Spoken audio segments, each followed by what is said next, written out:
haven't read the spoiler, so it's gonna be my first impressions as well. Yeah, so you can see live my pure and honest reaction to each and every new card.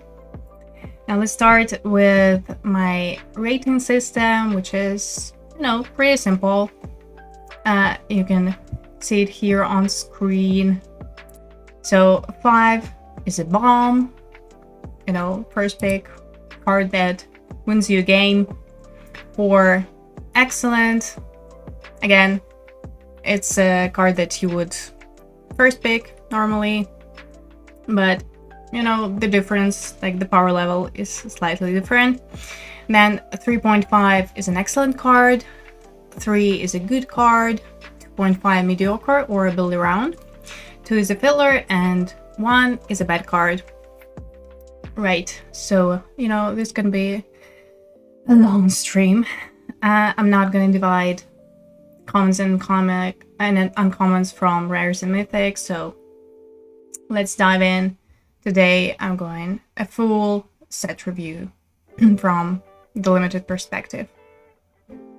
Oh, hello, yeah, it's awesome, thank you so much. Yes, I'm going to link them below, the website, of course. I'm going to upload this VOD on my YouTube, so it's gonna be there, definitely. And I'm gonna link it here, of course.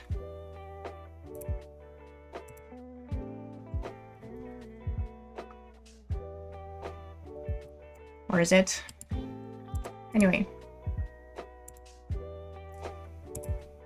Alright, so let's start, shall we, with the white color, and the first card is Airy Auxiliary. So things, how we're gonna proceed, I'm gonna read the card because truly I haven't read the card, I haven't seen the cards at all, so I need to read the cards as well. So I'm gonna read the card and then I'm gonna rate it, and we can also discuss. It's always fun to do it live. So yeah, let's go. Airy Auxiliary for 4 mana, 3 and 1 white. Bird Soldier, 3/3. When it enters the battlefield, support 2.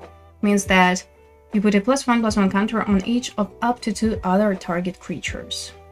Alright. hello there. Shiny Flakes, thank you so much for your follow. Hello. Right. So this card. No, I'm just getting started. This is the first card, so you haven't missed anything. Okay. Listen, it's fine. It's nothing special. Yeah, by the way, I feel like this set is gonna be quite difficult to rate, to be honest. At least my initial thoughts were like this going into this set review, just because the power level of cards should be higher than usual. But the first card is like, it's okay. Looks like, I don't know,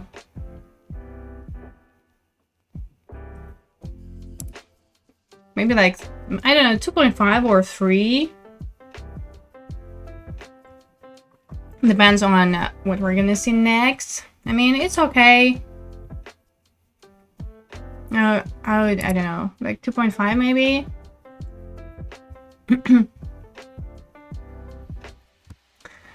Also, I need to make some notes. What do you think? I'm pretty sure most of you already seen these cards. Oh my god, it's a disaster.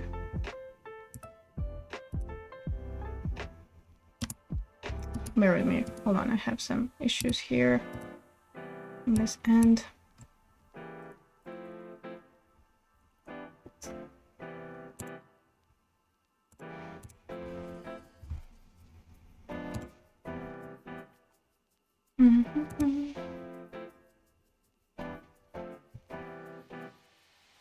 By the way, this Friday, I'm gonna participate in the early access on Magic Online. So stay tuned for that. It's gonna be exciting. Oh, for the love of God.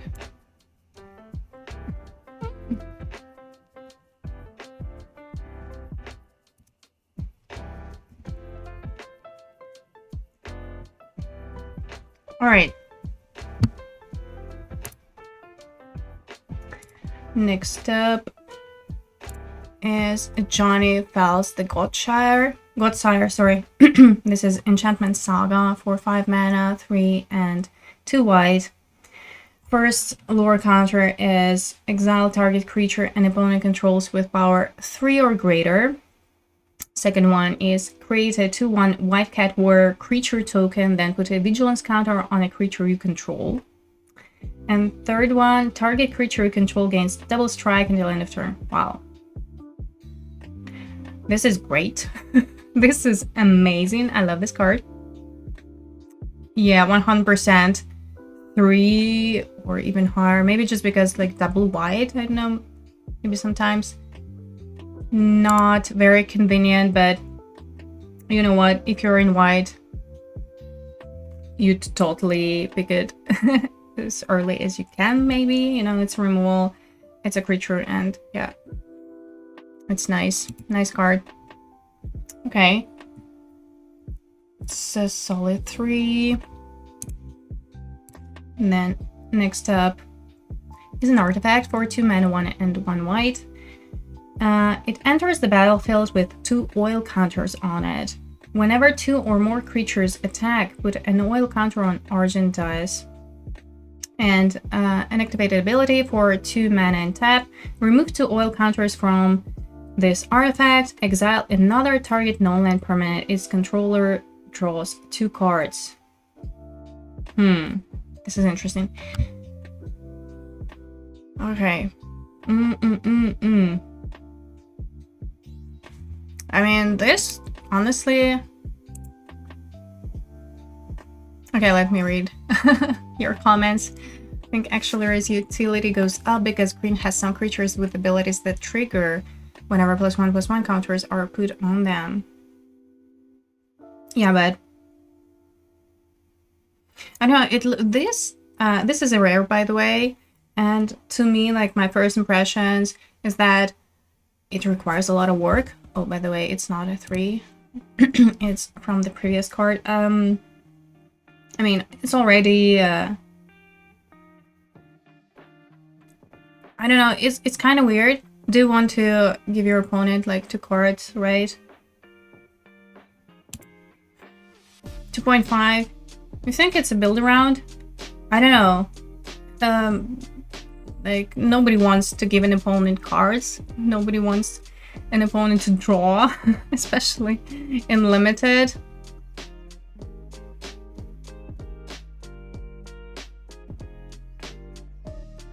And that's true, this is symmetric. Honestly, maybe. Okay, let's give it like a 2.5. I'm not sure, I think that maybe you're right that it's gonna be quite easy to trigger, like to put this oil counters on it. I'm not sure that like the effect is worth it, because this artifact costs 2 mana and then the ability also 2 mana, so basically it's your removal for 4 mana, but at the same time you give an opponent 2 cards. If I understand it correctly.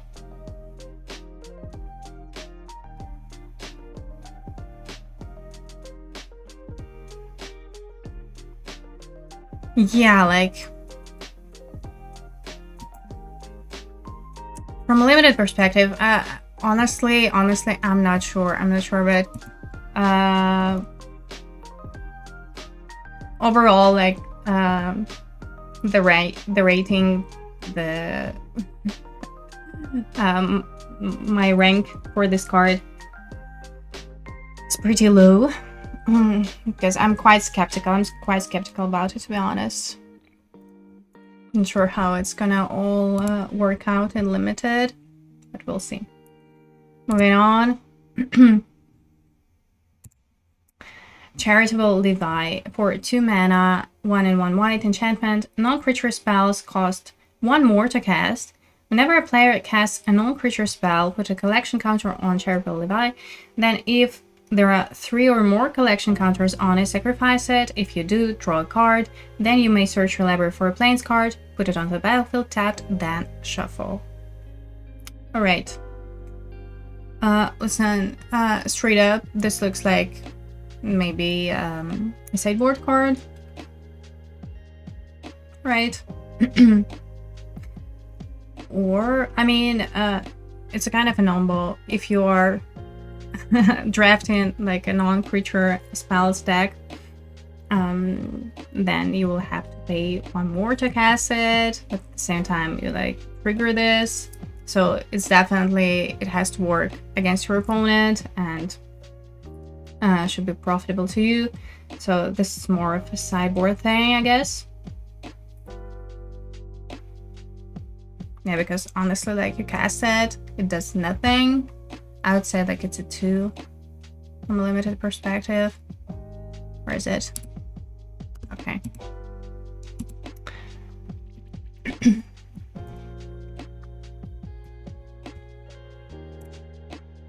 Next up, Dog Umbra, for a 2 mana 1 and 1 white enchantment aura with flash. Enchant creature. As long as another player controls enchanted creature, it can't attack or block. Otherwise, Dog Umbra has Umbra armor. If enchanted creature would be destroyed, instead remove all damage from it and destroy this aura. Okay, this is nice. So this basically removal / combat trick. This is nice. Honestly, this is great.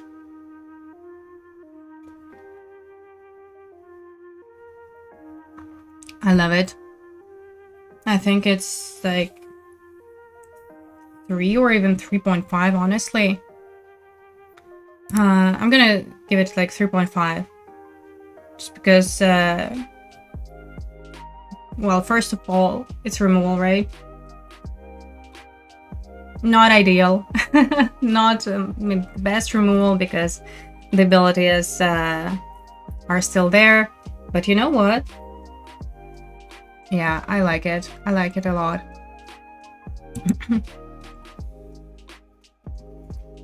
I think it's definitely gonna be a high pick in draft.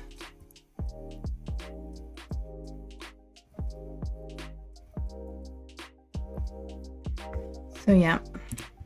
And of course, if you're in white, you're gonna pick it early.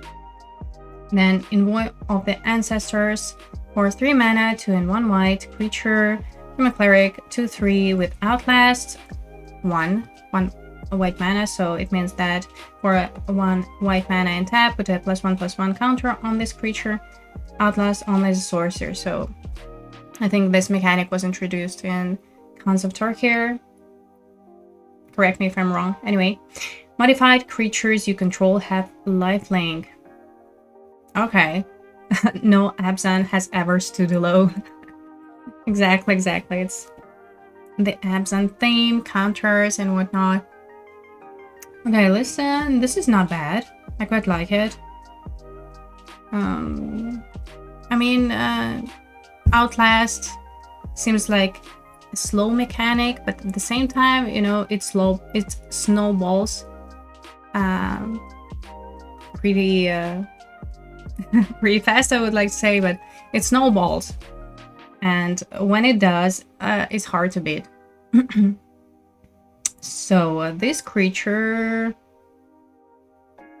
honestly, I think it's a 3. You know, like on its own, it's not bad, and the abilities are good. And in the right deck, I think it's gonna be very solid.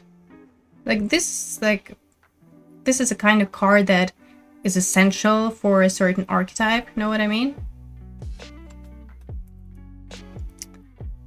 At least this is my first impression.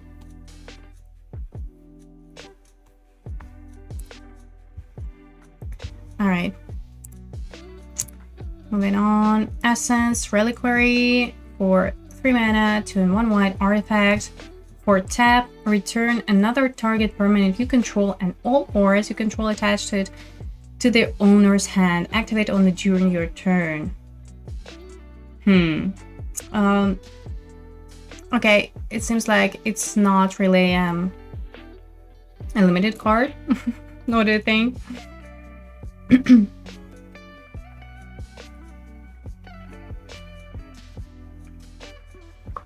Like, honestly, I don't know if there is gonna be any use to it. Unlimited, like at all. Because some cards you can rate as build around, right? Can you build around this? Something? I don't think so, to be honest. I don't think so. Is it a 1 for limited, or I don't understand something? What do you think? Is it a 1? Is it bad for limited?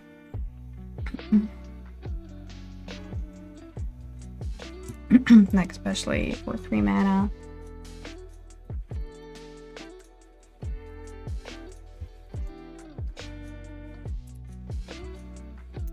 Okay.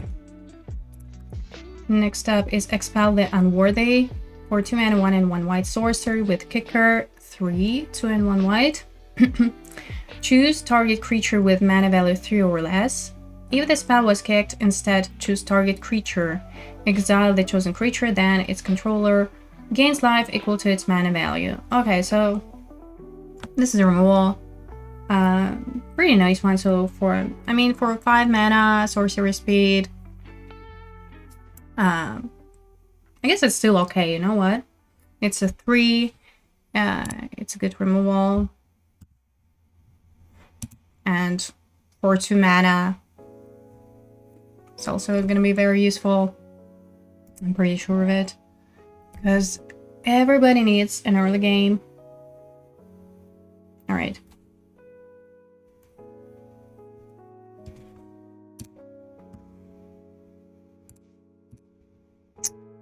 Next up, Flare the Fortitude for 4 mana, 2 and 2 white instant. You may sacrifice a non-token white creature rather than pay the spell's mana cost. Okay.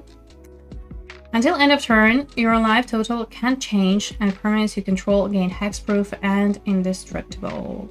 Alright, this is a rare.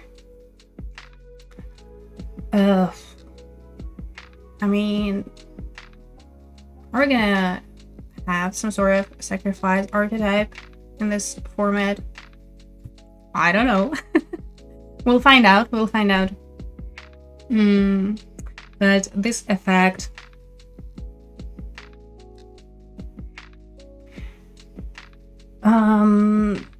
listen, you open it up, you're probably not gonna first pick it, right? At least I wouldn't.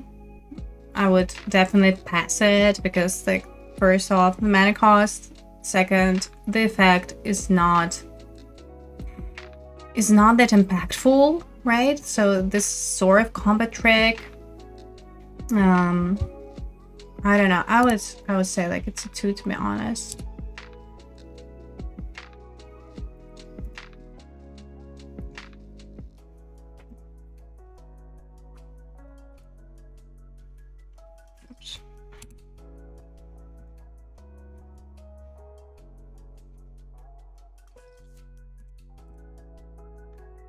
Right. Okay.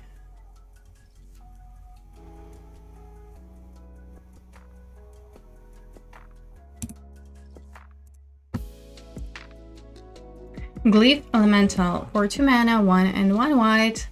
Enchantment creature elemental. 2/2 with bestow. So this ability, if you cast this card for its bestow cost, it's an aura spell with enchant creature. It becomes a creature again if it's not attached. Okay, I guess I missed this mechanic when I didn't play Magic. Alright, oh, and it has landfall. Like, come on. Already, I have found that it's gonna be good. Landfall, whenever a land enters the battlefield whenever a land enters the battlefield, Under your control, put a +1/+1 counter on Glyph Elemental. Enchanted creature gets +1/+1 for each +1/+1 counter on Glyph Elemental. So this is nice. So, all right. Question: is Bestow like an additional? Is it like a kicker or it's an alternative cost? I think it's an alternative cost, right? Anyway, I like this card. This is great. Honestly, it's a solid 3, if not higher. I mean, it's a really good creature.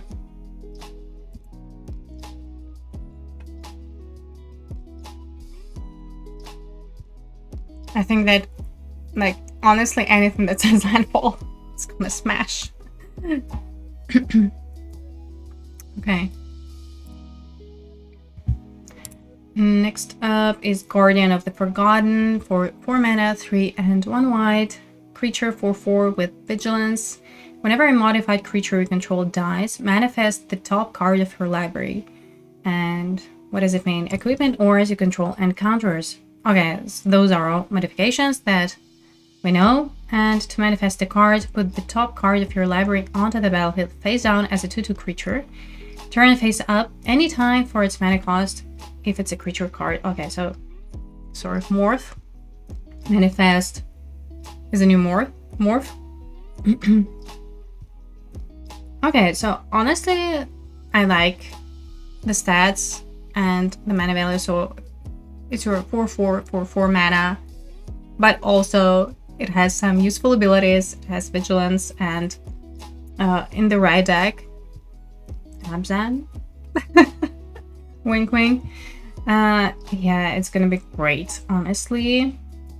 Yeah, it's solid. I like it.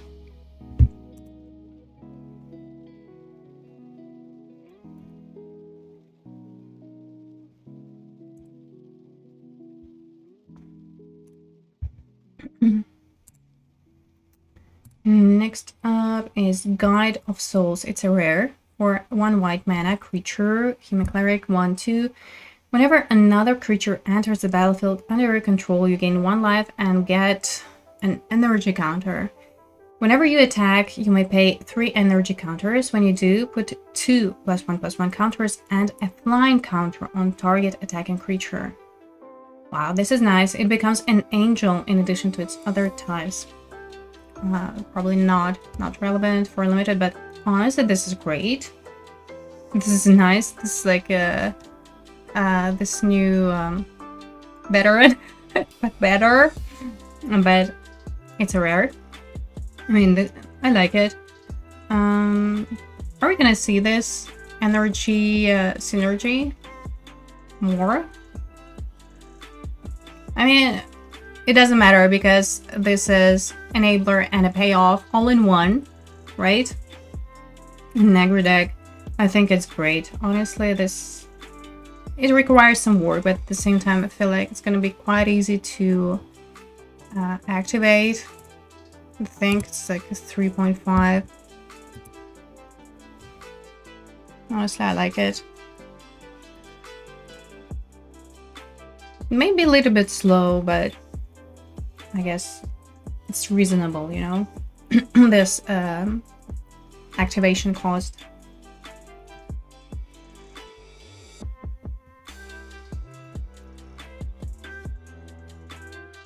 And this is, you know, gonna be something that's gonna be hard to race, especially if it's some kind of aggro.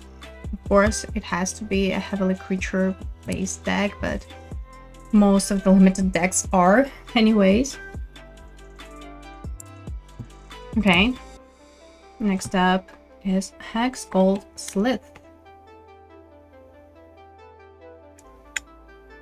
So here we see another energy counters creature. Anyway, for 2 mana, 1 and 1 white. Creature to 1.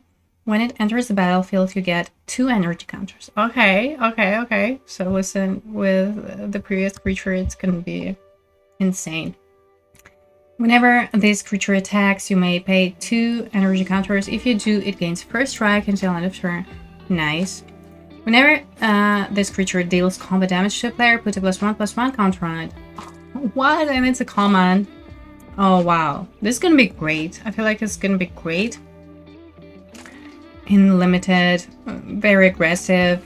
Again, it doesn't require, honestly, it doesn't require any additional work. So at least for one activation, it will get first strike at least once. It's gonna work, and if you like open this or get past the previous creature, then like wow, this is gonna be insane. So for 2 mana, basically, you have a 3/2, which is good.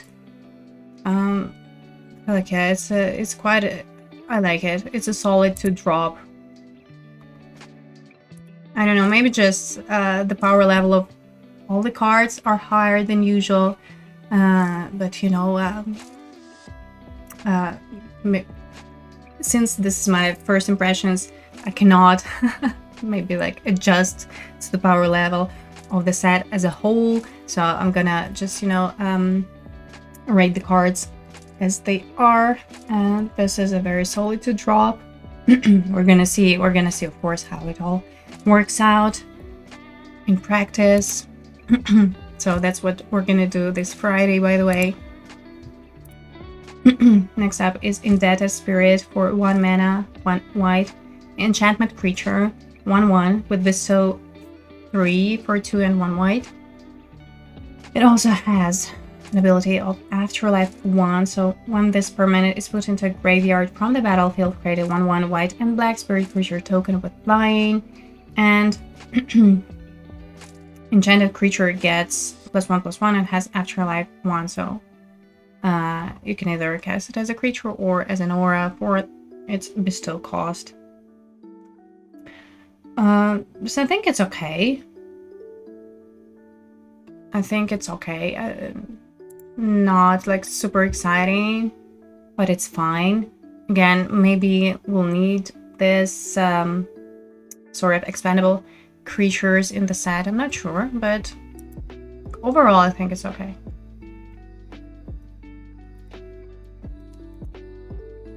And I like, of course, that you have options, right?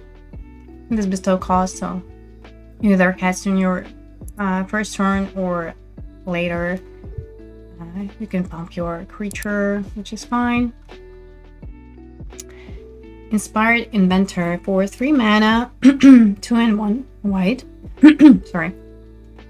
Human Artificer. Okay. So now I can see that this energy counter is gonna be a thing. All right. So it's a 2/2 creature with an ETB ability. You choose one from these 3 options. You either get 3 energy counters, or put a +1/+1 counter on target creature, or create a 1/1 colorless servo artifact creature token. This is amazing. This is great. I love this sort of creatures that are, you know, it's like 2-in-1, as I like to call them. Definitely, this is great. This 3 for sure. Okay.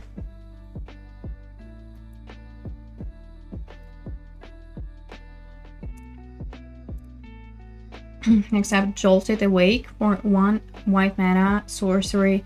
Choose up to 1 target artifact or creature card in your graveyard. You get 2 energy counters. Hello, energy counters.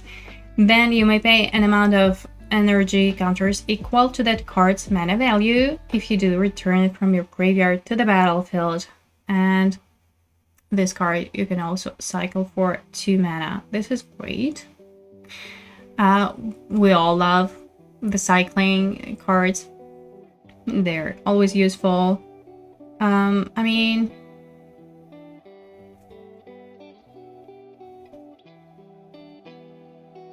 how do we rate this card though? I feel like you're gonna play this card only if you like heavily in this energy counters theme. So I think that it's probably like 2.5 for a build round. It's not gonna be great in every deck, but at the same time, like for 1 mana, you may return your 2-drop, like regardless, and it has cycling. But I guess still, you know, still like it's 2.5 is a fair mark for this card. Okay, good morning, Zafri. How are you? So we're in the middle of reviewing white cards. Right, next up, Mundi Buller Kite for 1 white mana, artifact equipment, living weapon. Nice. So living weapon means that when it enters the battlefield, you create a 0/0 black Phyrexian germ creature token, and then you attach this equipment to it. And equipped creature gets +1/+1 and has flying. And equipped cost is 4, 3, and 1 white. Honestly, this is great. Like, love me some living weapon. Like, such an awesome mechanic. And as far as I remember, it's been insane and limited. I mean, it's like, again, 2-in-1. You get a creature and later on an equipment just for 1 mana. So it's like 1/1 flyer. What do we give it? Like, this particular living weapon is, yeah, it's so though, but I mean, still, it could be very aggressive, right? But I'm not gonna rate it super high, you know? And probably it's not gonna be a very high pick either.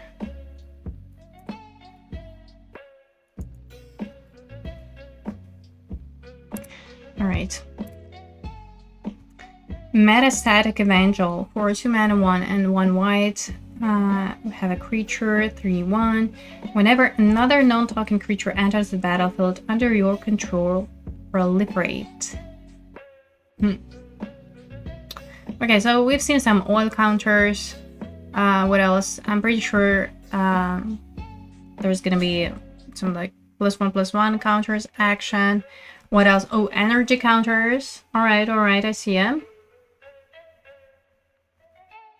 Yeah, this could work. You know what? This could work definitely, and just as it is, it's like 3/1 for 2 mana, pretty aggressive.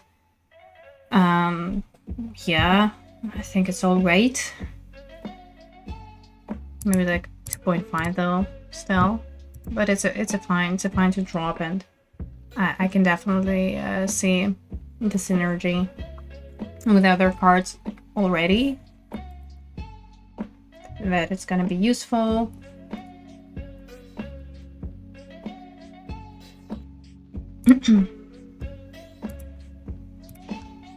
Next up, Muster the Departed for 3 mana, 2 and 1 white enchantment. When it enters the battlefield, create a 1/1 white spirit creature token with flying. And it has a morbid ability mechanic. At the beginning of your end step, if a creature died this turn, populate. So you create a token that's a copy of a creature token you control. Okay. And so for 3 mana, you get a token. Oh man, you have to trigger it somehow. Is there a sacrifice archetype in the set?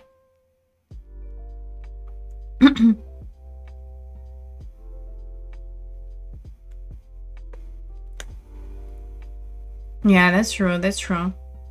Evangel is quite synergetic. I agree. What do you think about this card? This is more like a build around. Looks like it, to be honest. Master they departed.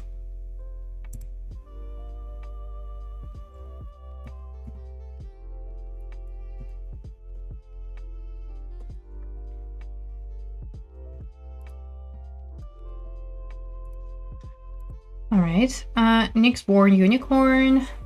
For 2 mana, 1 and 1 white. Enchantment creature, 2/2 with bestow. 4, 3 and 1 white. And mentor. So it means that whenever this creature attacks, put a +1/+1 counter on target attacking creature with lesser power. And enchanted creature gets +2/+2 and has mentor. Nice. I think these bestow creatures are going to be very useful.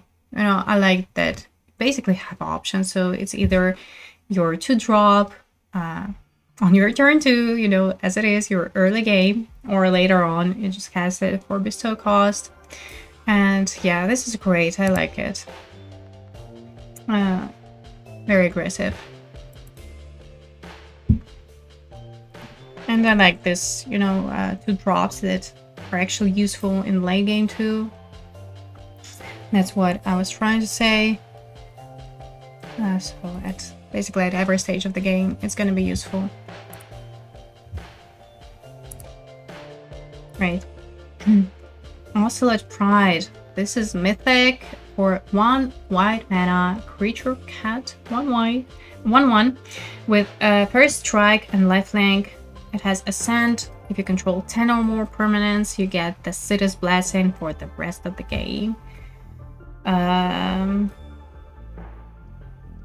City's Blessing. Actually, I quite forgot what it means. Anyway, let's read. At the beginning of your end step, if you gained life this turn, create a 1/1 white cat creature token. Then if you have the City's Blessing for each token... Oh, it's basically like a boon, right? Or an emblem, City's Blessing. Alright, sorry. And then if you have the City's Blessing for each token you control that enter the battlefield this turn, create a token that's a copy of it. Oh, wow. Alright. Listen, the effect. The effect is pretty strong. My problem with this card is that it's a 1/1 creature. It's so vulnerable, and like honestly, if you cast it as your 1-drop, like, is it even gonna happen? I don't think that it's gonna live until this City's Blessing. Oh my god. And first strike lifelink is okay, but again, to survive this early stages of the game, it needs some work, it needs some pumping, it needs, I don't know, equipments or something, right? Because honestly, this City's Blessing, it's like late game, very late game, right? But at the same time, like this first, like the start of the text, the first ability without City's Blessing that you create a token, it's pretty neat. So maybe at least once it will trigger. But honestly, this looks great, but the creature is super vulnerable. So I think it's a 3. It can be busted if you can protect it, but otherwise it's just, yeah. Still good, still pretty solid.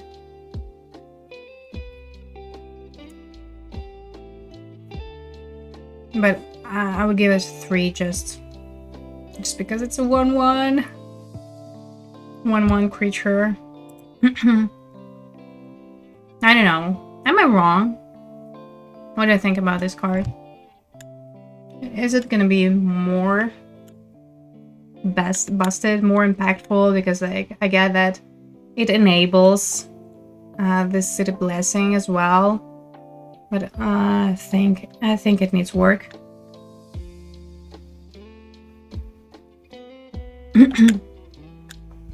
Unless unless there is also this, you know, life gain archetype Not sure. The Overmaster, thank you for the follow. Hello there. Chairboard Repulse, you give it a 2. Okay, so yeah. I guess a 3 is is alright. 3 if it works, right? Okay. Next is a rare. Pearl Ear Imperial Advisor for 3 mana, 1 and 2 white.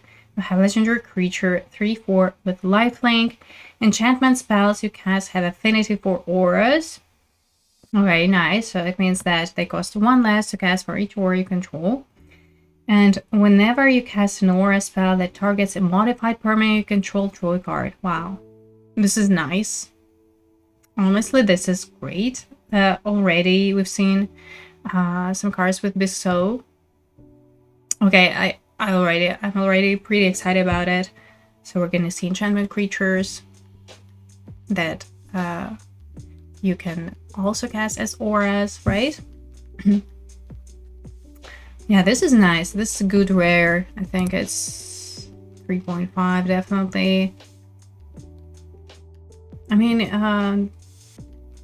it's not a 4 because it's probably not universal. So to like open up the full potential of this card, you definitely need to have this synergy auras / enchantments, right? But as is, for 3 mana you get a 3/4 lifelink card, already pretty solid.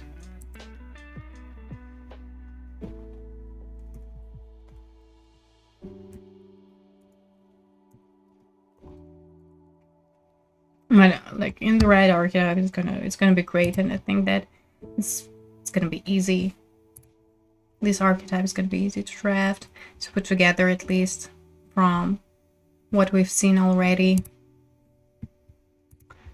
Next up, Ophelia, Exuberant Shepherd. Another rare for 2 mana, 1 and 1 white.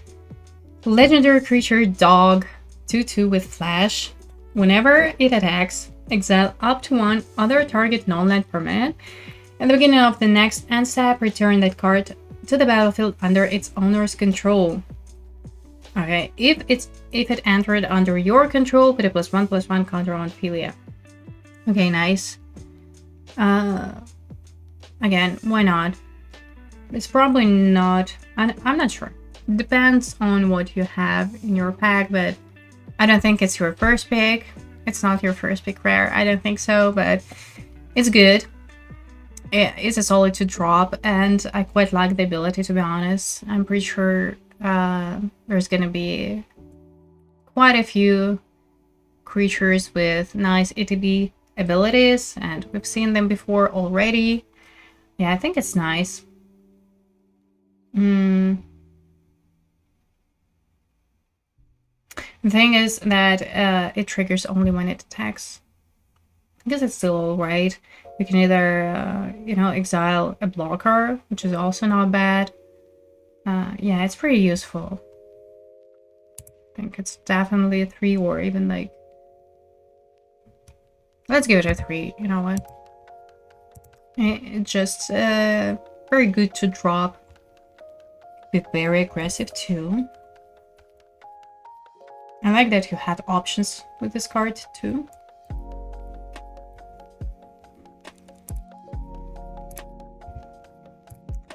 Next up, Proud Pack Rhino for 3 mana, 2 and 1 white. Creature 3/3. When it enters the battlefield, choose 1. Put a shield counter on target permanent, or proliferate. And I don't know. I don't really like it. I guess it's okay.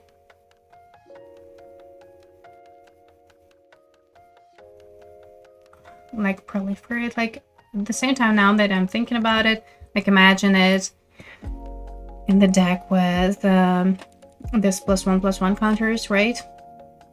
How crazy can it be? But at the same time, it's still like 3 drop.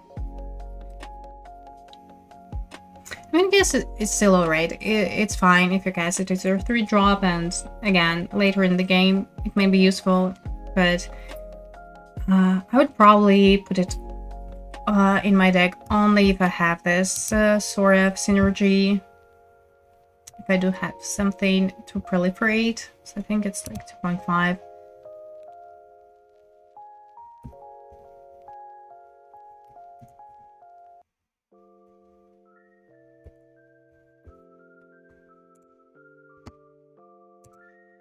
Okay, next up is Rose-Caught Knight for 5 mana, 4 and 1 white. Creature 3/4 with Vigilance. When it enters the battlefield, okay, there's a lot of text. Look at the top 6 cards of your library. You may reveal an artifact or enchantment card from among them and put it into your hand. Put the rest on the bottom of your library in a random order. If you didn't put a card into your hand this way, put a +1/+1 counter on the Rose-Caught Knight. Okay, so at least we'll get a counter if it fizzles. I mean, I guess it's all right. Again, if you build an aggressive deck, it's gonna be a fine top end. You'll probably end up with those enchantment creatures that have bestow and whatnot. Yeah, I think it's all right. I think it's, yeah, 2.5 is quite reasonable. It'd be a nice top end in the right deck.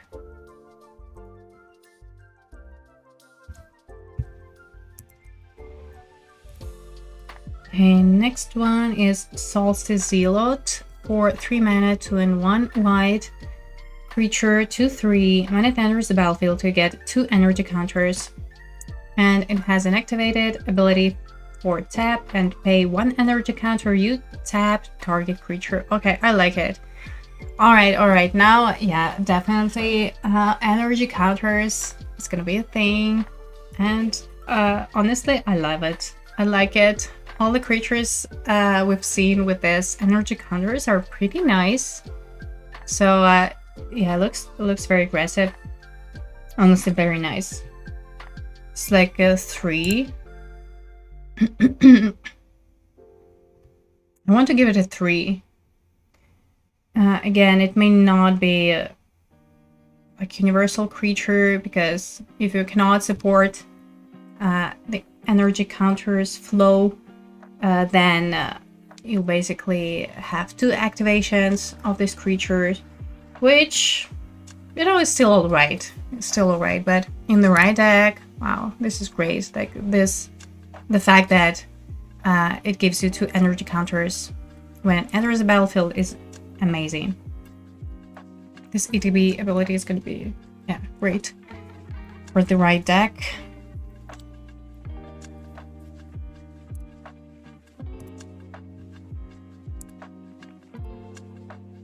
Static Prison for 1 white mana enchantment. When it enters the battlefield, exile target non-land permanent and opponent controls until Static Prison leaves the battlefield, and you get 2 energy counters. Wow. Hello. Sign me up. Alright, I'm living. At the beginning of your pre-combat main phase, sacrifice Static Prison unless you pay energy counter. Okay. Yeah. Here's the catch. Okay. Listen, this is gonna be great. This is just, you know, the perfect removal for this energy counter archetype. Yeah, right. But the fact that for 1 mana you may exile any non-land permanent is great, and you also get 2 energy counters. So it's great, but only for this energy counters archetype, so to speak, right? I don't know how to call it, but you get my meaning, right? So just like as a whole, this card is a build around. It's like 2.5, but in the right deck, it's smashing. It's gonna be great. So again, let's like, I'm gonna rate it as 2.5 because like it is what it is. It's a build round. It's gonna be great only in the right archetype. But yeah, like we can give it a note as well that it's gonna be maybe like 3.5 even, or 4 in the right deck. I guess it's a 4. I guess it's a 4 in the energy deck. But yeah.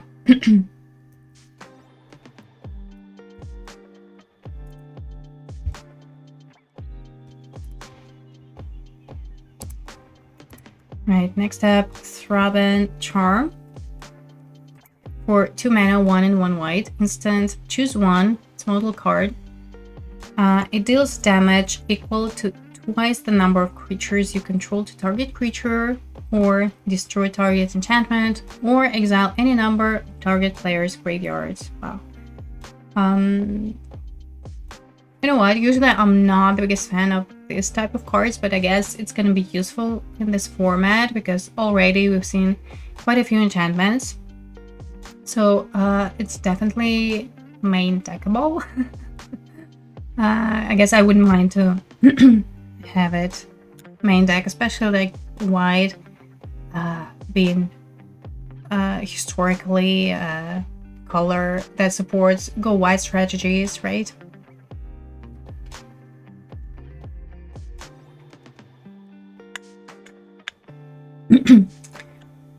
Yeah, I agree about Static Prison. The thing is that I already said that it's gonna be super good in this energy deck. Otherwise, it's a build around. You know, I gave it 2.5 just, you know, as a whole. But in the right archetype, yeah, it's gonna be great. So coming back to this Throbbing Charm, I think it's like 2.5. It's okay. Like, not great, not terrible. Right?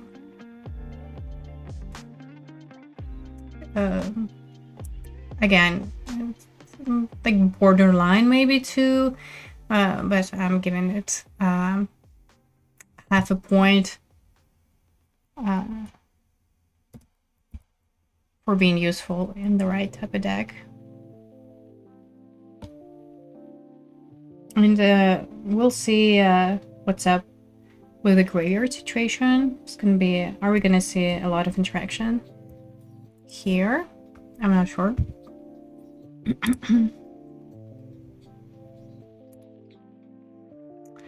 Volstorm Angel. For 5 mana, 3 and 2 white, we have creature 4/4 with flying, and when it enters the battlefield you get 3 energy counters. Okay. At the beginning of combat on your turn, you may pay 2 energy counters. When you do, choose 1. It gains vigilance and lifelink until end of turn, or other creatures you control get +1/+1 until end of turn. Wow, is it like is it a mythic uncommon? Wow, I love it. This is great. Oh wow, like in the right deck, it's probably gonna win you a game, like for sure. But again, like Static Prison, I rate it regardless of their archetype. Like in the right archetype, it would definitely be like for this creature. Okay, in the right archetype, it may be even like a 5. Like in this energy archetype, definitely 4. But you know, like still, even if you activate it only once, yeah, it's, I don't know, I want to give it a 4 to be honest. Is it like 3.5 or 4? I would give it a 4. Let's go there. I would first pick it 100%.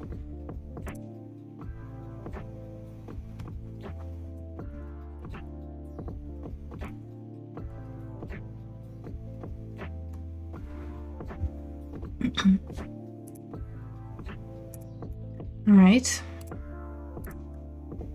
Next up, we have a rare White Orchid Phantom. For 2 white mana, we have a creature 2/2 with flying and first strike. When it enters the battlefield, destroy up to 1 target non-basic land. Its controller may search the library for a basic land card, which is not a battlefield tab, then shuffle. Alright, so in terms of limited, it's irrelevant, absolutely. Like this ability does pretty much nothing. The mana cost is not great for limited, right? Double white. But at the same time, yeah, it's a flyer with first strike.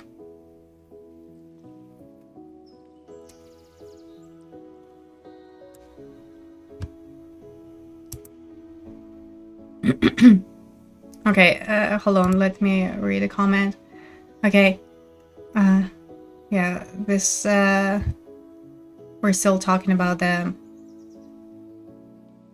static prison. Okay, even just examine their best thing for almost 3 turns. Not 3, 2. Oh, yeah. When it enters, and then you will have to pay 1 energy per turn. Yes. You know what? Maybe you're right. Yeah, I can definitely see it. Yeah, I think you're correct. Maybe I should rate it higher. I mean, don't get me wrong. Like, I really like this card. Okay, so this worth in a mono white. I mean, yeah, it probably will see some action constructed, but like, yeah, coming back to White Orchid Phantom for limited, it's just, you know, very good for D&T. Yeah, like this card for limited is not great. I would,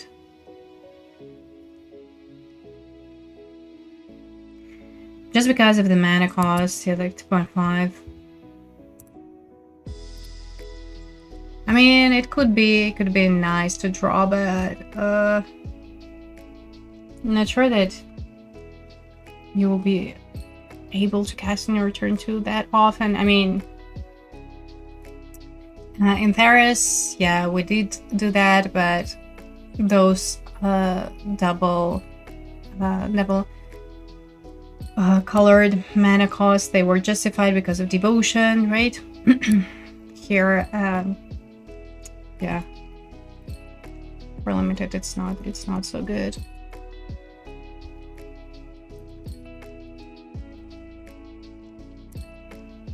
I mean, it's alright. We're able to cast on your turn 2. Otherwise,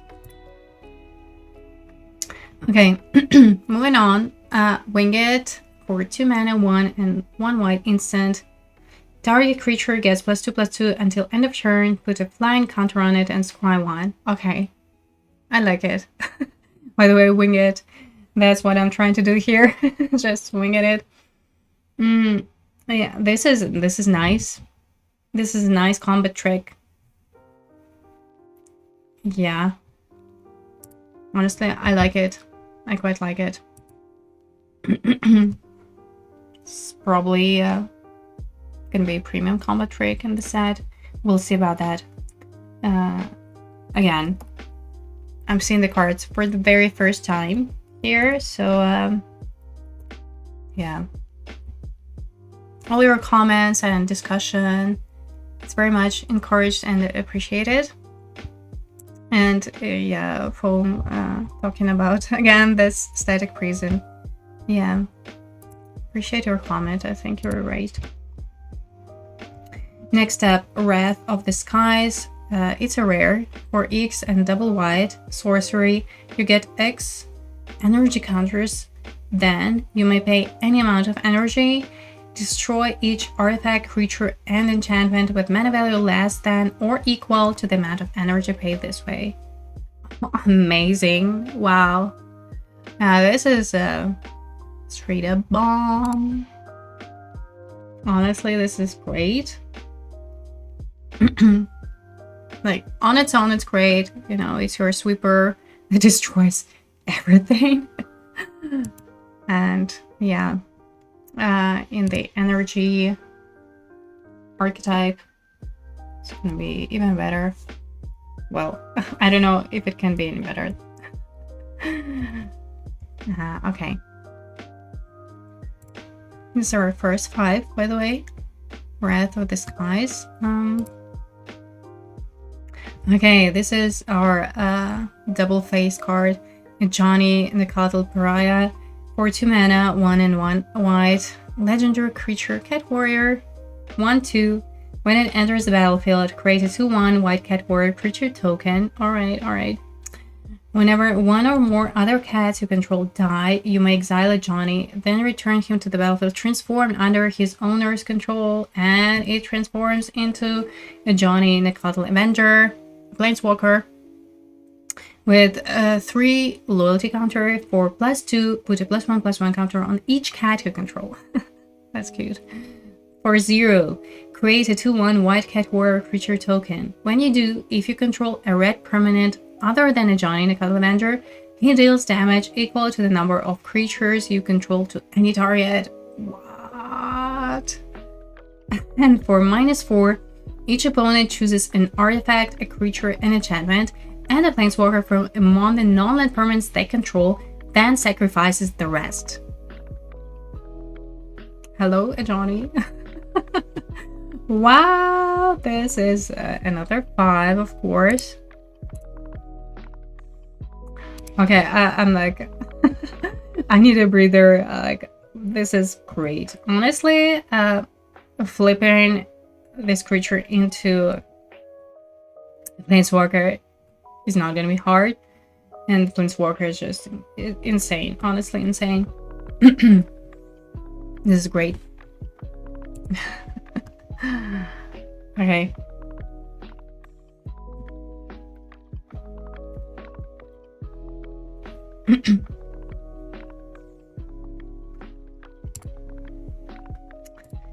Next up, Razor Crest Ambush. Oh, these cards are gonna be now high picks, I'm pretty sure. Okay, but let's read. So for 2 mana, 1 and 1 white, it's an instant. Razor Crest Ambush deals 3 damage to target attacking or blocking creature. You know, decent. Then or it's a land. Double face card, you can just drop it as a land, and as it enters the battlefield, you may be 3 life. If you don't, it enters the battlefield tapped. Wow, this is like, hello. This is amazing. This gonna be these cards are gonna be very high picks. I'm pretty sure of it, like, just because like the versatility of it. Amazing. It's a 4. It's a 4 just because it's a double face card. Great. You can I think that you can easily put it into your land spot, which is great.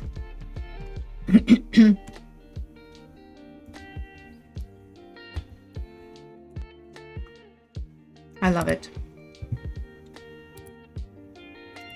Okay, next up, Witch Enchanter for 4 mana, 3 and 1 white, human, warlock 2/2. When it enters the battlefield, destroy target artifact or enchantment an opponent controls. Okay, listen, it's gonna be useful ETB 100% then.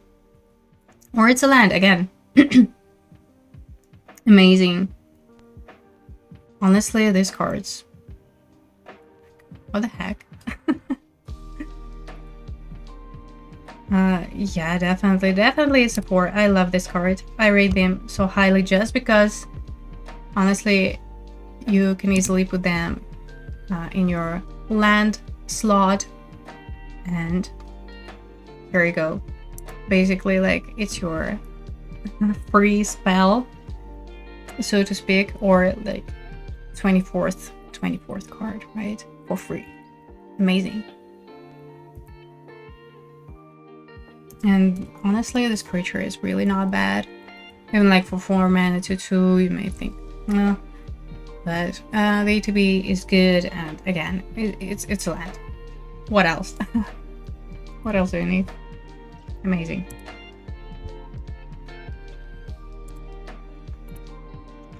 Next up, Angel of the Ruins for 7 mana, 5 and double white, artifact creature, 5/7 flying.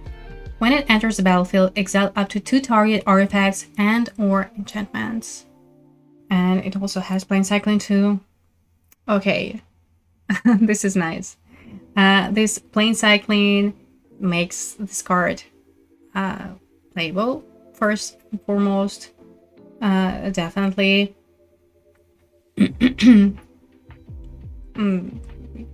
Yeah. I mean, yeah, 7 mana, but again, plain cycling, or you know, it's just your top hand. I guess it's fine. Could it be like 3 even?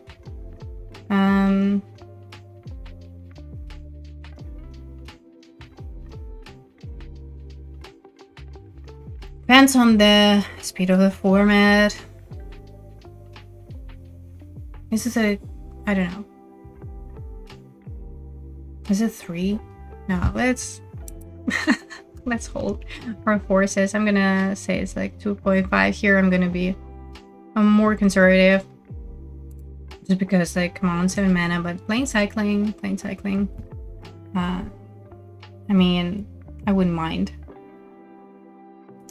to put this card in my deck for sure.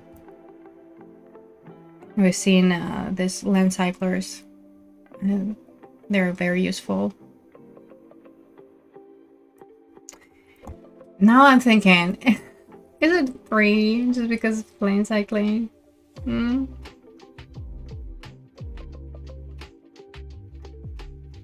Honestly, okay, let's give it a 3. Because, like, yeah, I get that it's like 7 mana, but you will probably win a game with this.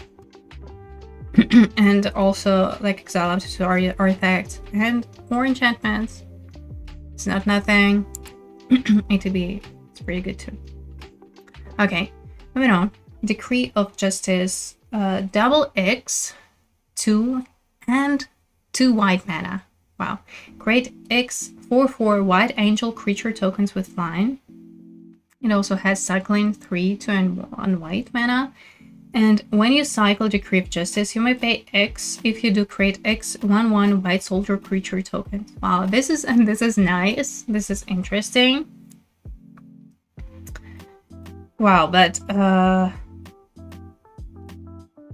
yeah, you need a lot of mana. Oh wow. Like, even to create 1 token, you would need 6 mana, right?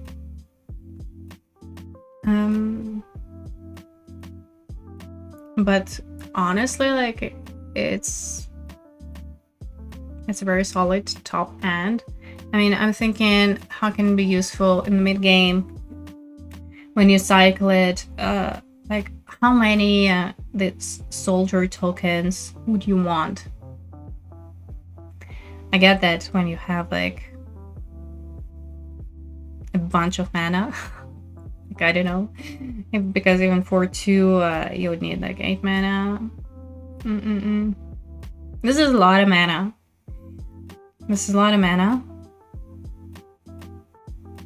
Is there a way to cheat it? I don't think so.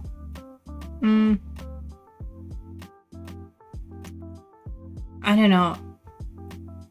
It looks great at the first glance, but then when you think about how much it would cost, isn't that great? Really? And it's a sorcery.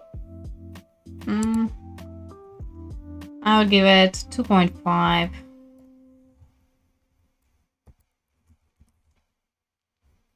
What do you think? What do you think about this card, by the way? Maybe I'm wrong?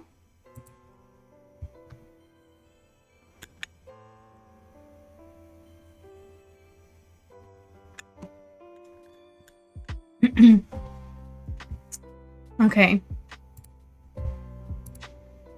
Except Distinguished Conjurer for 2 mana, 1 and 1 white. Have a creature 1/2. Whenever another creature enters the battlefield under your control, you gain 1 life. Okay. Okay, life gain. And then for 5 mana, 4 and 1 white and tap, exile another target creature you control, then return to the battlefield under its owner's control. Okay, this is nice. So basically, this creature protects from removal your other creatures. Yeah, honestly, this is good. I think that regardless of this life gain strategy / synergy, doesn't matter. On its own, it's fine. I mean, it's not very aggressive, I get it, but life gain wins the damage race. That's for sure. And I like the ability for the late game, like, you know, sort of threat of activation if you can afford it. I think it's a 3, to be honest.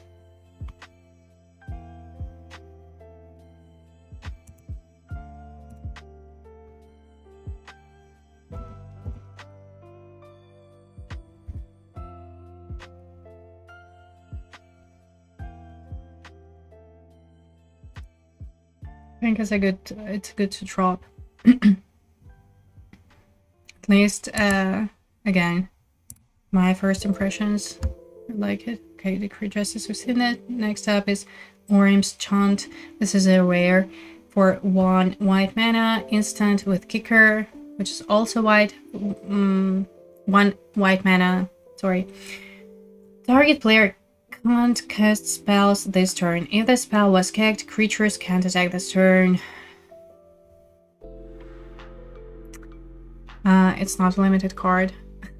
That's all I'm gonna say. It's not a limited card.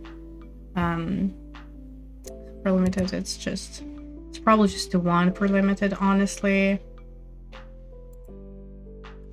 I don't think that you can justify put it in your deck and limited, to be honest.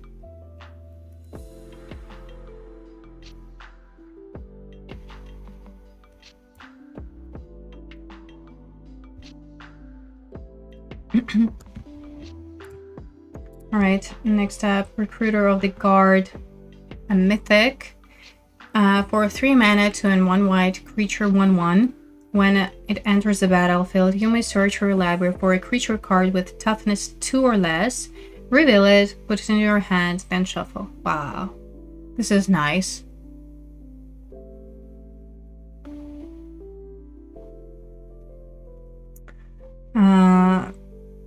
It's not, of course, a bomb. For Mythic, it's a little bit underwhelming, right? But if we're not looking at rarity, I think it's good. It's alright. Imagine if you would put this creature on the battlefield, it would be amazing. But you put this to your hand, which is also fine, you know. It's like you find a creature, like it's still value.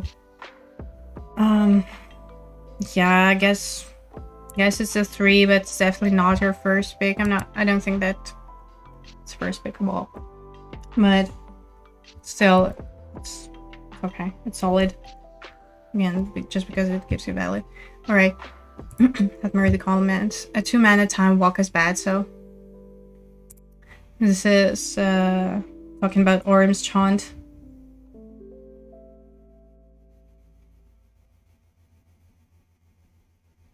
I think for limited, you know, it's not great. I don't know. Because it's very situational, right? And like, not always you're gonna be on top of the game. And if you're behind, it's just, you know, buying yourself a turn, but it costs you. It's not for free. I don't think it's, you know, I don't think you can justify it.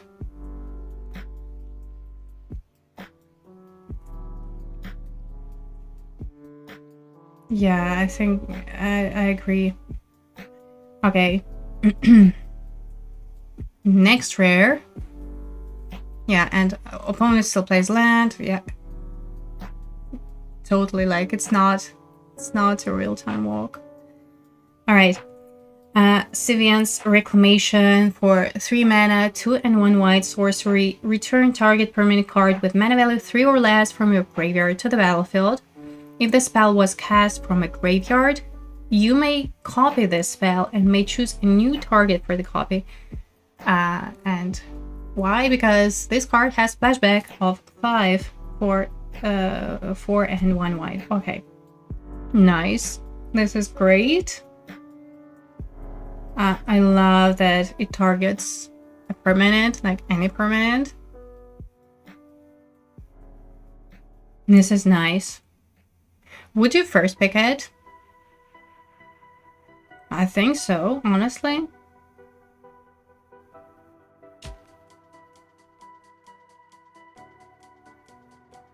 Would you first pick it? What do you think?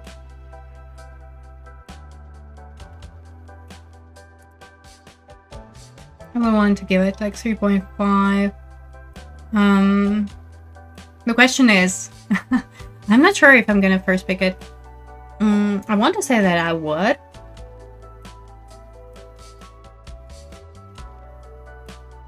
Because honestly, like mana value 3 is pretty solid and impermanent and has flashback.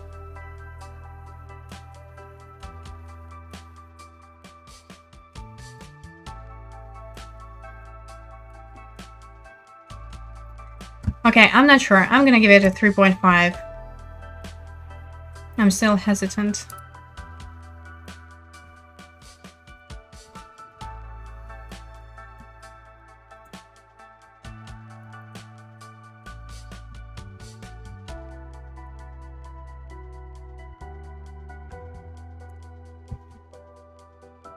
Your 3.5 seems like it. Was this already modern legal?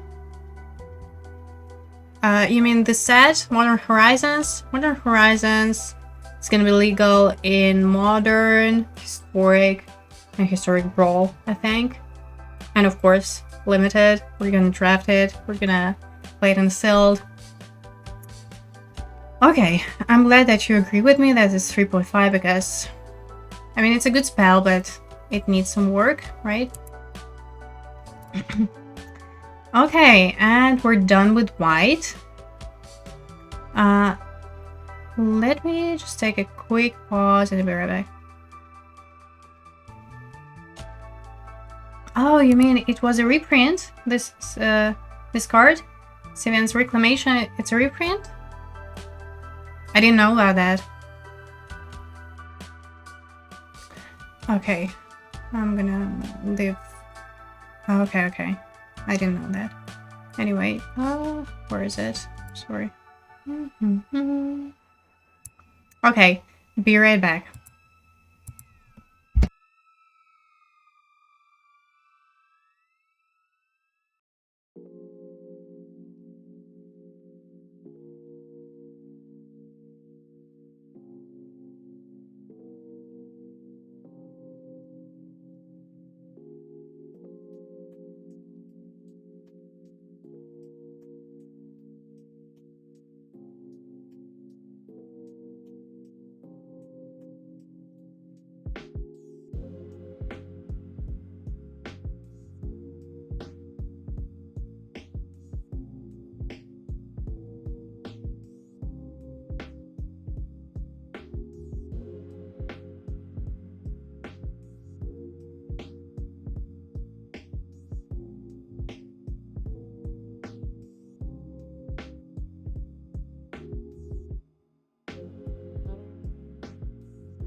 Okay, I'm back.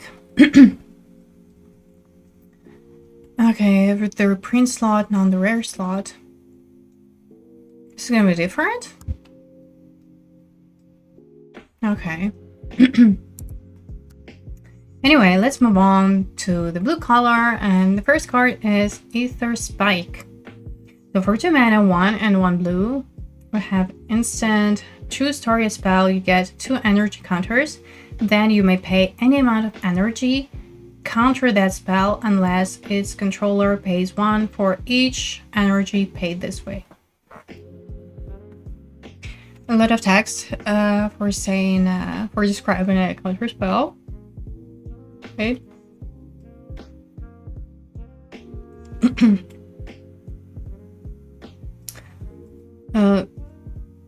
So yeah, like usually it would say counter a target spell unless its opponent pays 2. But it has this energy twist, which is nice.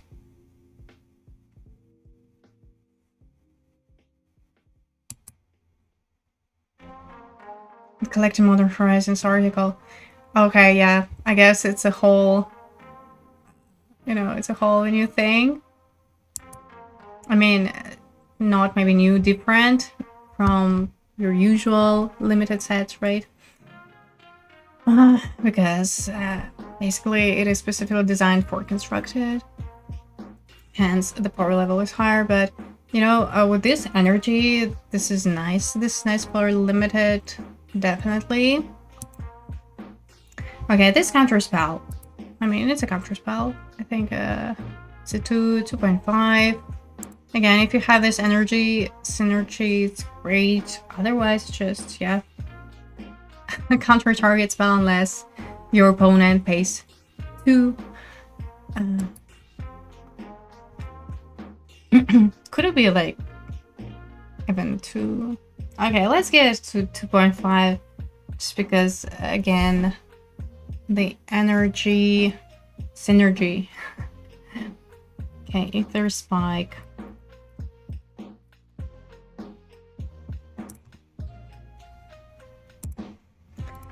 Next up, Amphibian Downpour. It's a rare for 3 mana, 2 and 1 white. 2 and 1 blue. Enchantment aura with flash. It has Swarm. So when you cast it, copy it for each spell cast before it this turn.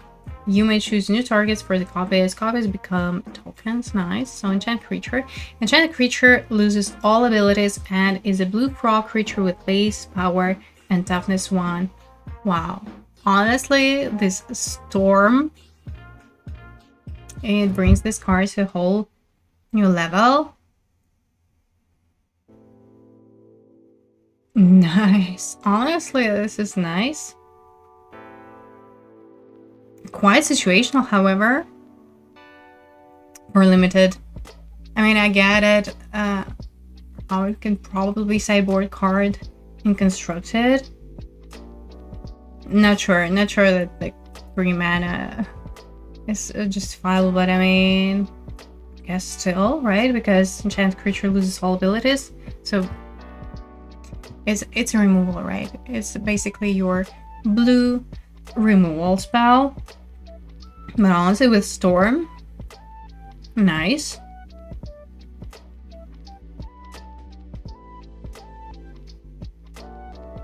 It's nice.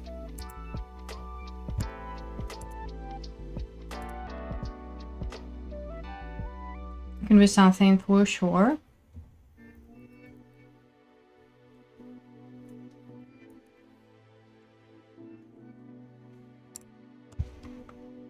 Alright, moving on. Bespoke Battle Wagon for 4 mana, 3 and 1 blue. Artifact Vehicle, 5/6. Crew cost is 4. And you have a bunch of activated abilities. So for tap, you get 2 energy counters. For tap, pay 2 energy counters. Tap target creature. For tap, pay 3 energy counters. Draw a card. And pay 4 energy counters. Bespoke Battle Wagon becomes an artifact creature until end of turn. So you can either accrue it with total creature power of 4, or just pay your 4 energy counters. And if you have a lot of it, then it's great. It's sort of like a sinker, right? For your energy counters. If you have too many of them, why not? I mean, it's good. And for this archetype, it's great. Just for 2 mana, every turn, you get 2 energy counters. Alrighty is it's pretty powerful. So like when you cast it, you immediately get this energy. So it's not like you just spent a turn casting this artifact, and or you can, if you already have energy counters, you can tap target creature right away. Nice. This is nice. This is very good. Honestly, it's like in the right archetype is going to be very, very solid. It's a 3 for sure, I think. In the right archetype, it's higher.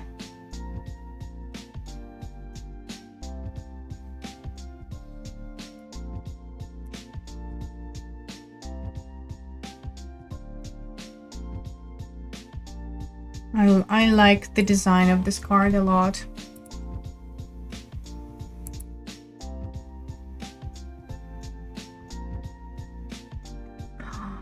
Maybe it's 3.5. Yeah, let's give it 3.5. You know what? I like it. Just because it's very versatile spell, so it helps you to get this, you know, the amount of energy that you need, and then it becomes a solid creature. I mean, it's a vehicle. Okay, Brain Surge for 3 mana, 2 and 1 blue instant. Draw 4 cards, then put 2 cards from your hand on top of your library in any order. Oh, okay, so this is like overcosted Brainstorm. Now Brain Surge. Wow, nice. Yeah, it's good. It's great.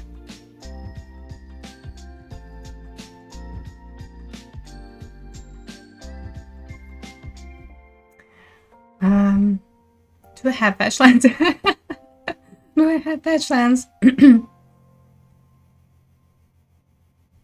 Is it 3 or 2.5? No, I guess I mean no, it's amazing. I think it's 3, definitely, like unlimited. Gonna play it for sure. If you're in blue.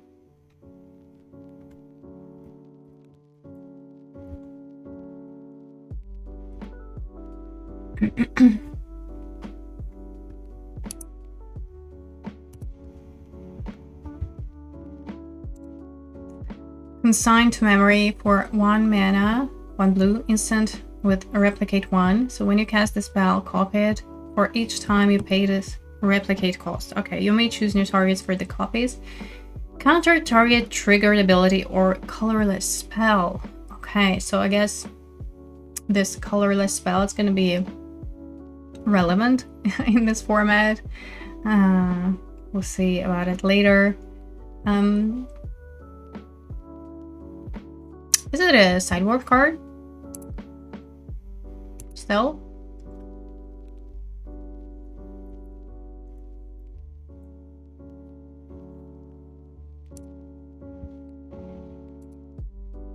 Okay, next up, Copy Crook for 4 mana, 2 and double blue creature shapeshifter rogue 0/0. You may have this creature enter the battlefield as a copy of any creature on the battlefield. Wow. Okay, already good. Except it has, whenever this creature attacks, it connives. Except it's better.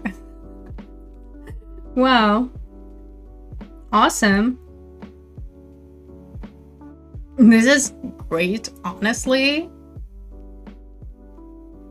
This is amazing. This is definitely 3.5. Like, easy.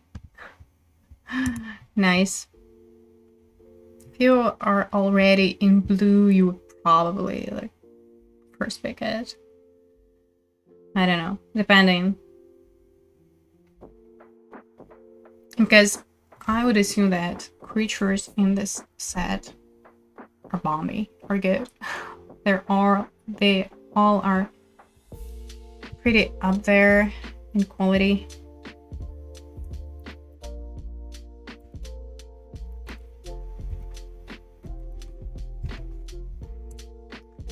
Right. Next up, Corrupted Shapeshifter. Okay, first Eldrazi that we see for a 4 mana, 3 and 1 blue Eldrazi Shapeshifter with Devoid, because this card has no color.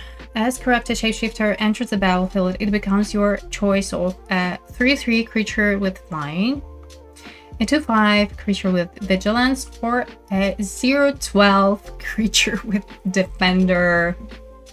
Why would you need that? Anyway, it's nice to have options, right? It's great. Again, I haven't looked through the cards. It's the first time I see this card, so I don't know, but I assume that there is something going on with this colorless Eldrazi creature, so it's going to be an archetype of its own, I would assume. I would think so. But anyway, just like in back home, on its own, this creature for 4 mana away. Have different options. No, still is quite decent. It's a good card, I think.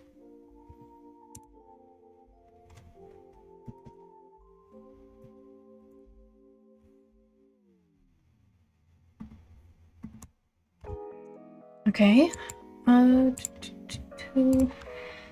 Next up, Deem Inferior for 4 mana, 3 and 1 blue. Sorcery. This spell costs 1 less to cast for each card you've drawn this turn. Okay. The owner of target non-land permanent puts it into the library second from the top or on the bottom. Okay, so this is so-called soft removal. I mean, even for 4 mana, it's fine. It's definitely playable. And the fact that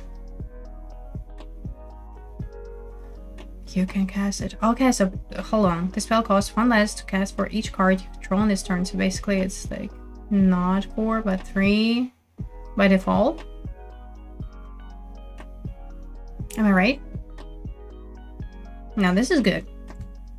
This is good. I like it.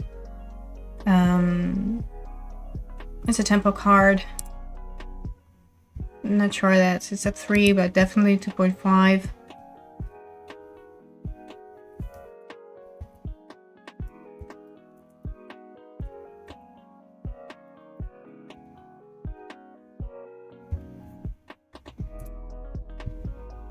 Okay. Another Eldrazi. Love it.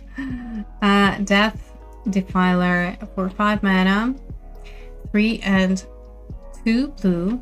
Again, it has Devoid, so this card has no color, which, you know, it's kind of weird. I know, at least for me, it's a little bit weird to perceive because, like, hello, I pay blue mana, why are you colorless? Anyway, it has Kicker, 1 colorless, not colorless. Oh yeah, hold on. Is it colorless? No, just any mana. Yeah, what am I talking about? Okay, you Kicker 1. You may pay an additional 1 mana as you cast this spell. When you cast this spell, choose 1. If it was kicked, choose both instead. So the modes are return target creature to its owner's hand, and target player draws 2 cards, then discards a card. And it has power and toughness 3, 5. Listen, this is nice. So for 6 mana, you can choose both of these modes, which is fine. For 5 mana, I mean, still, ETB is good.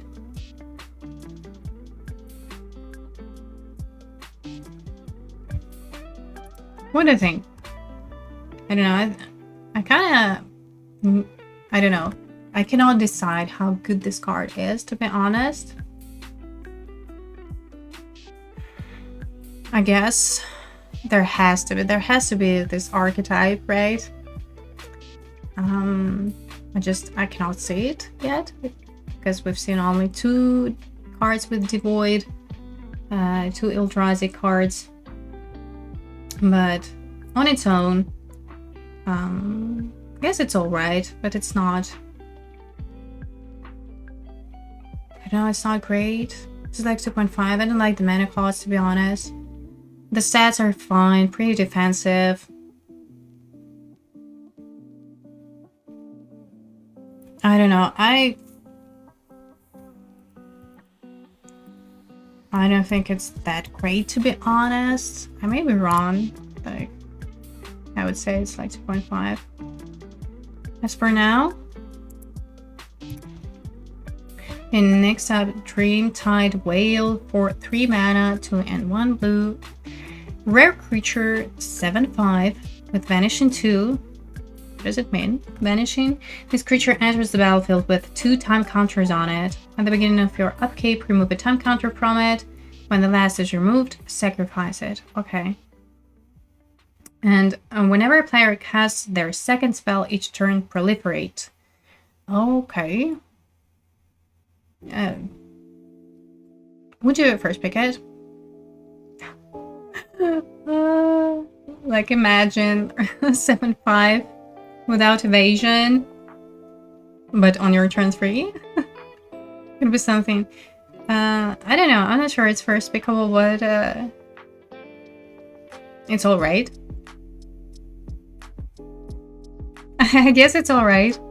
I would say it's like still 3 because honestly, like 7/5 on turn 3, even if it's just for 2 turns, is a problem. Hello there. Comet of Legends. Hello, thank you for your follow, appreciate it. Comet of Legends, yes, thank you so much. Yes. Yeah, I usually have trouble of reading these nicknames. But yeah, anyway. This whale. I mean, I have mixed feelings, to be honest. Like, not sure. Is it good? I don't want to give it like 2.5, but I don't think it's particularly good, this creature. Damn. I don't know. What do you think? What do you think of Dreamtide Whale? Let me know. The art is nice, though. Okay. Oops, sorry. Electrozoa for 3 mana, 2 in white blue. We have Jellyfish 3/1 with flash and flying. When it enters the battlefield, you get 2 energy counters. Like already, yep. Sign me up. At the beginning of your pre-combat main phase, tap Electrozoa unless you pay 1. No. I mean, I guess it doesn't matter. I think if you're in this energy archetype, you're gonna draft and pick this creatures with ETBs that give you energy.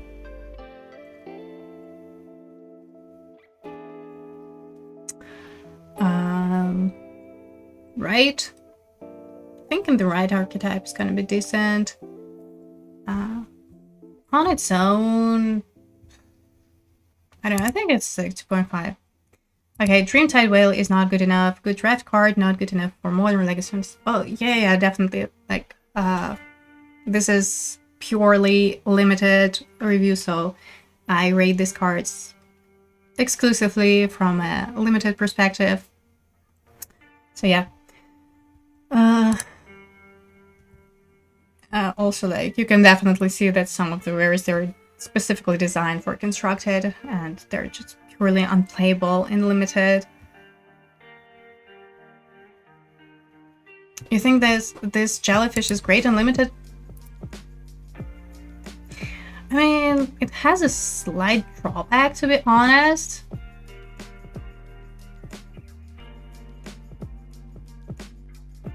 That should be fine, that's true. But what I like most about this card. It's ETB. It's ETB ability that and it enters the battlefield to get this energy because I'm thinking of this archetype. Energy archetype. And it's gonna be great in this one. So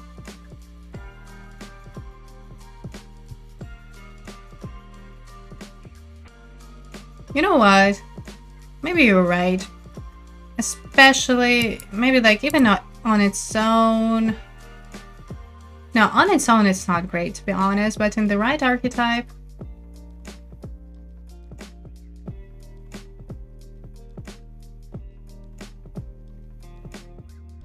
I wouldn't play it in just any deck to be honest. I wouldn't play it in just any deck. So, you know what?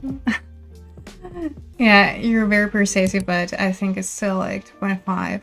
In the right archetype, it's gonna be great. Totally, but I'm just rating this card on its own. So in the right archetype, it's definitely gonna be 3 or even 3.5 because yeah, I can see how it can be aggressive. And this ETB again, it's great.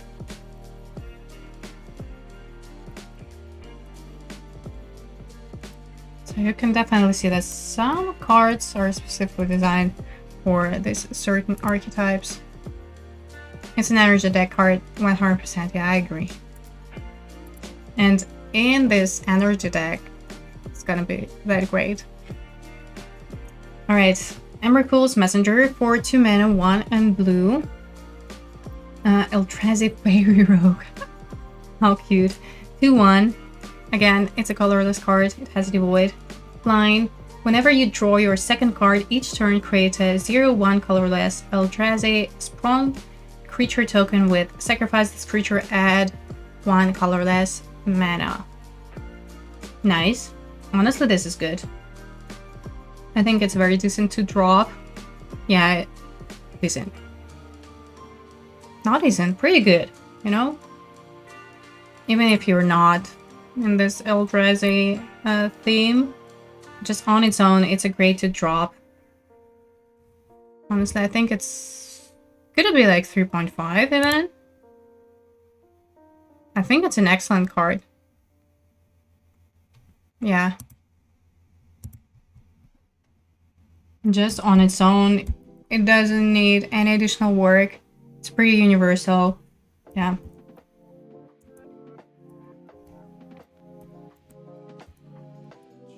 Well, almost doesn't need any additional work, right? It's good. Yeah, I agree. It has evasion too. All in all, great card. Lair of Denial. It's a rare card for 3 mana, 1 and double blue instant. You may sacrifice a non-token blue creature rather than pay this spell's mana cost. Counter target spell. Listen, this alternative cost is interesting, I guess. It can be, you know, something unexpected for your opponent, right?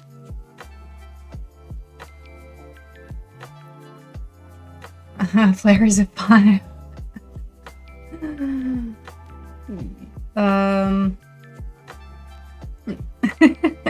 I can see a meaning, but it's not a bomb. Would you agree? It's not a bomb. It's just a solid spell. Yeah, that's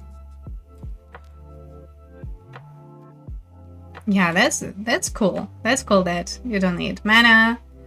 And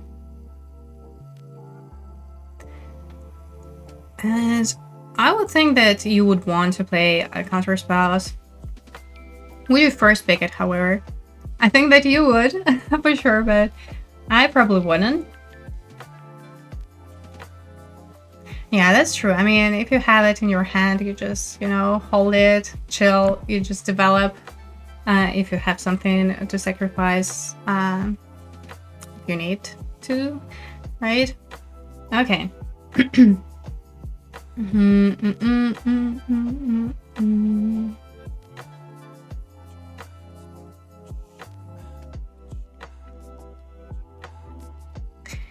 I think it's I don't know. I don't usually rate very highly counter spells in limited. Yeah, exactly. It's not like it's free. Yeah.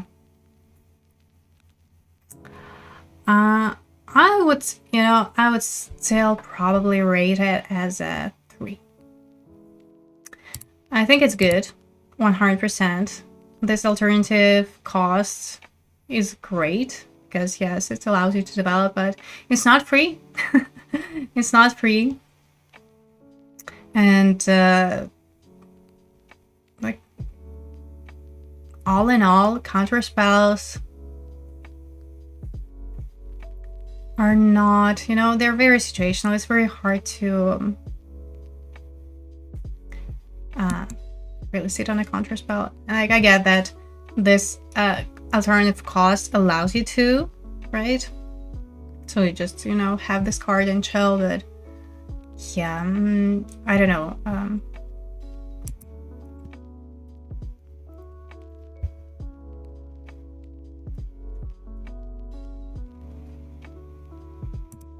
Still you have to have this no-token creature, unfortunately.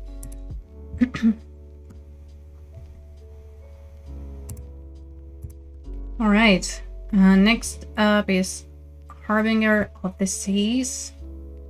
Another rare for 3 mana, 1 and double blue, 2/2 Merfolk Wizard, non-basic lands. Non-basic lands are islands. Yeah, it's not a limited card, right? Yeah, I agree. Herbivore, thank you for a follow. Hello there. Yeah, like in limited, all of your lands are basic, pretty much. Basic land cards. I agree that it's a filler, definitely filler for constructed. Oh, sorry, for limited. I'm losing my mind here. Yeah, this one you can see how it is specifically designed for constructed.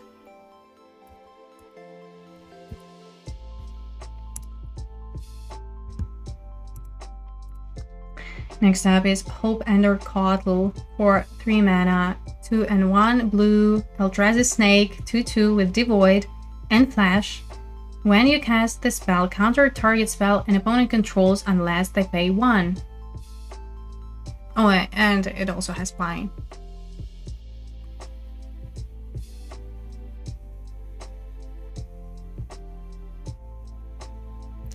Okay. Nice, honestly nice. So basically, like, it's a creature and a counter spell in 1. Or should I say it's a counter spell that happens to be a creature? I mean, yeah, I agree. Nice, like, yeah, it's your Windrake that counters, has flash. Wow, it's great. Yeah, I love this card. I think it's excellent. I agree. Yeah, counter spell with flying. Counter spell with legs, with wings, in this case. Okay.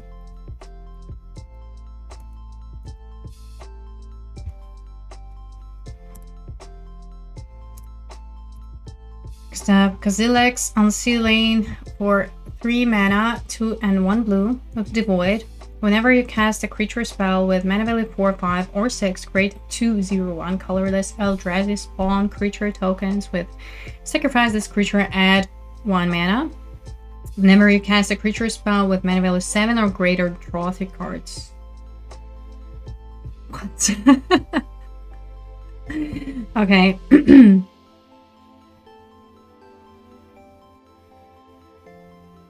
There's a builder on it. Again, yeah, I guess there's gonna be this archetype, right? With Eldrazi.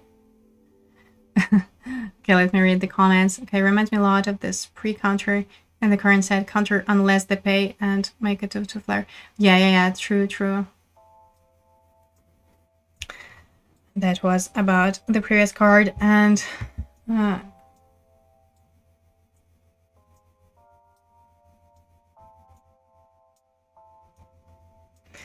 problem is, again, like, imagine you spend your turn to cast this spell and it doesn't affect the game, honestly.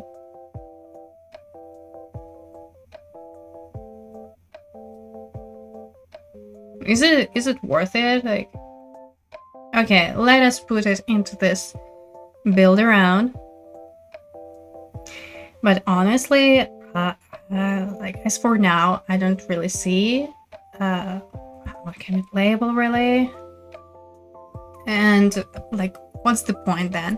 All right, if you already cast this 4, 5, 6 mana value creatures or spells, whatever, why would you need to ramp? To cast like 11 mana spells? I don't know. Wow. Okay, let's put it like 2.5 just because it's my first impressions. I don't know what's coming next. Are we gonna see this crazy stuff for 10 plus mana? Okay. Not a fan.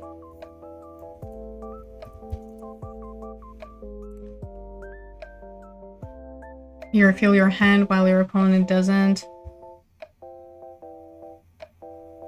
Well, yeah, you mean this ability? I mean, I get it, yeah, for the late game, but as I've said, when you cast this, it does nothing. And that's my fault. Okay, moving on. Petrifying Meddler for 5 mana, 4 and 1 blue, Eldrazi with the Void, for 5. When you cast this spell, tap up to 1 target creature and put a stun counter on it, and it also has reach. This is good. I would hope my 7 mana creature wins the game anyway. Yeah. This is mood. Okay. This guy, I think it's fine. It's alright, but again, like 5 mana. I mean, all in all, it's okay. You would first pick it? Really?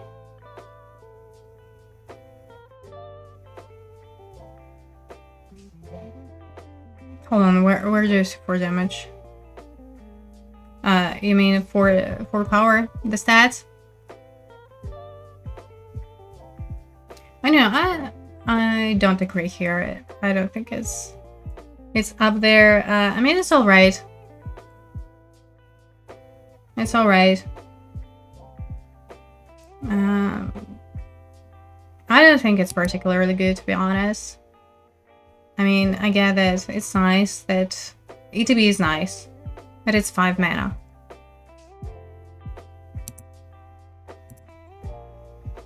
Yeah, you know, like, normally I would say like it's like something around this filler category, but just because of its ETB ability, I would say it's 2.5. I don't think it's particularly good, to be honest, because it's your 5 drop.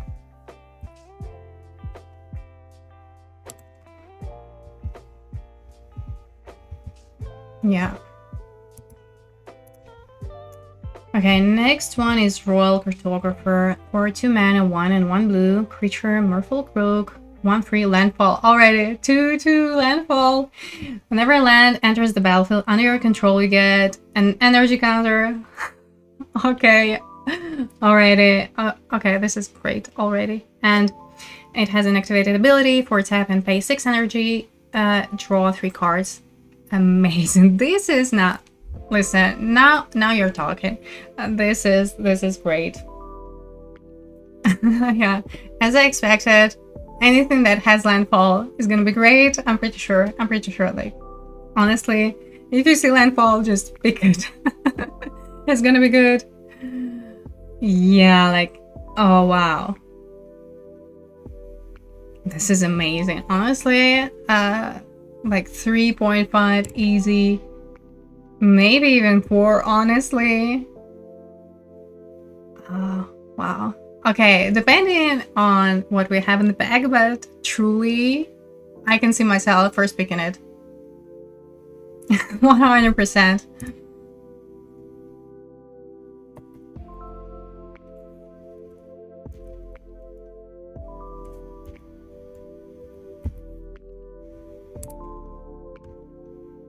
Alright.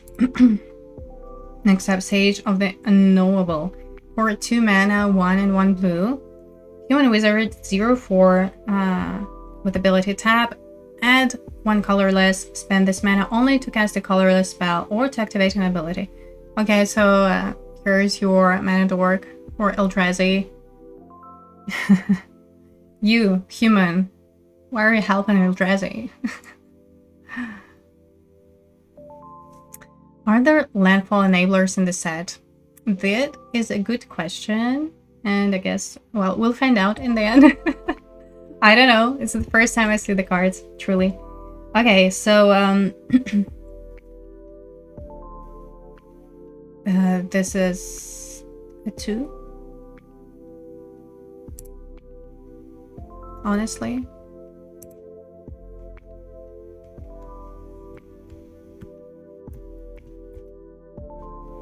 Sorry, this is...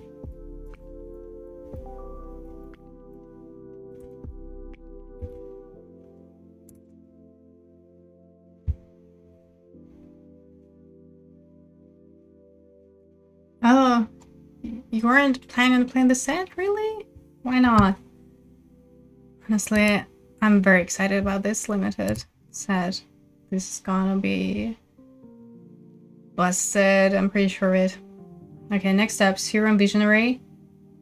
3 mana, 2 and 1 blue. 2/2. When it enters the battlefield, draw a card, then scry 2. Yeah. Of course, this is very good. Yeah, like 100%. Sorry, it's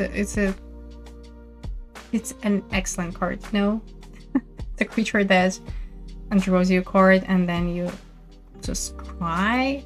Amazing. This is good. This would fit absolutely any deck. It's great. Excellent card.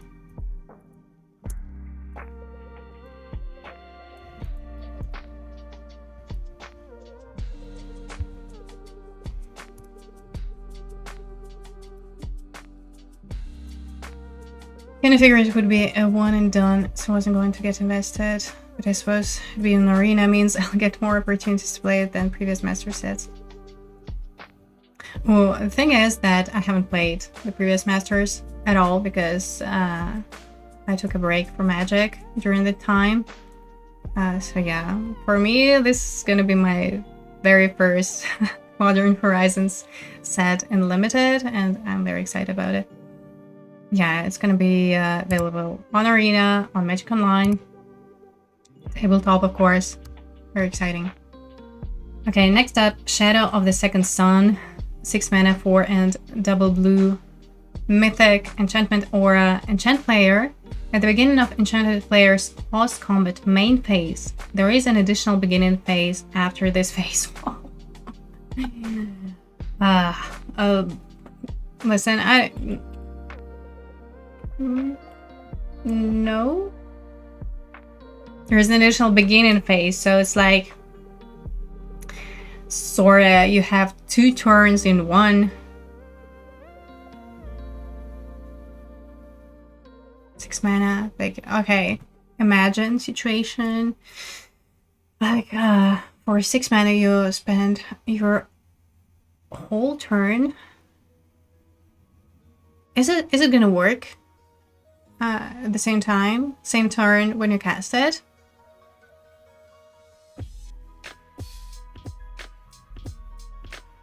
Is it? If so, then like, yeah, this is great. Okay, like imagine, yeah, 6 mana, you cast this, and then this is the time walk that we're talking about.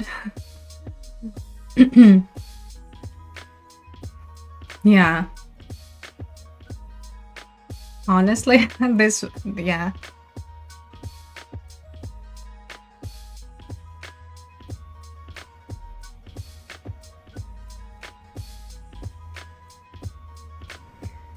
It's not like you're gonna draw a card, however, but listen. Or what? There is an additional beginning phase. No. Are you? Oh yeah, beginning phase. Beginning phase on top of KO and draw.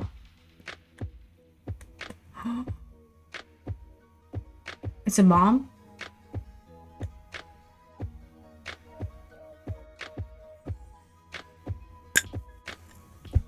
I think it is.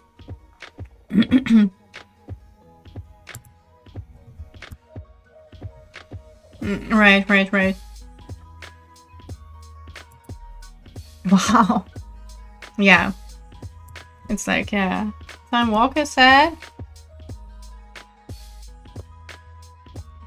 Here we go. Awesome. Okay. Next up is a rare card, Strix Serenade for 1 blue mana instant. Counter target artifact, creature, or planeswalker spell. Its controller creates a 2/2 blue bird creature token with flying.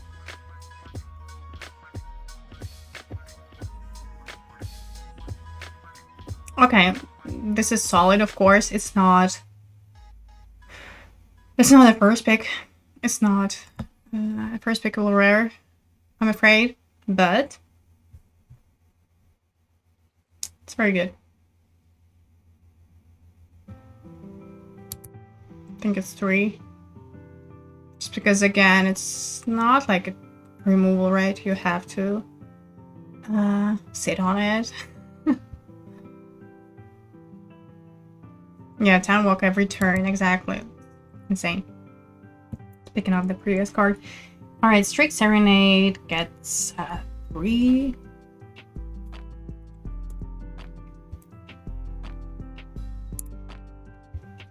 Next up is Tamio meets the Story Circle. For 2 mana, 1 and 1 blue, we have Enchantment Saga. First lore counter, we have until your next turn, whenever a creature attacks you or a planeswalker you control, it gets -2/-0 until end of turn. Okay. Second one is discard any number of cards, then investigate twice for each card discarded this way. Nice. I mean, it's not like you draw these cards, but okay.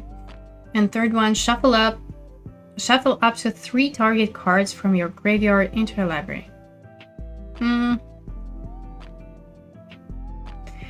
Okay, are we gonna see artifacts, interaction, energy? Because like the second lore doesn't make sense really. I mean, sort of you get your cards back, but like later. Alright, so it's not like you just card and draw them. Yeah, slow card advantage. Yeah, that's a good word to describe this card. Obviously, for a control defensive deck, right? And also, I don't think that you would want to cast it on your turn 2. It's not your to drop. Will this format be slow enough for this? Is the question. I mean, I don't really like this card, to be honest. I would say like it's 2.5. I think it's quite mediocre.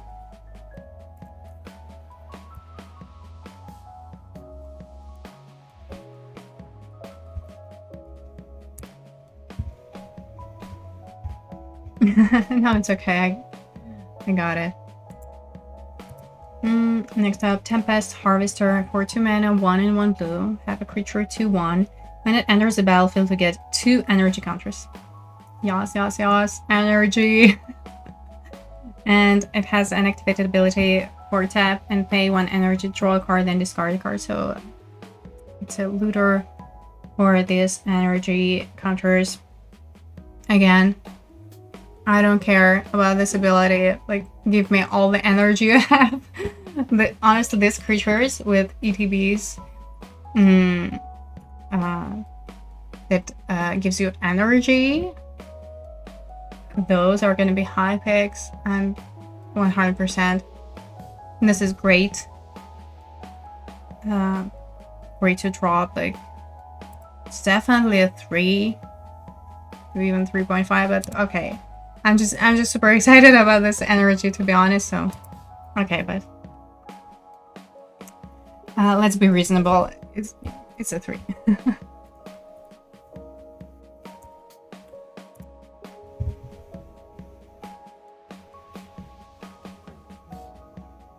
I mean, what else do you need, right, to support this energy strategy? It's a 2-drop, so you're covered. I mean, your early game's covered. Sorry, that's what I meant. And yeah, amazing. Triton Wavebreaker for 1 blue mana. Enchantment creature 1/1 with bestow.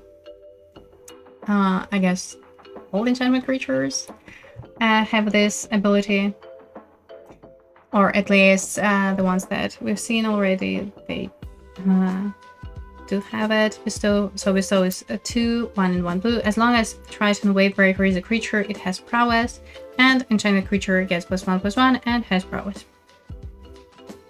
Yeah, nice. I like it. I like these creatures. These enchantment creatures, I'm pretty sure. That again, it's gonna see play this a whole different archetype. So we've seen this energy archetype, and also some cards that already are working together with enchantments / aura synergy. I like it.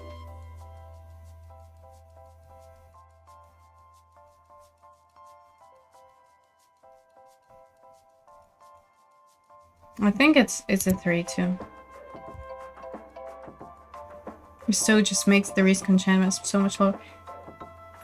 Yeah, and what I like most about these cards is that, okay, early game, you just cast this as creatures, and later on, you cast them as auras.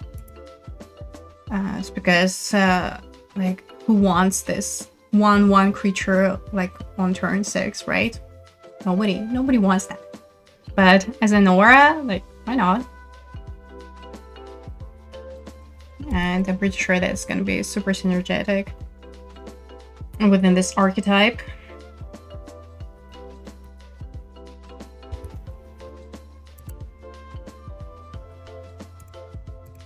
Right, next up, Tune the Narrative. 1 blue mana instant, draw a card, you get 2 energy counters. Oh yeah, you probably can see how excited I am about this energy archetype. Like, what? This is insane. The support is insane for this archetype. Are you kidding me? For 1 mana, so basically, you cycle this card and get 2 energies. Nice, nice. This is great. Definitely, so like 2.5, honestly. Remember, what was it? Birthday Escape from Lord of the Rings has similar vibes, and you know, it was a card that everybody played in limited.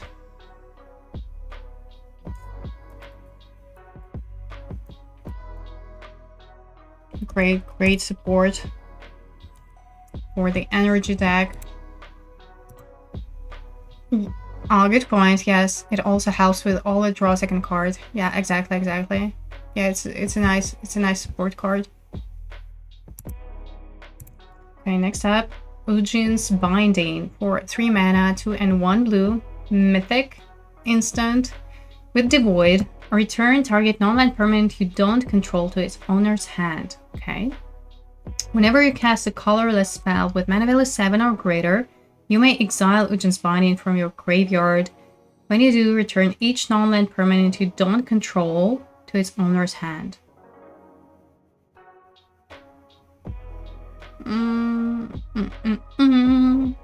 What do you think?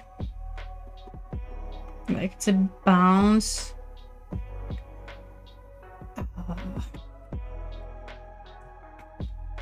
It's a bounce spell for 3 mana, just like as it is, but it also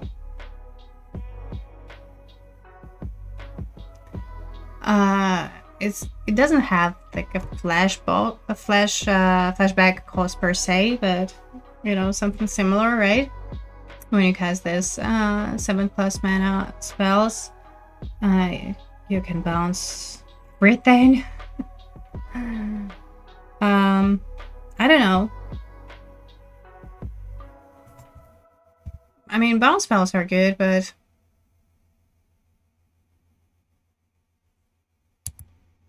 it's a good point. The thing is good enough unless you have a good chance to get the second side. The thing is, it's a mythic. If it was common, or you know, at least uncommon, okay, but it's a mythic. Oh man, I don't like it. I don't like it for limited, to be honest. I don't think it's strong enough. Like, again, 2.5 considering you play it in this Eldrazi archetype. But again, it's a mythic. You're not gonna see it that often, and you don't want to first pick it. So what do you do?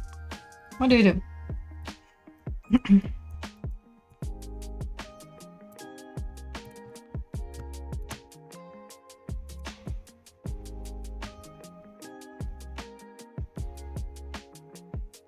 I have two ways to potential trigger it. I play a 3-mana unsummon. Yeah, I mean, my point is that bounce spells are good, they're decent. You have to play them, you know, wisely. But yeah, the problem with this particular card is that it's a mythic, to be honest. Anyway, next up is Unfathomable Truths. For 5 mana, 4 and 1 blue. Instant with Devoid. Draw 3 cards and create a 0/1 colorless Eldrazi spawn creature token with sacrifice this creature, add 1. Okay.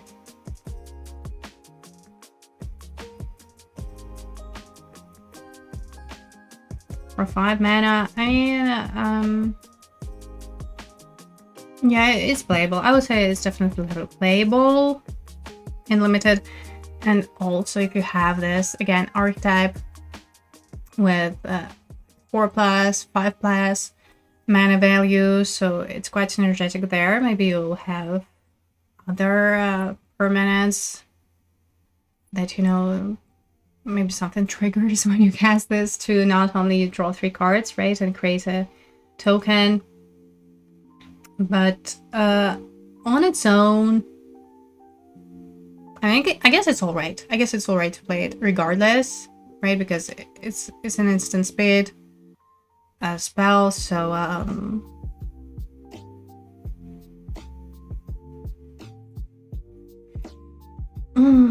I want to give it 2.5, to be honest.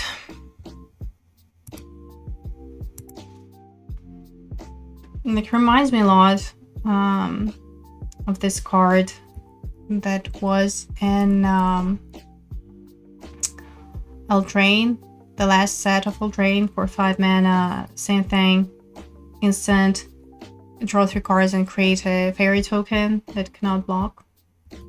Similar wise, but this is better. This is better. Firstly, the mana cost is better, and this spawn token, it ramps you, so this is actually better. But the vibes are pretty similar. I guess this is going to be strictly better in this Eldrazi archetype. But we shall see. Utter Insignificance for 2 mana, 1 and 1 blue. Enchantment for flash. Enchanted creature loses all abilities and has base power and toughness 1/1.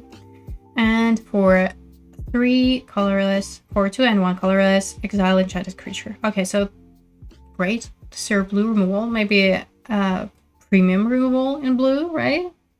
It's common. I would say it's like 3.5, honestly.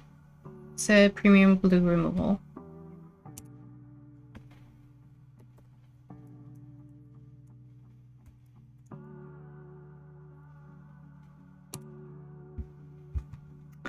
All right.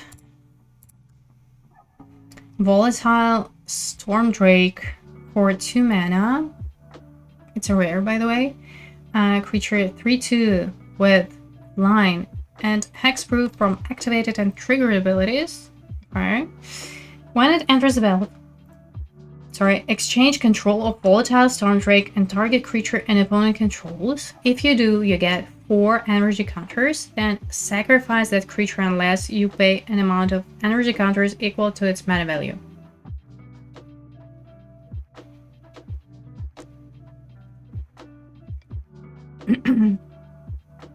Why?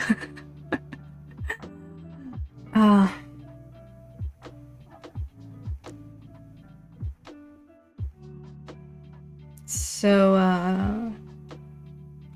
I mean, for 2 mana, 3/2 flyer and hexproof from abilities, yes, good, amazing to draw, right? But this ability honestly perplexes me. Like, why? Why would you want to do that? I mean, if you exchange control of this creature and, you know, an opponent's bomb, I get it. But then if you do this, you must sacrifice it, right? And like you get the energy and then you have to sacrifice this. And Storm Drake stays under your opponent's control. Do I get it right or not? Please let me know.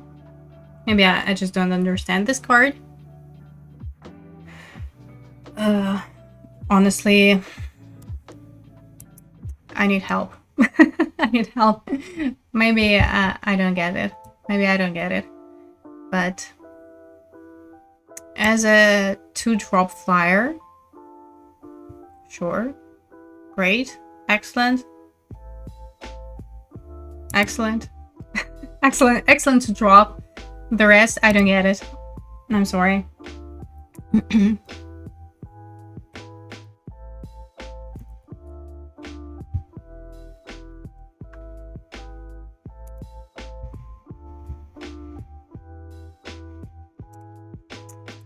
Okay, next up, Hydroelectric Specimen for 3 mana, 2 and 1 blue. It's a land as well. Anyway, it's a this is a double face card. That's what I meant. This is a creature 1/4 with flash. When it enters the battlefield, you may change the target of target instant or sorcery spell with a single target to Hydroelectric Specimen. So yeah, any like burn spells, this guy takes it, redirects it. So it's nice.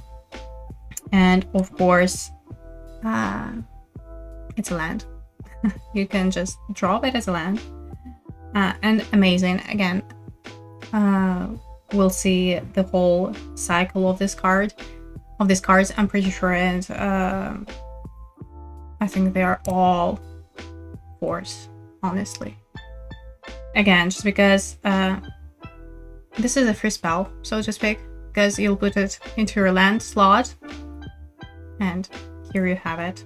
Great.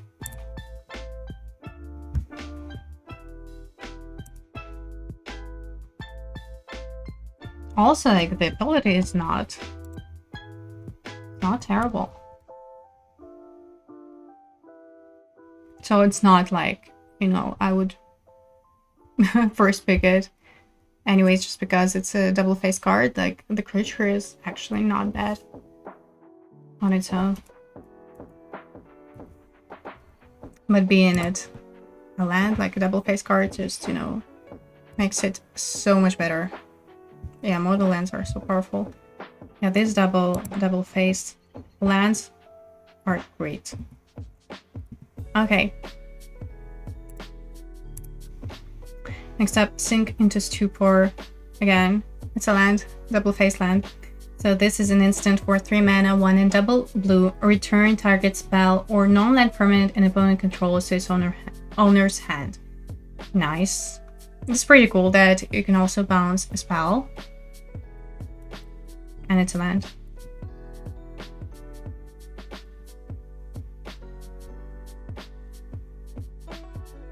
This is maybe a little more situational than the previous one, but honestly, it's still a 4. I like it. It's still good. It's still good.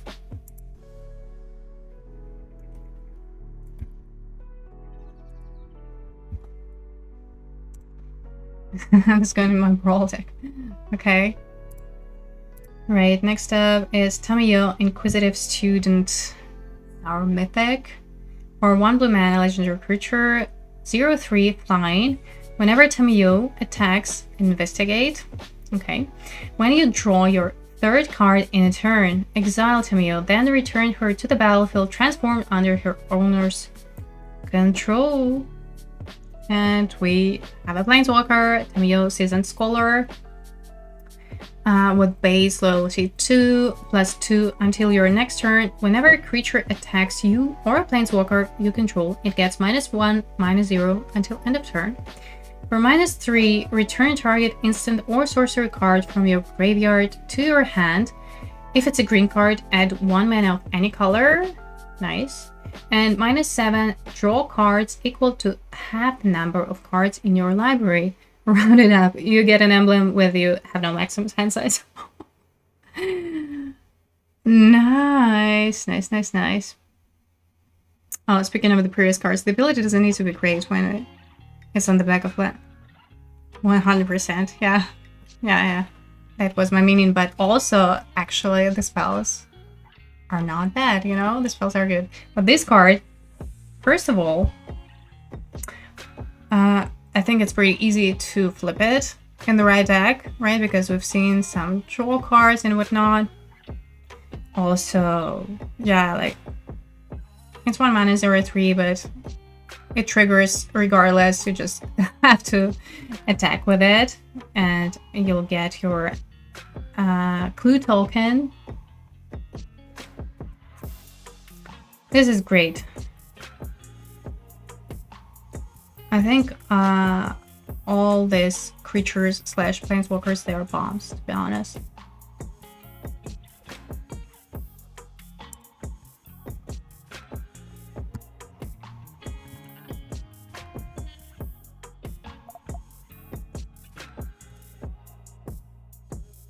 This is just pure advantage. It's insane. Imagine casting your turn 1. Whoa. Maybe a little bit slow, but it would win you a game if it stays. Okay. Next up, Deep Analysis. For 4 mana, 3 and 1 blue, sorcery. Target player draws 2 cards, cast flashback of 2 mana, 1 and 1 blue, and pay 3 life. It's alright. Guess it's a 2. Catsup, thank you so much for a follow. Hello. Appreciate it. Yeah, I think Deep Analysis is more like a filler. Just because like 4 mana sorcery. Like I get it that it has flashback. Not sure. And it's uncommon. The thing is, you know, about limited is that, of course, there are cards that objectively good or bad, and some of the cards are more specific to the taste of a player. So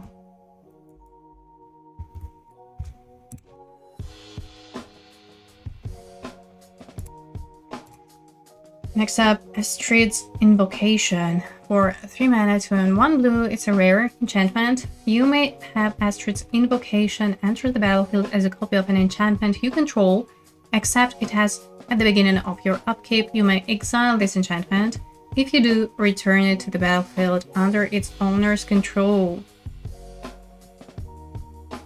Okay, I can see these ETBs and whatnot. It's synergetic with oh my god, enchantment creatures, right? Some of them have ETBs, so could be something. But again, When you cast it, you basically spend your whole turn doing nothing. You tap out 3 mana, and it doesn't affect the situation at all on the battlefield. And I don't like it.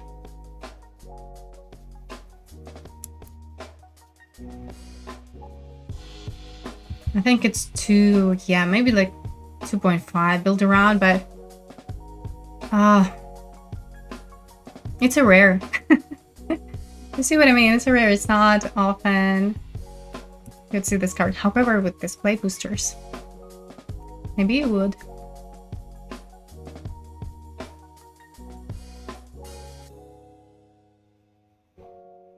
Yeah, well, but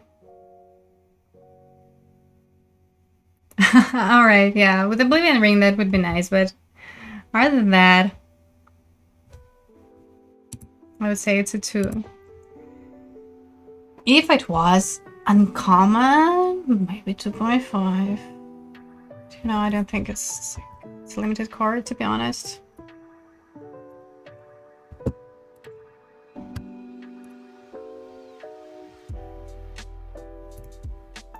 Next up, Kappa Cannoneer. For 6 mana, 5 and 1 blue. Artifact creature, it's a rare. 4/4 with improvise. So you can tap your artifacts to cast the spell.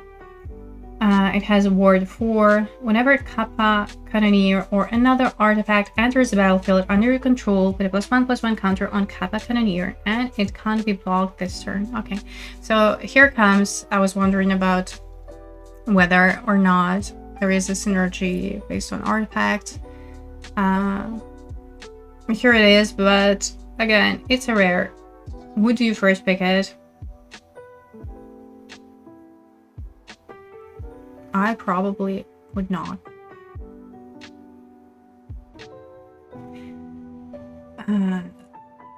Or, however, you know, okay, imagine you first pick it, right? Because there's nothing better in the pack, or I don't know. And then, it's a strictly build around. You have to trap this artifact attack.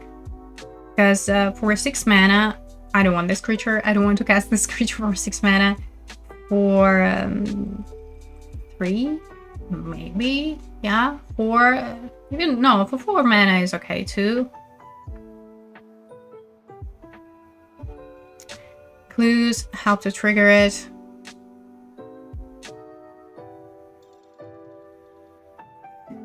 The thing is that it doesn't have any evasion. It has ward, yes, but other than that, it's just, you know, it's just a big creature. That's it. I don't think that it's particularly good. It requires a lot of work too. Oh, it can be blocked. I'm sorry. Yes, you're right. I'm sorry. Actually, yeah. Okay, now it changes everything. Okay, let's say, I mean, it's not gonna be good in every deck, right? It's only gonna be good if you're able to trigger it, and if you're able to cast it earlier than on your turn 6. So it's definitely build around. I don't know. I probably wouldn't first pick it because it's too risky. I mean, you could if there is nothing better in the pack, I guess, right? But yeah, this requires a lot of work, however.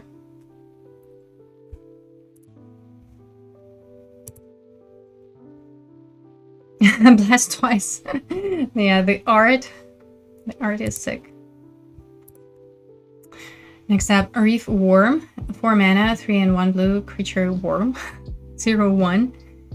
When it dies, create a 3/3 blue fish creature token with, when this creature dies, create a 6/6 blue whale creature token with When this creature dies, the Kraken creature. Oh my god, this is such a silly little card. I love it. Oh wow. This is kind of ridiculous, but it's fun. I don't know what I think about this card. It's 4 mana 0/1. But then, and then, and then. Oh my god, it's silly. It's silly. Silly card.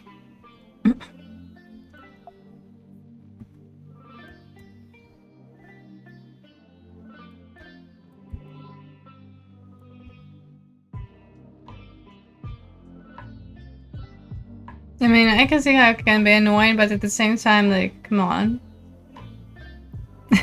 I don't know. It's like, is it a filler or is it something else? Oh, that's a good point. That's a good point. Yeah, this is the non-token blue creature I went to sacrifice to cast that counter spell. Yeah, that is also a good point. I was thinking about it. Is there gonna be this sacrifice archetype or not? I'm pretty sure, yeah, Dimir should be it, right? Or at least, you know, we're gonna see some black cards that have this sacrifice ability, whatnot.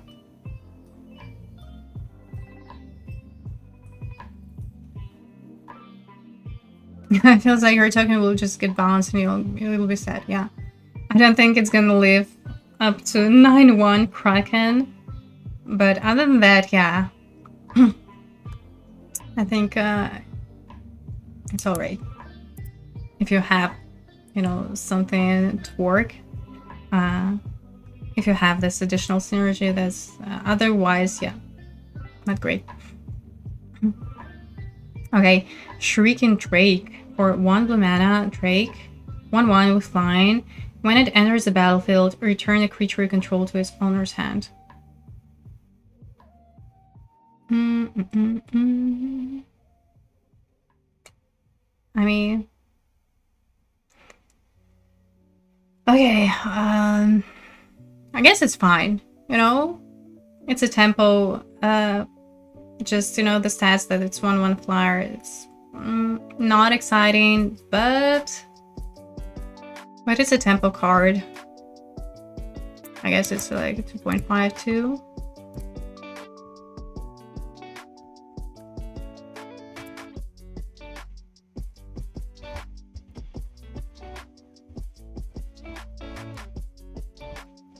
Alright. Flusterstorm. It's reprint, right? For 1 mana, instant counter target instant sorcerer spell unless its controller pays 1/1 and it has Storm. Yeah, it's 100% reprint. So it doesn't affect constructed format. It's gonna affect limited, right? I don't know. It's in a rare slot. I'm not gonna first pick it. And it's a rare. Sideboard at best for limited. I think so. Because, like, come on.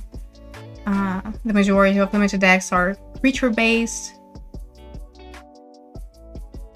Shrieking Drake was a reprint as well. Okay.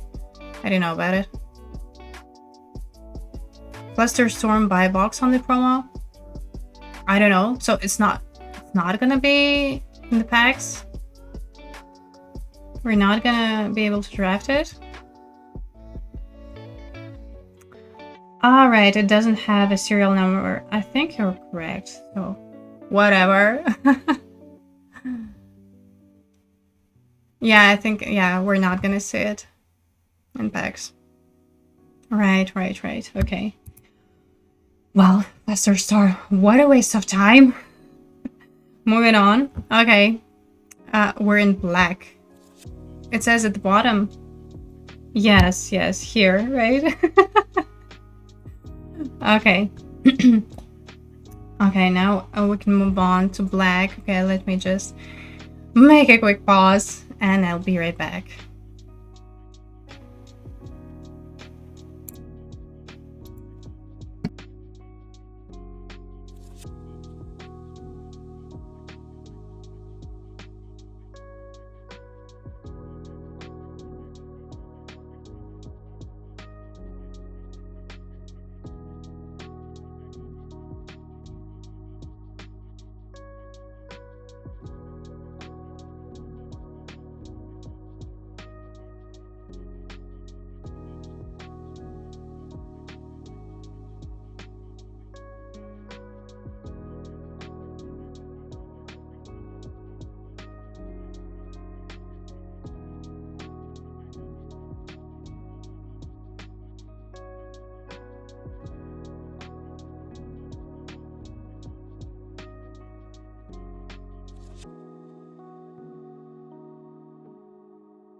Okay, I'm back.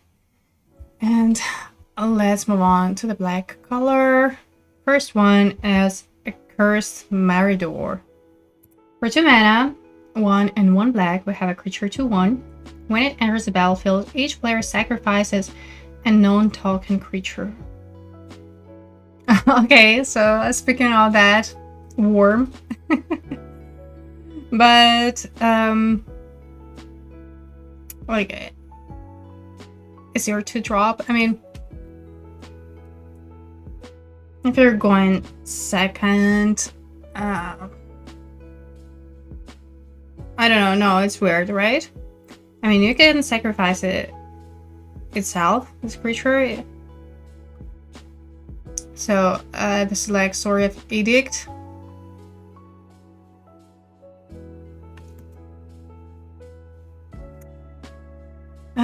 Not great. I don't think that it's particularly good, to be honest, and it's not really your to drop, right?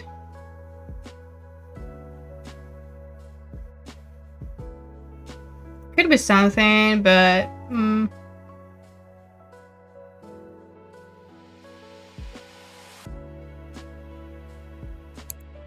I would say like it's a 2 or like 2.5 maybe if you have this you know, something going on with sacrifice effects. If you have expendable creatures, then maybe, but even like on its own, like, come on, it's a 2 mana 2/1. I don't think it's good enough.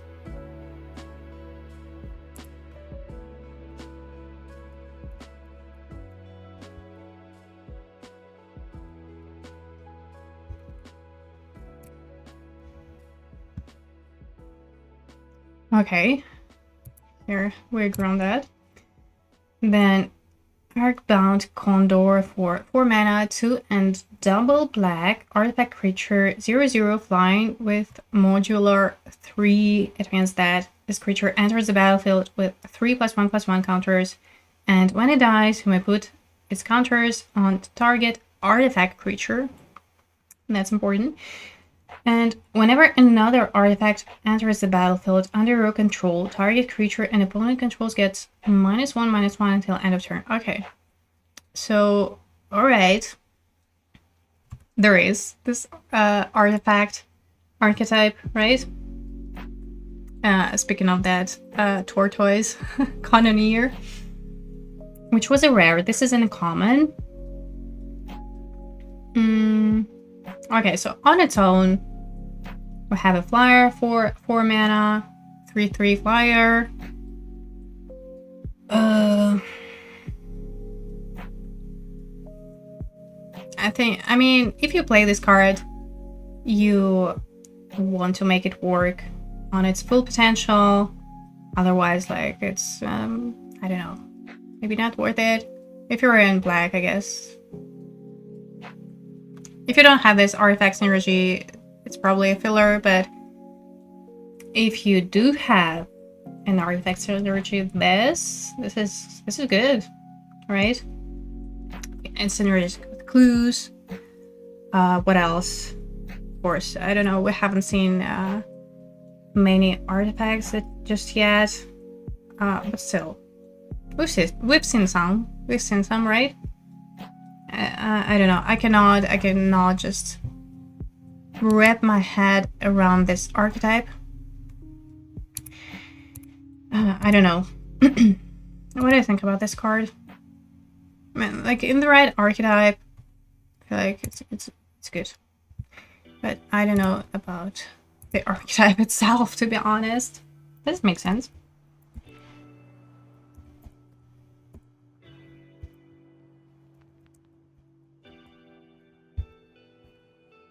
Also, like, mana cost double black. I honestly, I don't know. I'm not sure about this card. Next up, breathe your last instant for 3 mana, 1 and double black. Destroy target creature or planeswalker. You gain 1 life for each of its colors. Hello. Hello, black removal. Black premium removal. Yeah, like 3.5 /4 even, right? It's a premium removal. It's great.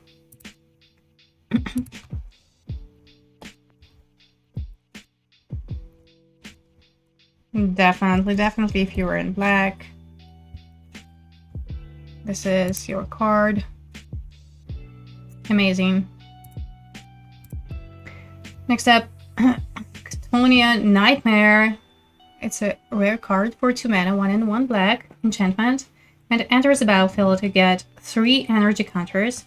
By X energy counters, sacrifice a creature, return Ctonia Nightmare to its owner's hand. Return target creature card with mana value X from your graveyard to the battlefield. Activate only as a sorcery. Okay, so there's a lot of things that going on. Okay, I think we'll have to like dig deeper and see about this energy archetype better, which colors are more prevalent, you know. It seems like blue for sure. Could it be like blue and black energy? I don't know. In white, we've seen some, right? So I have to say about black. Is it like, does black color support this energy strategy? The first place, but it's like, okay, for 2 mana at least, right up, we get our energy counters, and then it stays on the battlefield until further notice, right? Because the second one is an activated ability. It's an interesting card, for sure. So if you don't have this energy synergy, so at least you can reanimate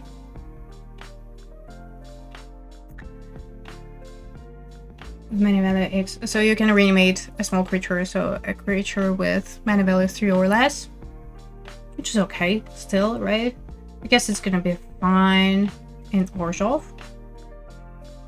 I would think so. How do we rate this card? Like a 3?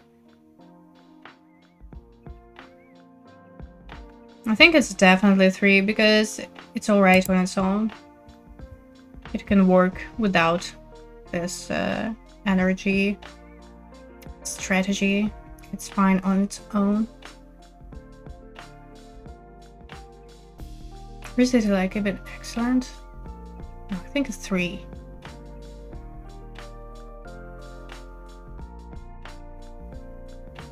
Yeah, exactly. That's what I was talking about. just now, like, how can we rate it? How can we rate this card just, on its own, if you're not in this energy strategy? Yeah, I think it's alright on its own.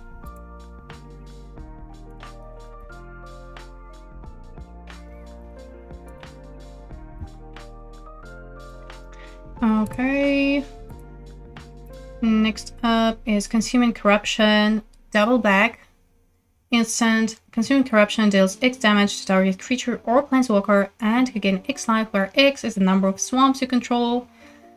Let's go! Mana black. There was this card. Where was it? Brothers War, right? For 6 mana. But you actually, that card, you could also kill your opponent because it was dealing damage equal to the swamps you control to any target, and this only to target creature or planeswalker, which is, still fine, but worse. But again, it's a 2 mana spell at the same time. Okay, what do you think about it? Quite situational too, right? And it's not a universal. It's not a universal card. You have to be like strictly in black, like heavily in black. Other than that, it's alright. I'm like 2.5 maybe, right? Because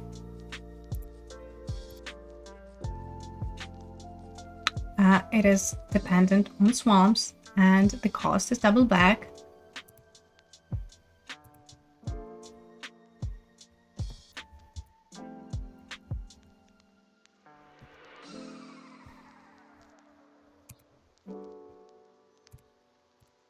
Alright, next up is a rare card. Crabamination. Nice. For 6 mana, 4 and double leg, creature Crab Demon. Love it. 5/5. Emerge from artifact 7. So, what does it mean? You may cast the spell by sacrificing an artifact and paying the emerge cost reduced by that artifact's mana value. That's interesting. Okay. Okay, a lot of text. Bear with me. When Crabamination enters the battlefield, target opponent exiles the top card of their library, a card at random from their graveyard, and a card at random from their hand. You may cast the spell from among cards exiled this way without paying its mana cost. This is nice. Okay. Emerge from artifact. So Crabamination emerge from an artifact. Wow. The design of this card is hilarious. I love it. So, okay. Honestly, I'm not mad at it, even for 6 mana. I would assume that you may be able to cast it for cheaper, let's say. But honestly, it's good. Emerge from artifact. Wow. This is pretty cool, honestly. Is it 4 or 3.5? I mean, it's a good rare. It's a good rare.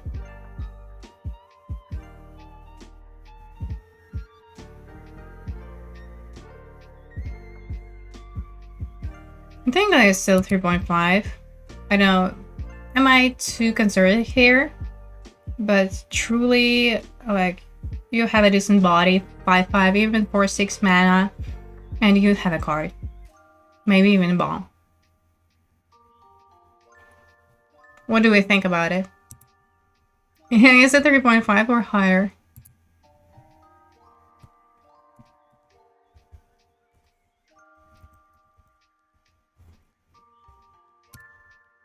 A little bit random, right? But still, basically, like, you have the cards for 6 mana, which is nice.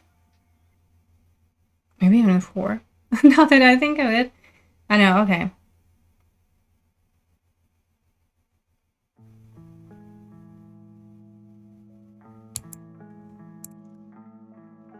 The Creation of Avacyn. For 3 mana, 1 and double black. Enchantment Saga. First lower counter, search your library for a card, exile it face down, then shuffle. Alright. Second one, turn the exiled card face up. If it's a creature card, you lose life equal to its mana value. And third one, you may put the exiled card onto the battlefield if it's a creature card. If you don't put it onto the battlefield, put it into its owner's hand. Okay, so for 3 mana, it's a tutor, first and foremost.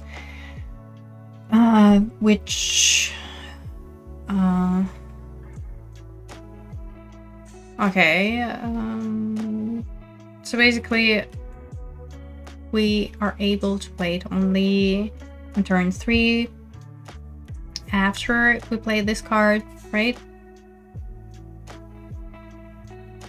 Second lore actually might hurt because you lose life, but then you don't get your creature, so it doesn't affect the situation on the battlefield. Am I right?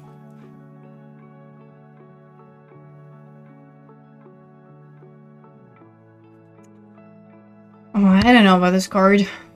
This is a scary card.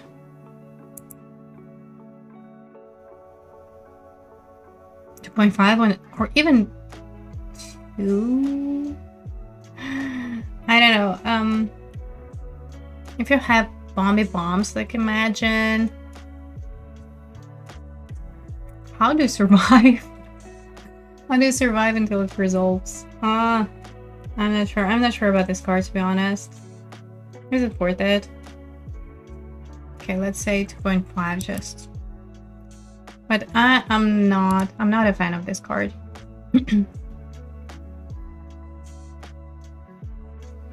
Mana cost, like everything about it is just too slow, right?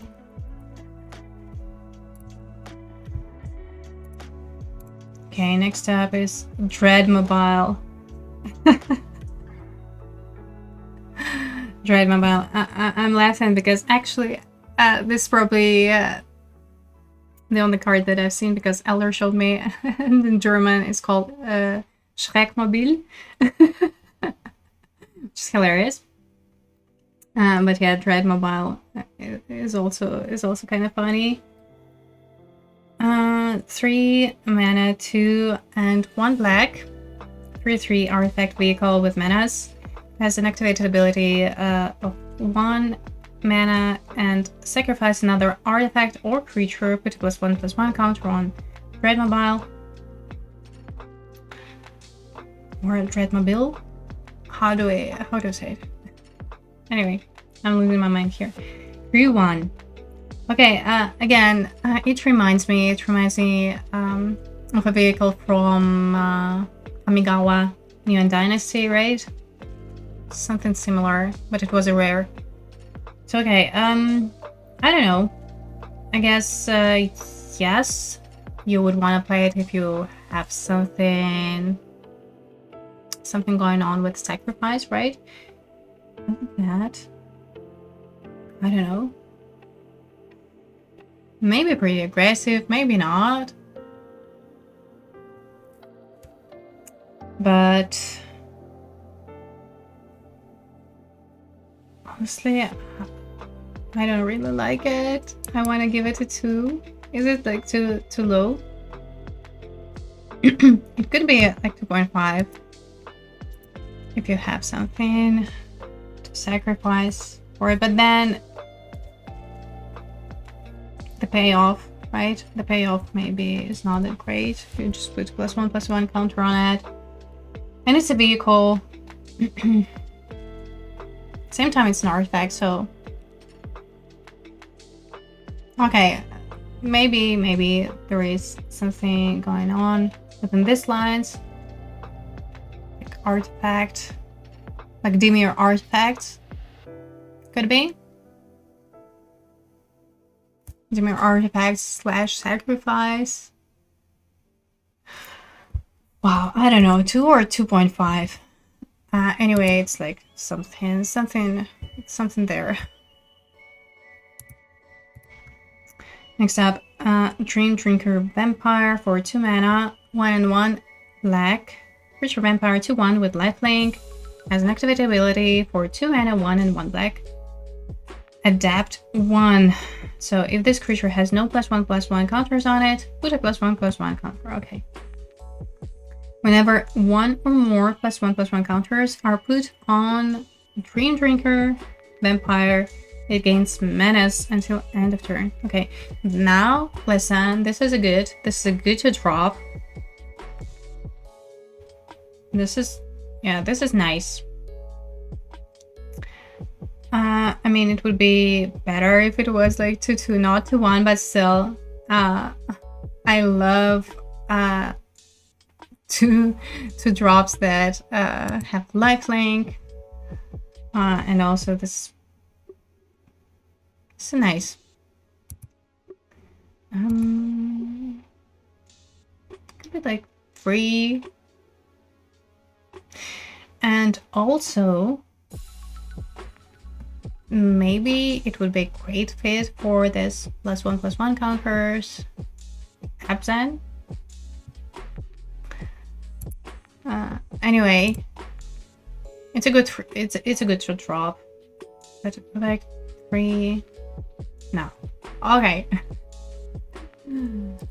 I'm just thinking maybe it's too much, but at the same time,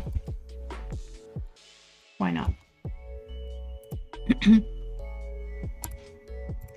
Next up, Draw's Claw. Artifact equipment for 2 mana, 1 and 1 black. Living weapon. Equipped creature gets +1/+1, and whenever equipped creature attacks, each opponent loses 1 life. Equipped to. Okay, so here comes your to drop, basically to drop 1/1, but when it attacks, opponent loses 1 life. So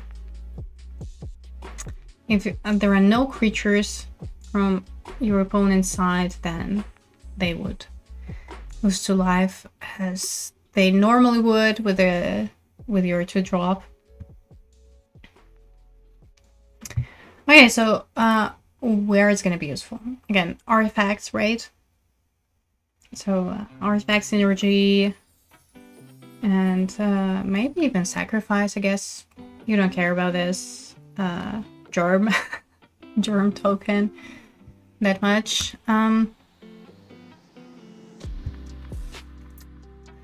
Right.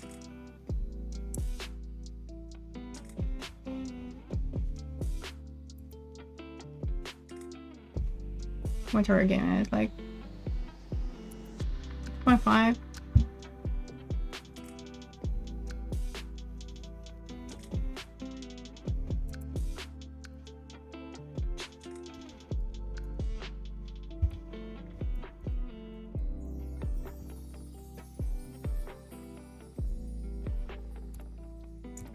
Next up, Emperor of Bones. It's a rare for 2 mana, 1 and black.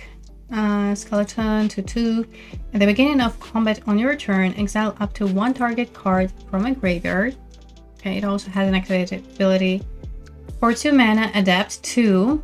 And whenever 1 or more +1/+1 counters are put on Emperor of Bones, then put a creature card exiled with Emperor of Bones onto the battlefield under your control with a finality counter on it. It gains haste. Sacrifice it at the beginning of the next end step. This is great, honestly. Nice. So at least you will be able to activate it once. If you have like additional support with these counters, then it's gonna be something late game. Honestly, nice. Like basically for 2 mana, you get a creature 4/4. It's amazing. No, it's really good. Definitely 3.5. Emperor of Bones. It's a good rare. Good rare for limited.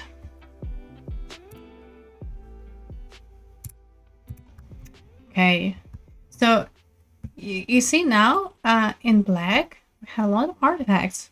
Okay, so next one is Etched Slith. For 2 mana, 1 and 1 black. Artifact creature 1/1 with menace. Whenever it deals combat damage to a player, put a +1/+1 counter on it. When you do, you may remove a counter from another target permanent or opponent. Okay, so you can remove, you can chip away those energy counters, right? Sorry. Or even +1/+1 counter. This is interesting. Okay, I like that it has evasion, that it has menace. I guess it's okay. I guess it's an alright to drop. Is it a good one though?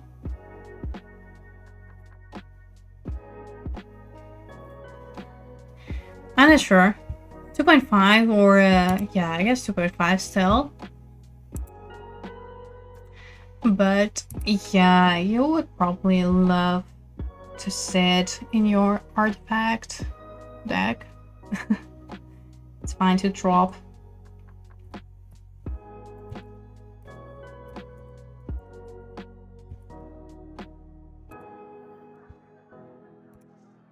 Next up is Ethereum Pteramander. For 1 black mana, we have artifact creature 1/1 flying.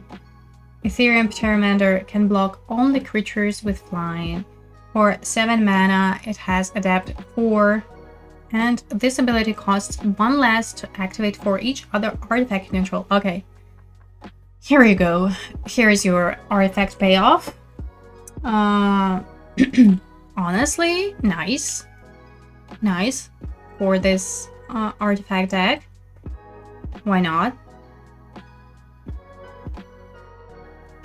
Like at the beginning, okay, imagine, right? It's your 1-drop, fine, whatever, but we've already seen some equipments, living weapons, whatnot, and I guess you can pay way less than 7 mana to adapt 4, and it's gonna be a decent flyer for 1 mana.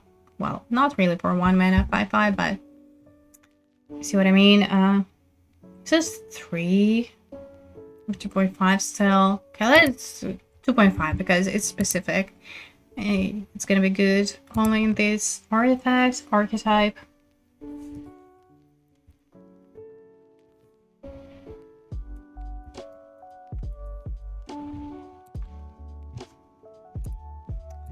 Okay, next up, Eviscerator's Insight for 2 mana, 1 and 1 black instant. As an additional cost to cast the spell, sacrifice an artifact or creature, draw 2 cards, and it has flashback of 5.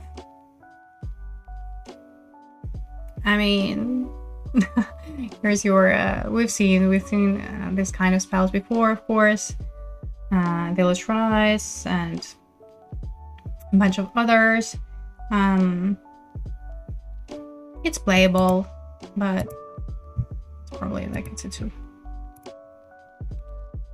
These cards are quite specific, and usually if you need them, you can always pick them up very late.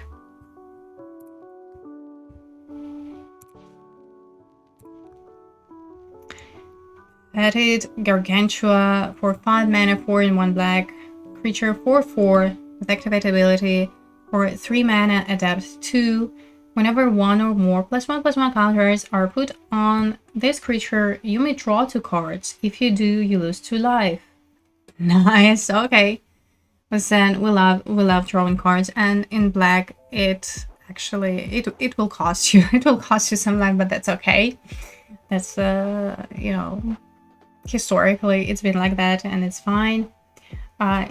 It's pretty good. So we see this again theme with +1/+1 counters. So it's gonna be something for sure. Yeah, basically for 5 mana, you'll get a creature 6/6, and you draw 2 cards at least once, and then, you know, if you can put somehow more counters, then it will trigger again and again. This is good. I think it's a 3.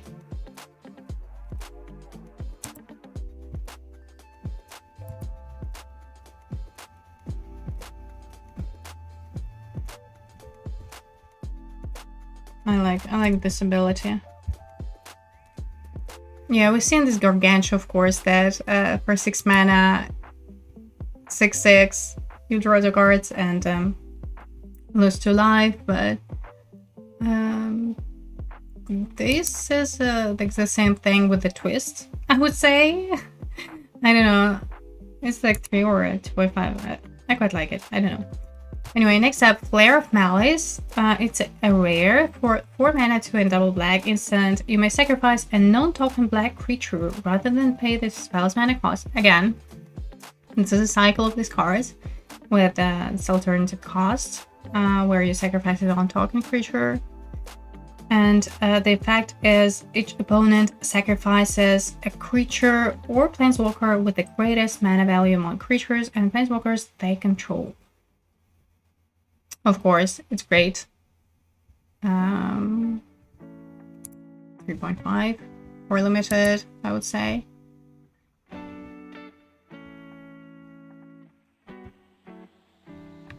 Like that, it also deals with planeswalkers, I think. It's gonna be relevant. What I don't like is that this is a rare card. But yeah, oh well.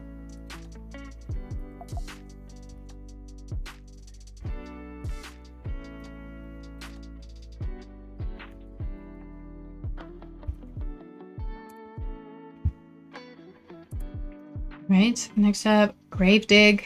For 2 mana, 1 and 1 black sorcery, choose 1. Target player creates a 2/2 black zombie creature token, or return target creature card from your graveyard to a hand. Nice. And it also has Entwine 2. So for 4 mana, you can do both, which is amazing. This is great. So again, it's gonna be either your 2 drops, just, you know, on your turn 2, you create a zombie token, or later in the game, you can also bring something back,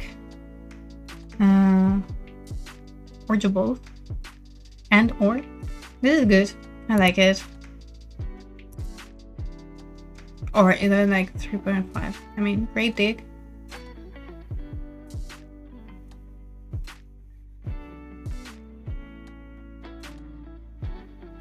What do you think? Is it gonna be better than this? Anyway, it's a good card, right?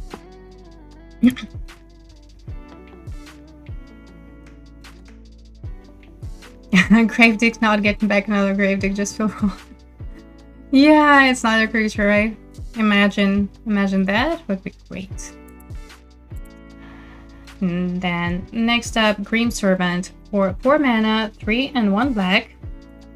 Zombie Warlock 3/2 with menace. When it enters the battlefield, search your library for a card with a mana value less than or equal to your devotion to black. Okay, here comes devotion. Oh, thank you. Hello. This is rude. I'm sorry. So, okay, let me read the card. Would you? Cat. I have this emote specifically dedicated to my cat. This is it. I'm sorry. So, again, when there's a battlefield, we search our library for a card with a mana value less than or equal to our devotion to black. Reveal it, put it into your hand, then shuffle. You lose 3 life. Okay. Yeah, I need to feed her. I think she's mad. She's just woken up and demands food. All right, so this card. This is nice. I mean, it would make more sense if this creature had like double black at least, you know, in its mana cost. Just on its own, it's like it does nothing, right? It needs work. So it's probably like 2.5. Because remember those creatures in Theros Beyond Death? Those creatures that had ETB effects on devotion, they all were double black or, you know, double colored, they'll have that double mana symbol in their mana costs, which makes sense, right? Because you just cast it and the effect is still there, still works. And with this one, it needs work.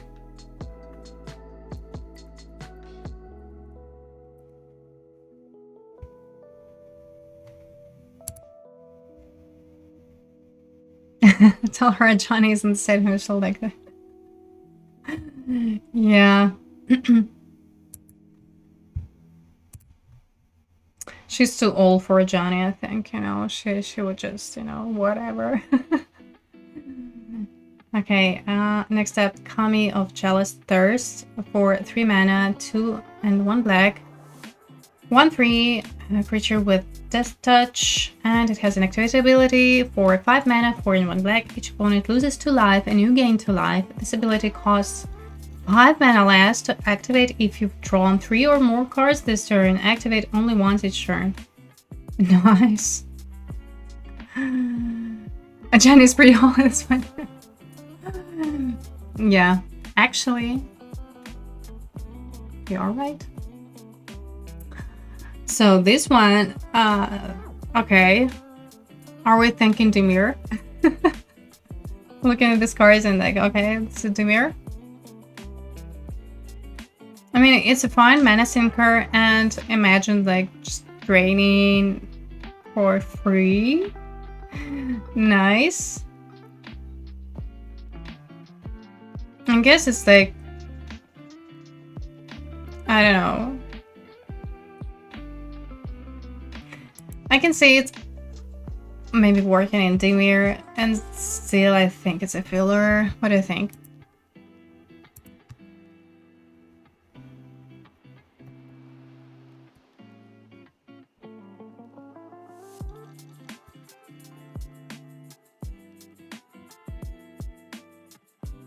Next up, Lethal Throwdown for 1 black mana sorcery. As an additional cost to cast this spell, sacrifice a creature or sacrifice a modified creature.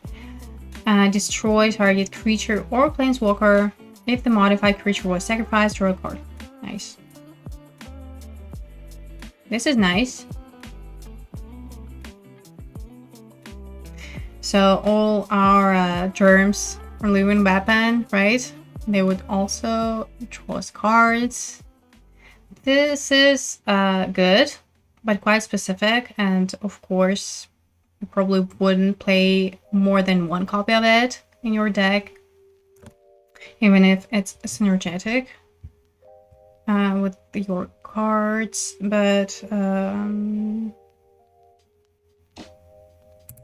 let's say it's a 3 because, like, hello, one mana removal, right?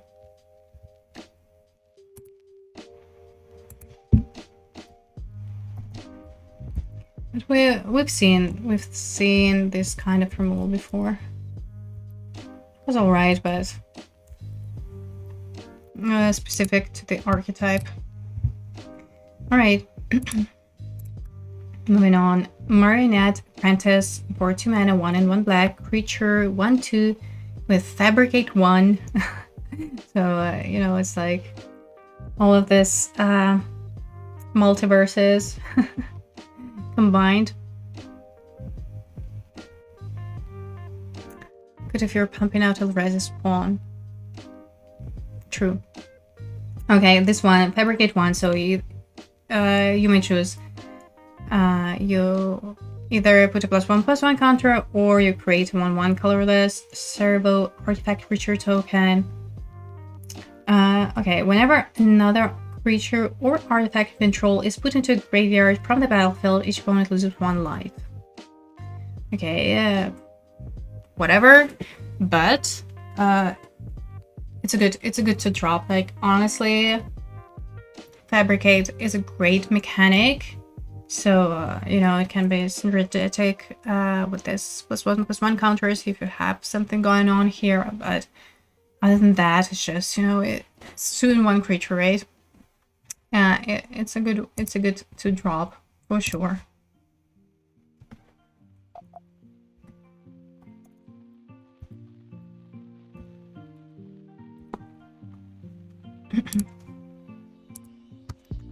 Next up, Mindless Conscription for 3 mana, 2 and 1 black enchantment. When it enters the battlefield and whenever you draw your third card each turn, amass zombies 3.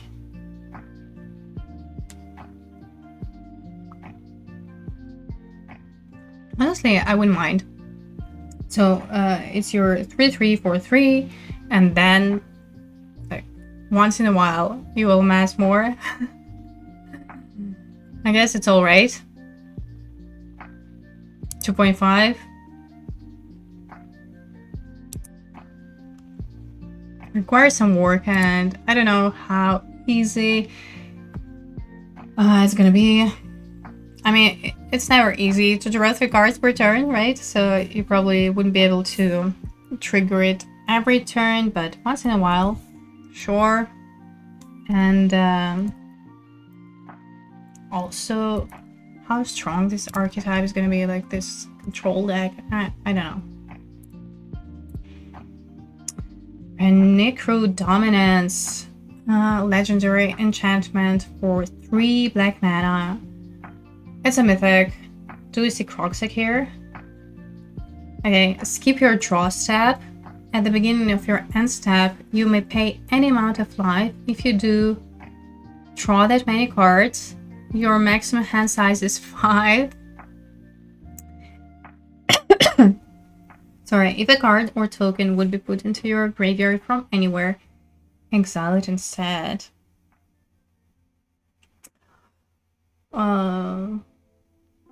It's not for limited, is it? I mean, you could play it still. Hold on. It's not a limited card, like, come on, right?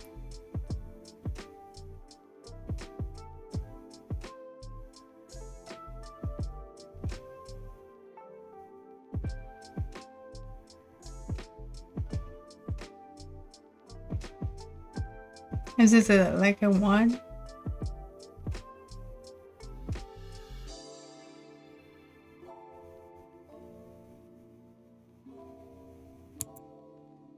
Like, it's not like you have sneak attack or something. Yeah, it's not good to be limited.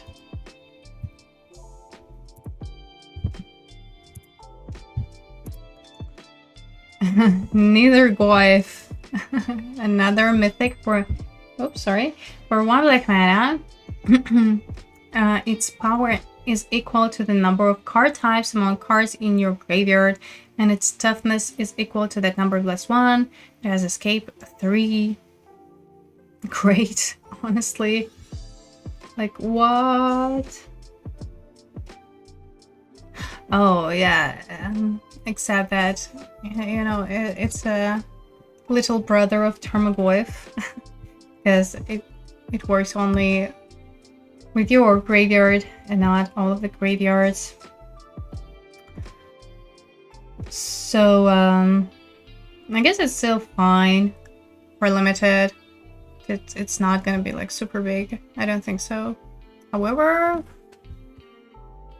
maybe, because we have some decent enchantments, right? We have enchantments, creatures and whatnot. We've seen already quite a few artifacts. Has escape cost. I mean, I guess still it's good, especially for 1 mana, right? It's like excellent. We're gonna first pick it. Not sure. It's a mythic. We're not gonna say it that often. But honestly, may be quite big in this format. Quest for the Necropolis for 1 black mana enchantment. Has landfall. Hello. Whenever land enters a battlefield under your control, put a quest counter on quest for the Necropolis, and for 6 mana, 5 and 1 black, sacrifice it. Put target creature card from a graveyard onto the battlefield under your control, and this ability costs 1 less to activate for each quest counter on quest. For the Necroblast, activate only as a sorcery. Okay.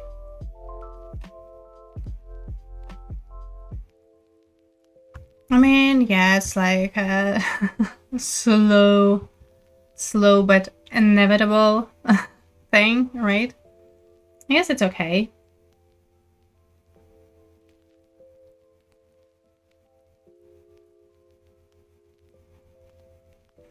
All cards with landfall are pretty powerful, I think so. Maybe like 2.5. Still, I was debating whether it's like good enough or not.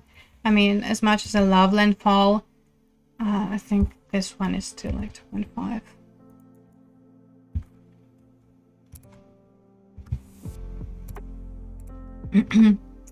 Refurbished Familiar for 4 mana, 3 and 1 black. Artifact creature, 2/1, affinity for artifacts. Okay, flying. When it enters the battlefield, each opponent discards a card. For each opponent who can't, you draw a card. Okay, fine. Would you play it in a Nord artifact deck? Probably not. I don't know, like for 4 mana to 1 flyer. Same time, ETB is fine. Still, right? And actually, it's pretty relevant in the late game. I like that. Even if you draw it when your opponent has no cards in hand, it's still useful. You draw a card at least. Now that's nice. Honestly, I think it's good. In the right deck. It's like a 3. Or still 2.5. I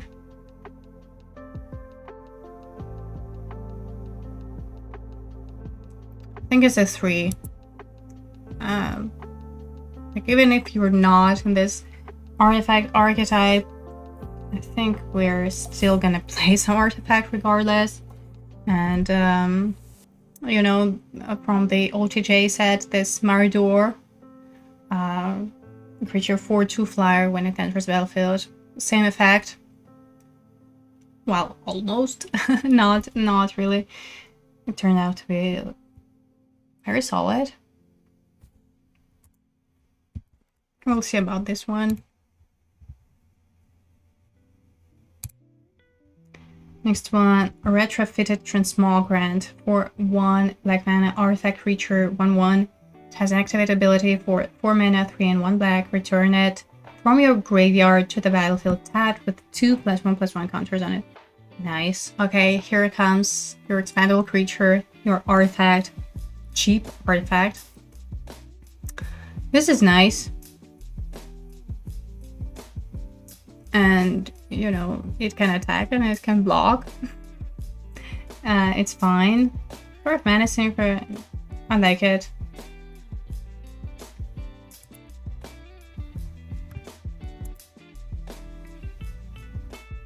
Your expandable artifact creature, nice. Also, like, I don't know, have we seen any artifact fall effects? So when an artifact enters the battlefield, I don't know, maybe we'll see something within these lines. Okay, next up, sorry. Ripples of Undeath for 2 mana, 1 and 1 black. Enchantment. At the beginning of your pre-combat main phase, mill 3 cards. Then you may pay 1 mana and 3 life. If you do, put a card from among those cards into your hand. I don't know. No.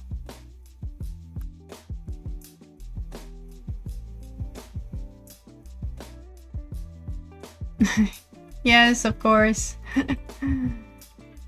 Oh, wow. I mean, it's an advantage, but at the same time, you have to pay mana and you have to pay life.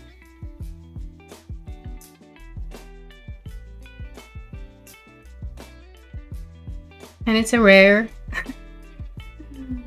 I don't know. Like 3 life. I think 3 life is a lot. And also, I don't know. I don't like this card. I mean, I can see how it can be an advantage, but...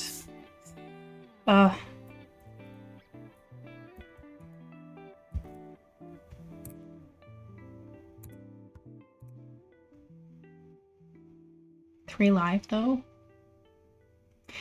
Okay, next up is Scurrilous Sentry for 4 mana, 3 and 1 black. Have a creature 2/3 menace. Whenever it enters the battlefield or attacks, it connives. Oh, nice. Okay, so here comes like draw like second, third, whatever card per turn. Well, at least second, right? This triggers that. Now it's a nice creature. I think it's a 3.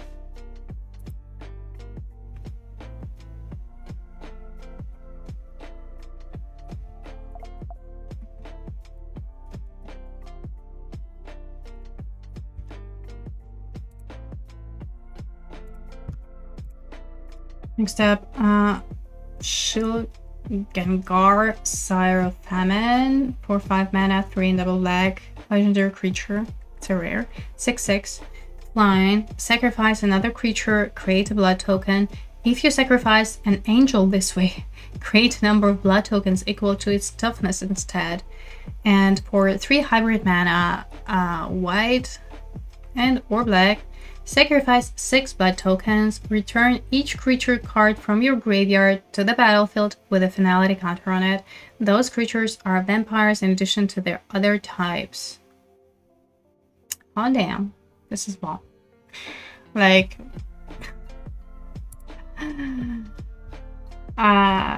like amazing, honestly. This is great. This is great on its own. You don't need like this sacrifice synergy, really. Like, come on, 5 mana, 6/6 flyer. Ridiculous.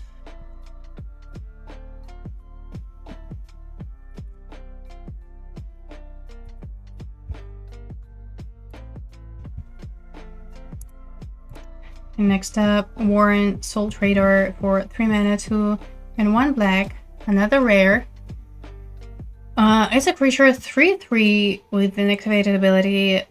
Pay 1 life, sacrifice another creature, create a treasure token. I mean, it's fine as in response, like to removal and whatever, just as the previous one, but of course the effect is not the same.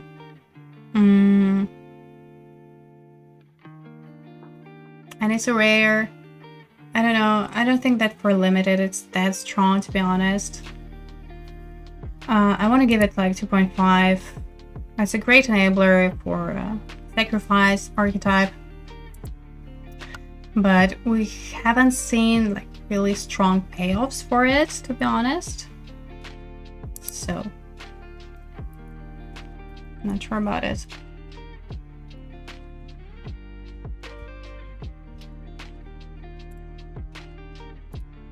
Okay, Wither and Bloom for 2 mana, 1 and 1 black. Instant, target creature gets -3/-3 until end of turn, and for 2 mana, 1 and 1 black. Exile this card from your graveyard, put a +1/+1 counter on target creature you control, activate it when there's a sorcery.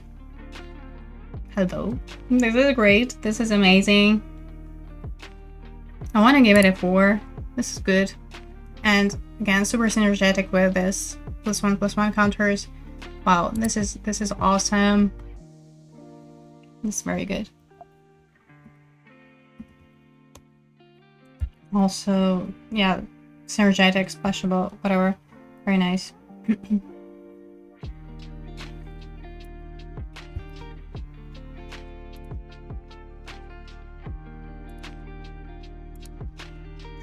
Wormcoil Larva for 5 mana, 3 and double black. Artifact creature 3/3. Death Touch. Lifelink. When Wormcoil Larva dies, create a 1/2 Black Phyrexian Worm artifact creature token with Death Touch and 2/1 Black Phyrexian Worm artifact creature token with Lightning. Oh, how cute. It's like, again, a little brother of Wormcoil Engine. This is Wormcoil Larva. Still like, it's like Mythic Uncommon. It's like, it's really good. Even like for 5 mana being at 3/3. It's excellent, I would say. And it's an artifact. Okay. Maybe there is something to it, but I'm not super excited about this archetype just yet, to be honest. But yeah. There's gonna be something within this lines. Okay, here we have another land double face card, Bogart Troller, for 3 mana, 2 and 1 black. When it enters the battlefield, exile target player's graveyard. And it's a 3/1 creature. I mean, it's alright. But still, it's a land. What else do I need? I don't know. I'm just gonna give all of them force. It's a free spell. Come on, it's a land.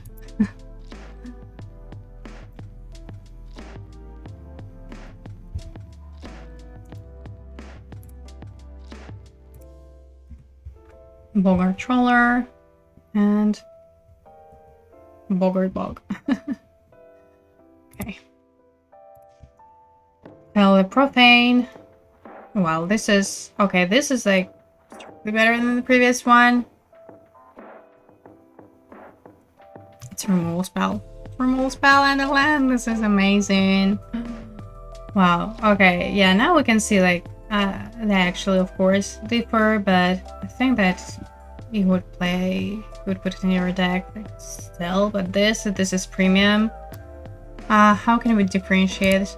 We cannot say that it's a 5, but it's amazing.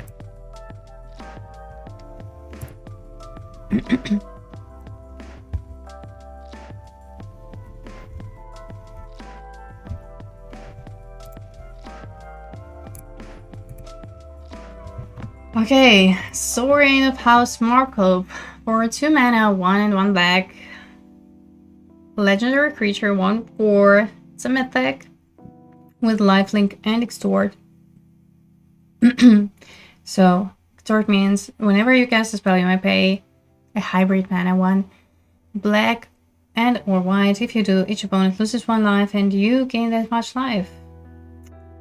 At the beginning of your post-combat main phase, if you gain 3 or more life this turn, exile Sovereign of House Markov, then return him to the battlefield transform under his owner's control. Okay, so okay, it enables itself, so it doesn't need like additional lifelink situation going on. But that being said, we've seen in white some creatures that gain your life. So again, these creatures / planeswalkers, they're busted because they're easy to flip. And when it transforms, it becomes Planeswalker, Sovereign, Ravenous, Neonate, with the loyalty counters. Starting loyalty is 3. It has static ability. Same like Extort. +2 create a food token, -1. It deals damage equal to the amount of life you gain this turn to any target. And -6, gain control of target creature. It becomes a vampire in addition to its other types. Put a lifelink counter on it. If you control a white permanent other than that creature or Sovereign. Okay, so those are all like busted, let's say. And I mean, it's a 5, of course. All these creatures / planeswalkers, they're insane.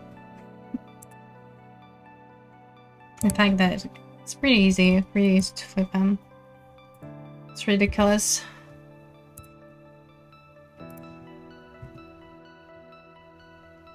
Buried Alive for 3 mana, 2 and 1 black.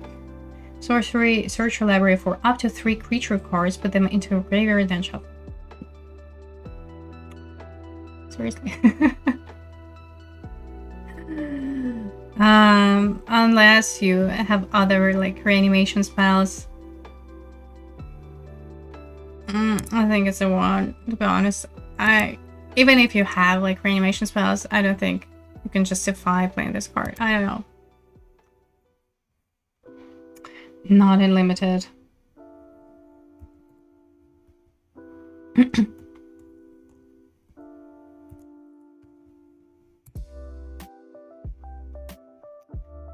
Okay. Crick, Son of Yawgmoth. For oh my god, I'm like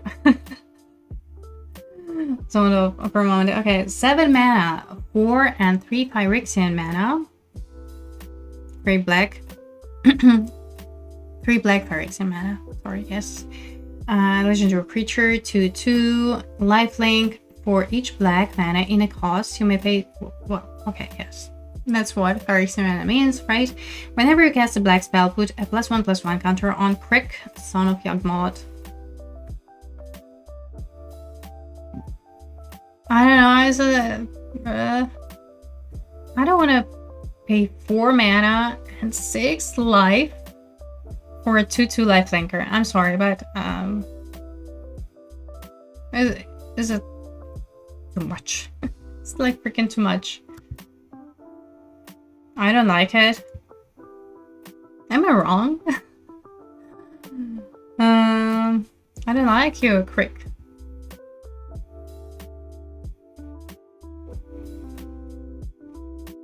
I think it's just too much.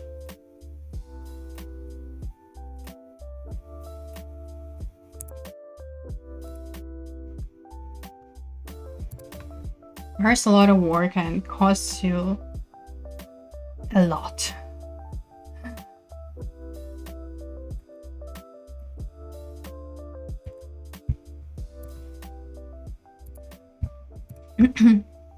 Nadir's Nightblade for 3 mana, 2 and 1 black. 1 free creature. Whenever a token you control leaves the battlefield, each opponent loses 1 life and you gain 1 life.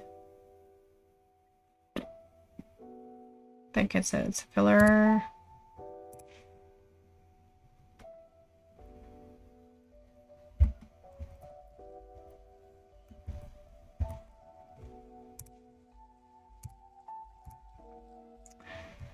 Orpheomancer. It's a rare. For 3 mana, 2 and 1 black. Creature 2/2 at the beginning of each upkeep. If you control no snakes, create a 1/1 black snake creature token with Death Touch. Okay, this is interesting. Okay, here comes your expandable creatures, your tokens, creatures for sacrifice effects and whatnot. But it's a rare. Would you first pick it? Probably not.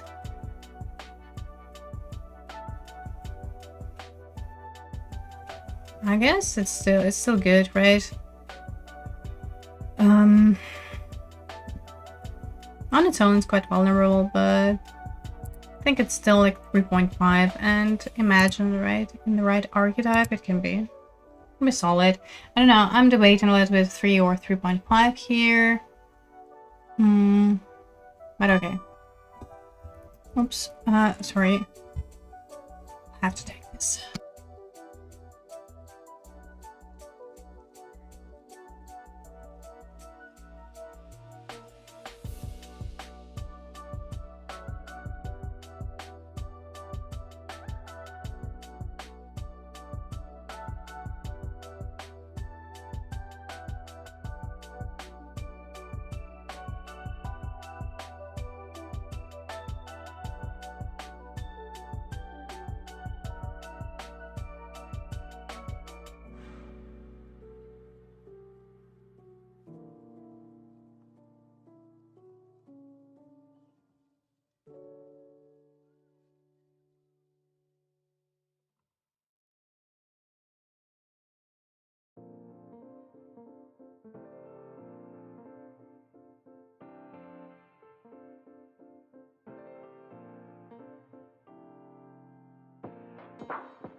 Okay, sorry, I'm back. So moving on to this card. Okay.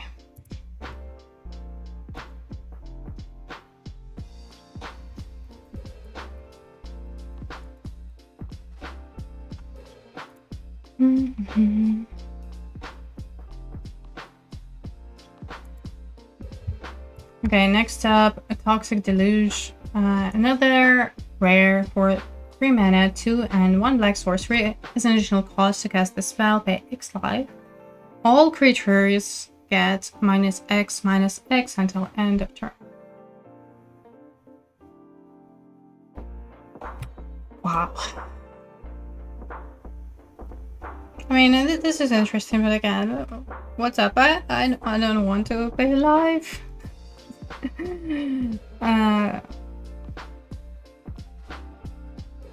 Okay, I'm gonna say it's a 4 just because, you know, you may be in a situation where you're not afford paying life, I'm afraid. Other than that, it would be 5 maybe. But I can see how it can be versatile. I mean, it's only 3 mana spell really, and like, yeah. Additional cost is your life. Okay, and the last black card. Victimize. For 3 mana, 2 and 1 black sorcery, choose 2 target creature cards in your graveyard. Sacrifice a creature. If you do, return the chosen cards to the battlefield tapped. This is nice. Okay, so here comes all those expandable creatures, right? This is nice. This could be something, but again, probably 2.5. Quite specific to this sacrifice archetype.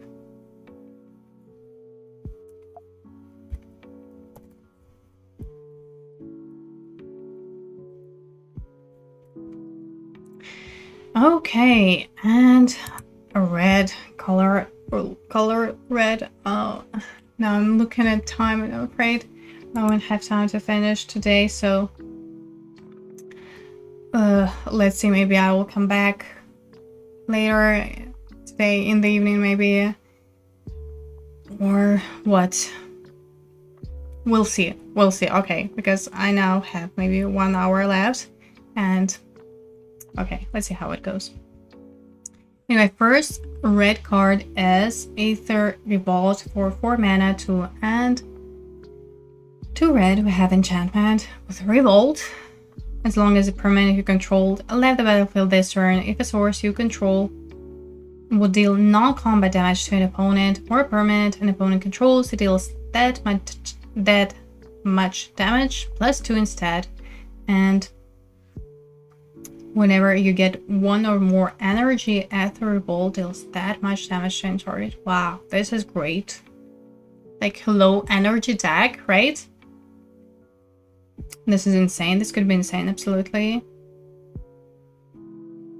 Okay, Revolt is a lot of tax, but the source you control will deal non-combat damage. So basically, like, it works on its own, right? This is nice. Oh, this is probably for, like, imagine it could be 5, could it be? Could it be bomb in this energy deck? Okay, I would say like 4. Well, that's just, yeah, because it needs some work still, but honestly it's great.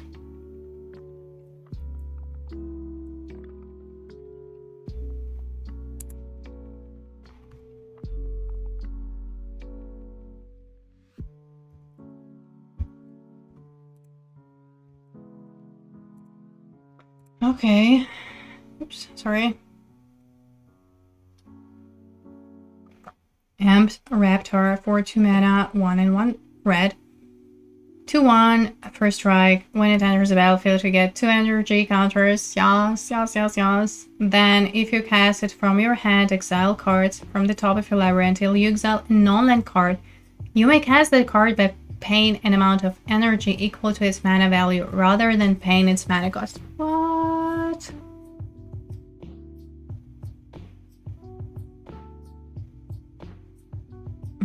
This could be insane. So basically it's like a discover / cascade. Wow. This is great. Honestly, this just 3.5, or could it be 4? Could it be that? It looks like it's amazing. Very good.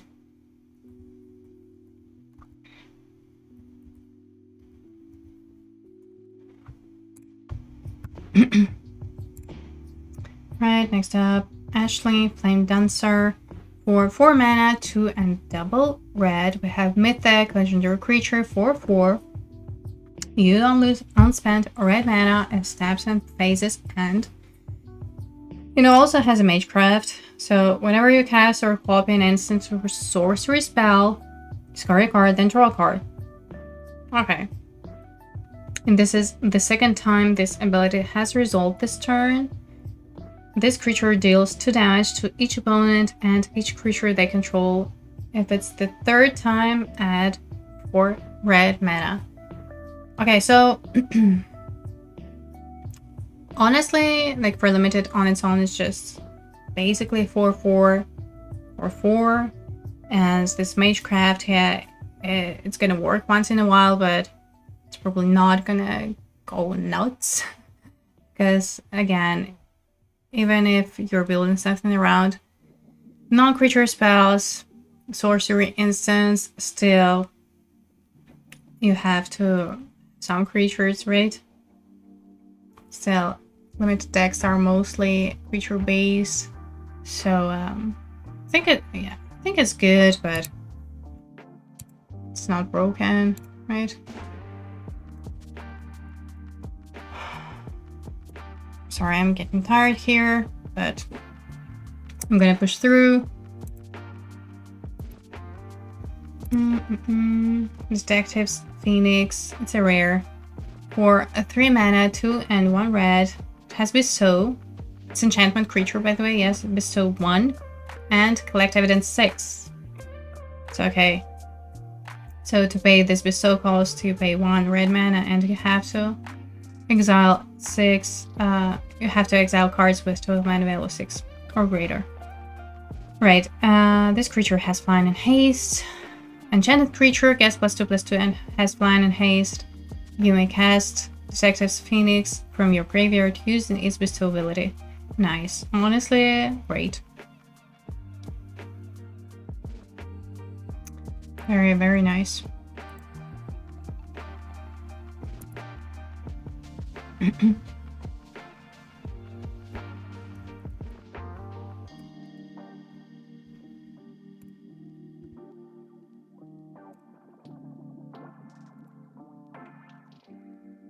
Okay, then we have Eldrazi Linebreaker for 3 mana, 1, colorless, and red. This is a very specific cost though, right? This colorless mana. We have a creature 3/3 with Devoid and Trample. At the beginning of combat on your turn, target creature you control gains haste and gets +X +0 until end of turn, where X is the number of Eldrazi you control. What do you think? What do you think about this? Quite specific.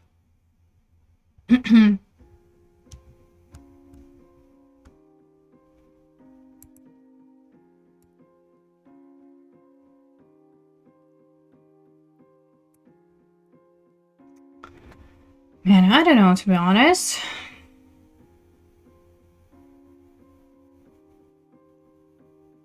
Could be quite aggressive at the same time. It's a rare. Would you first pick it? I probably would not.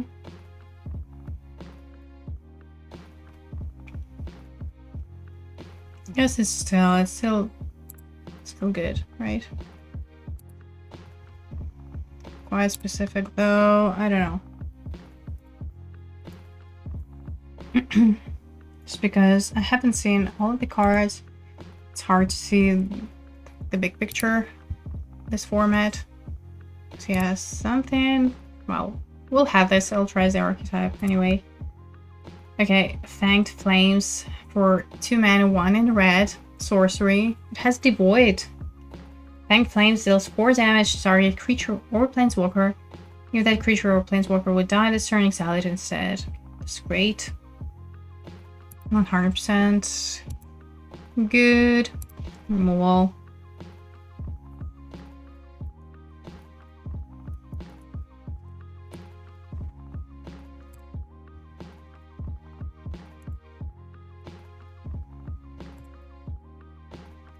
Layer of Duplication.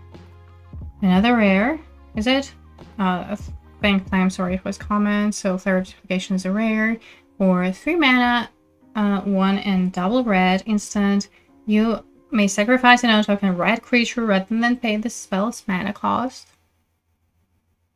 Again, the cycle. Copy target instant or sorcery spell. You may choose new targets for the copy. Okay. So for limited, it's unplayable. It's just not a limited card, I'd say.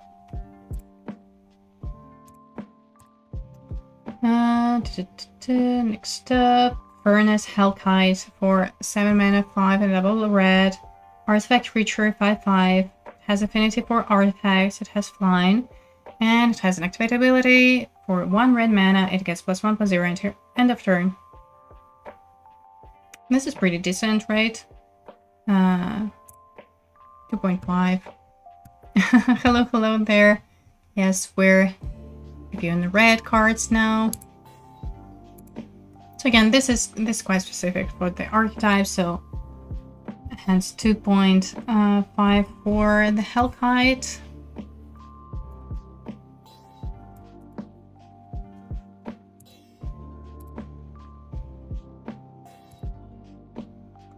Galvanic Discharge, 1 red mana, instant, choose target creature or planeswalker. You get 3 energy counters, then you may pay any amount of energy. Galvanic Discharge deals that much damage to that permanent. Amazing.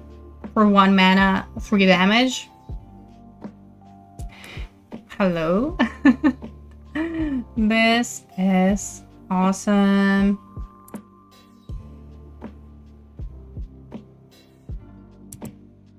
Like honestly, an energy deck, of course, but it's gonna be good in any deck.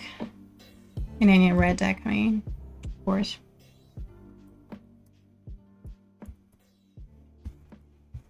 Only 1 mana. Like, what? This is extremely good. Strictly better than Harness Lightning. I mean, it's just 1 mana. Harness Lightning, I don't remember. Does it deal damage to any target? Harness Lightning? Anyway. Oh, okay. Well, that's not the thing, but, like, come on.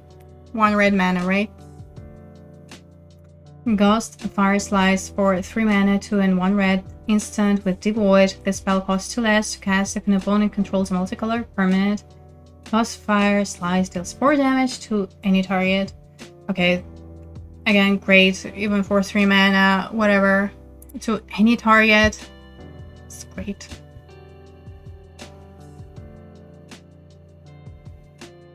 Ah, it was only creatures. Yeah, well, here we go.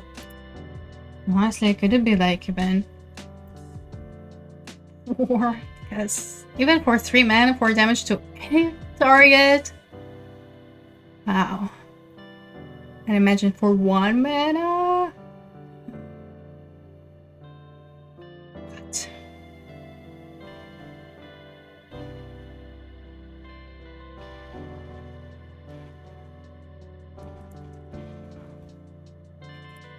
I'm gonna give it a 4. What's up? What's up with these red cards? What? Glimpse the Impossible. For a 3 mana, 2 and 1 red sorcery, exile the top 3 cards of your library. You may play those cards this turn.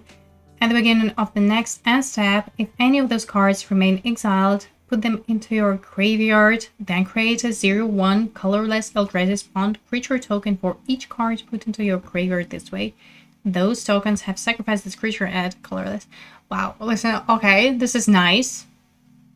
So this is like good mid/late game, and even if you're not able to cast your spells this turn, at least you know they're not like it's not for nothing. You'll get your Eldrazi spawns. Nice. Really nice.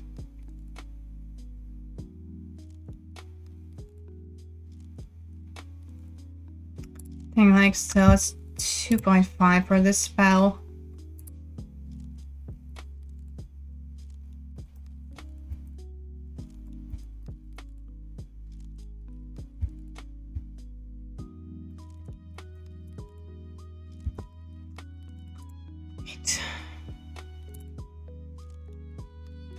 Infernal Captor, 4 mana, 3 and 1 red creature, 3/3 with exploit. So when it enters the battlefield, you may sacrifice a creature. And when it exploits a creature, gain control of target artifact or creature until end of turn. Attack that permanent, it gains haste until end of turn. Okay, sacrifice effects. I don't know. It's a little bit weird. And then what? Again, additional work. I don't think it's good, to be honest. It requires additional work. Because first of all, okay, like, yeah, let's imagine you have this sacrifice synergy, you have this sacrifice payoffs. It's quite situational, it's not the best threaten, right?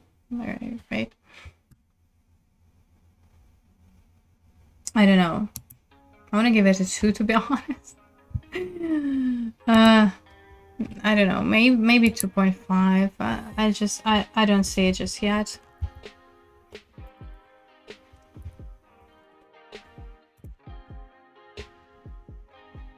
Exactly.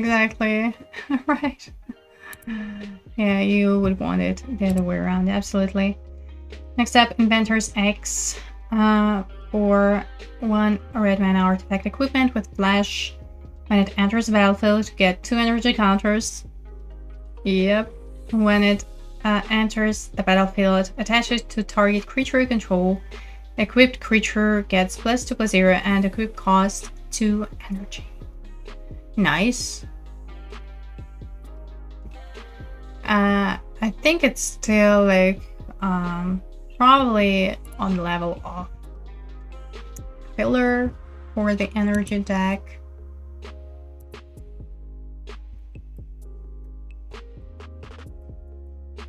Just because like +2/+0, like it's not really a combat trick, is it? Why doesn't it have an alt equip cost for mana? Right. Would be better. Would be strictly better. Next up, Mob. For 3 red mana, we have a creature 3/3. Sacrifice it. It deals 3 damage, divided as you choose among 1, 2, or 3 targets. This is nice, but mana cost.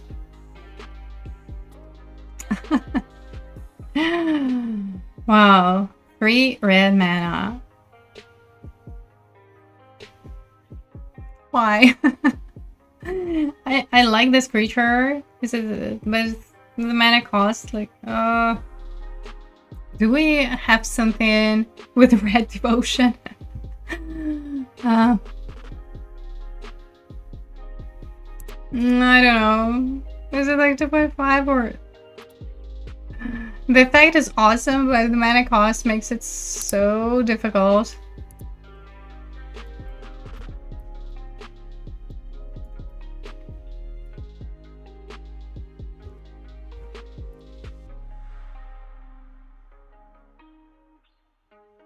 It was like a mistake to put that in your limited deck. Oh, you would never be able to splash this card. Yeah. You have to be very heavily in red anyway. Next up, Molten Gatekeeper for 3 mana, 2 and 1 red, artifact creature 2/3.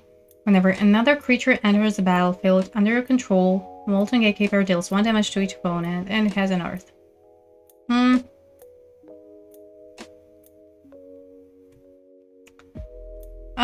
I don't know. This looks like a filler to me. An earth makes it better, I guess.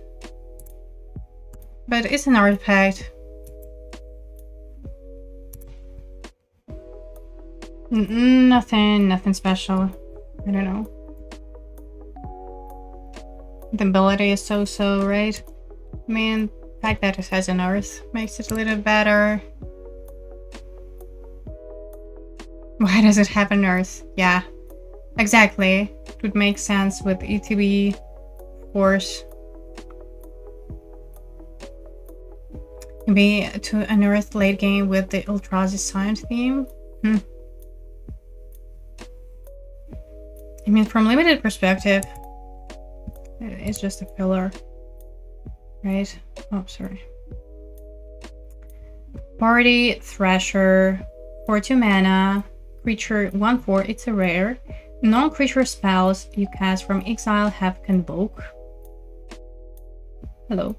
In the beginning of your pre-combat main phase, you may discard a card. If you do, exile the top 2 cards of your library, then choose one of them. You may play that card this turn.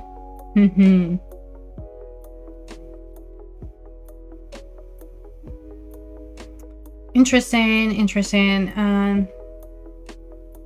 Again, it's this kind of rare that you probably would not pick first from the pack, right? But it's okay, it's interesting. It's your 2-drop. And I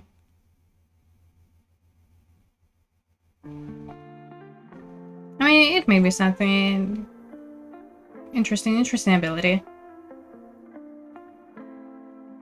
Especially late game.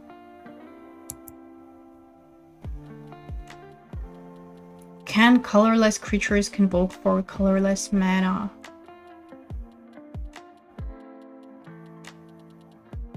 I think so. I mean, I'm not a judge, but I would think so.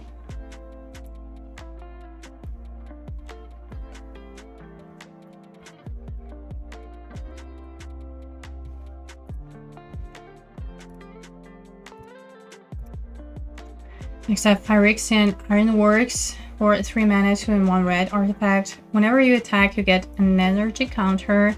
Then for tap and pay 3 energies, create a 3/3 colorless Phyrexian Golem artifact creature token. Activate only as a sorcery. Okay. I would say that it's like a so-so, to be honest. This to me, like it requires work. I would say it's a 2 or 2.5. I don't know. Again, the reasoning behind such a low mark is that you cast it. You have to attack to get that energy. You know what I mean? Or unless you already have a bunch of energy, then yeah, you just like for 3 mana, just pay this energy and create a golem token. Then it's fine.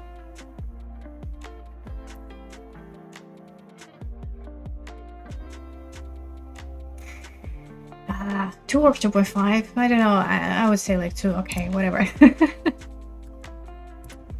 But if you just have too many those energy counters, then but I don't think so, to be honest. I think you will have better payoffs than this.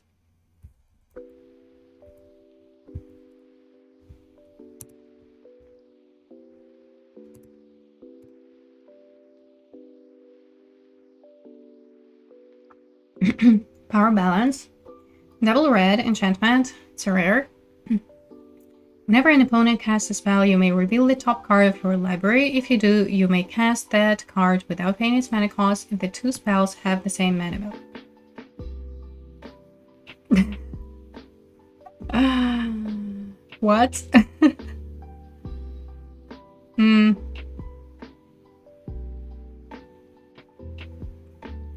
No.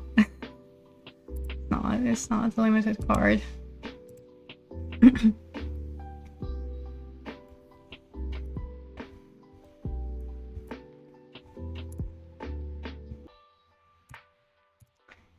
Ral and the Implicit Maze for 5 mana, 3 and double red. Enchantment Saga. First lore counter says that Ral and the Implicit Maze deals 2 damage to each creature and planeswalker your opponent's control. Nice, okay. Second counter, you may discard a card. If you do, exile the top 2 cards of your library. You may play them until the end of your next turn. Okay, good. And third one, create a Spell Gorger Weird token. It's a... what? It's a 3 mana, right? 2/2 weird creature with whenever you cast no creature spell, put a +1/+1 counter on Spell Gorger Weird. Now, this is good.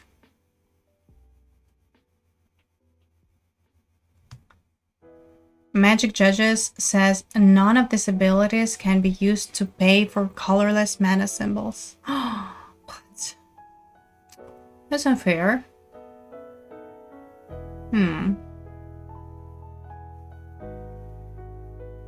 That's a bummer, right? Okay, coming back to Ral and the Implicit Maze. It's great. Very, very solid card. Excellent, right? It's 3.5, I guess. Like, easy. Honestly, this is such a bummer. Imagine...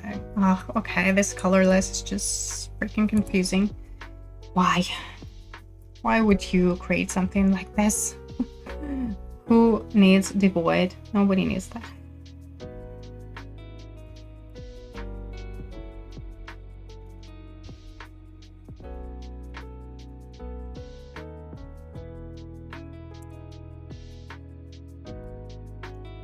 Next up, Reckless Mara Surfer. Nice. For 2 mana, 1 and 1 red. Creature 2/2 with haste and landfall. Whenever a land enters the battlefield under your control, this creature gains battle cry until end of turn. Nice, okay. I love it. Very aggressive. Very aggressive to drop landfall. It's pretty nice too. Very nice, aggressive, so I like it. Surfer, let's go.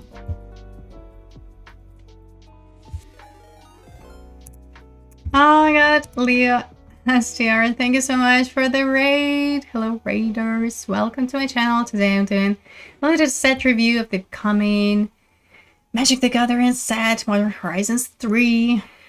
So yeah. Hello, hello.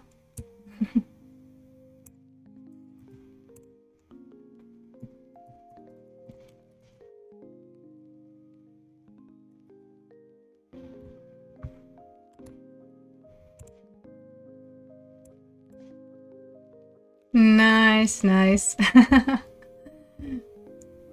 All right.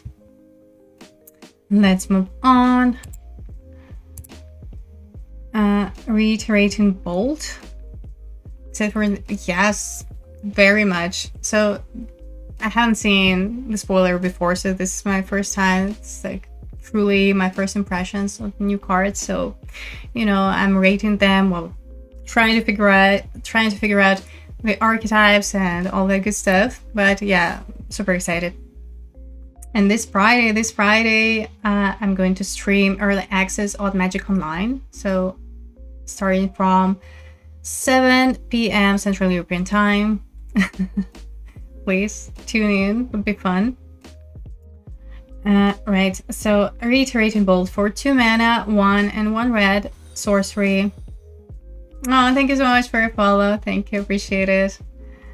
It has replicate. Pay 3 energy counters. So what it means, so when you cast the spell, copy it for each time you paid its replicate cost. Nice. You may choose new targets for the copies, and it deals 3 damage to target creature or planeswalker. It's amazing. This is honestly great. Just on its own, good. But imagine if you have like a bunch of energy to spend. This is like, it's great. I would say 3.5 or like 4 maybe in the right deck, right? Amazing.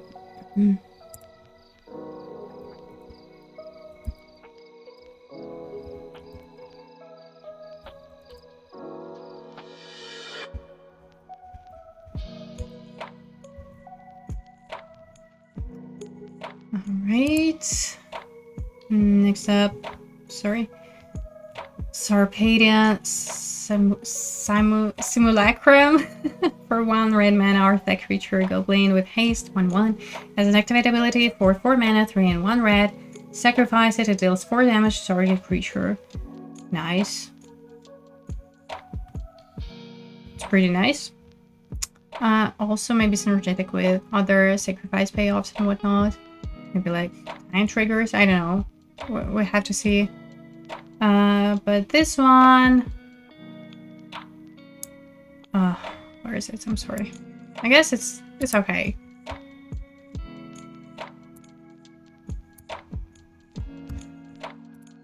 Wi-Fi.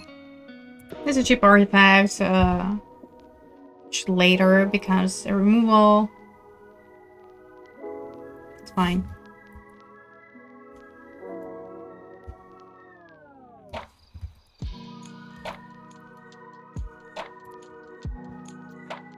Alright, next up is Siege Smash. For 2 mana, 1 in red, instant, has split second. Wow, I haven't seen this these words in a while. So as long as the spell is on the stack, players can cast spells or activate abilities that aren't mana abilities.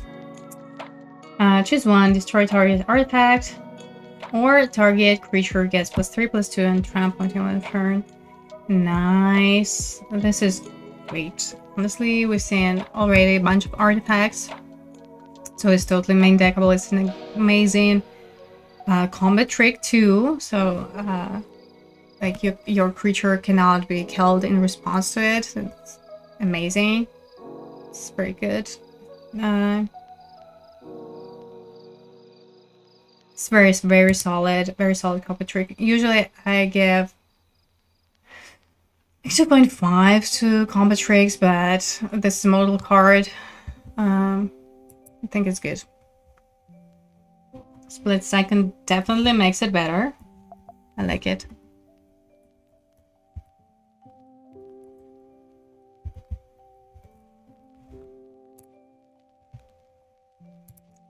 Alright, next up, Skittering Precursor. Razzie. For 3 mana, 2 and 1 red, creature with Devoid, 3/3 with menace. Whenever you sacrifice a non-token permanent, create a 0/1 colorless crisis spawn creature token with sacrifice this creature at colorless. Okay, again, I guess it's kind of specific to this archetype, like colorless / Eldrazi / sacrifice, right?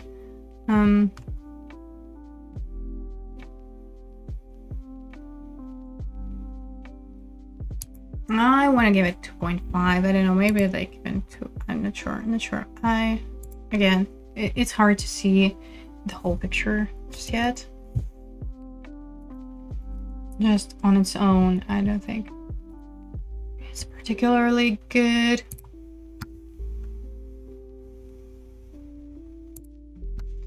Okay, next one is Skull Ember Mage for 6 mana, 4 and double red.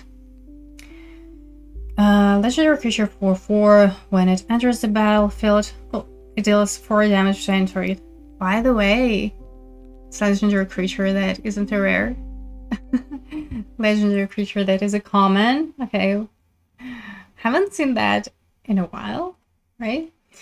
It has a green door. Discard another card named Skull Ember Mage. Sacrifice 2 mountains. It deals 4 damage to any target.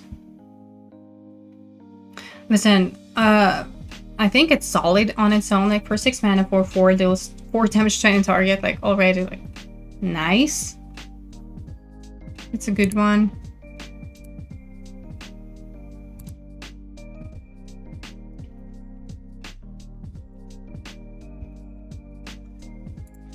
Okay. Okay, next up, Smelted Charge Bug for 2 mana, 1 and 1 red. Artifact creature, 1/3 with menace. When it enters the battlefield, you get 2 energy. Yes. When it attacks, you may pay energy. If you do, another target attacking creature gets +1/+0 and gains menace until end of turn. Which I think it's a solid to draw for your energy deck. Other than that, probably like a filler, but it's fine to drop. I think that you would pick up any creature with this ETB ability that gives you energy, right? If you're drafting this deck, so it's pretty fine. Pretty good.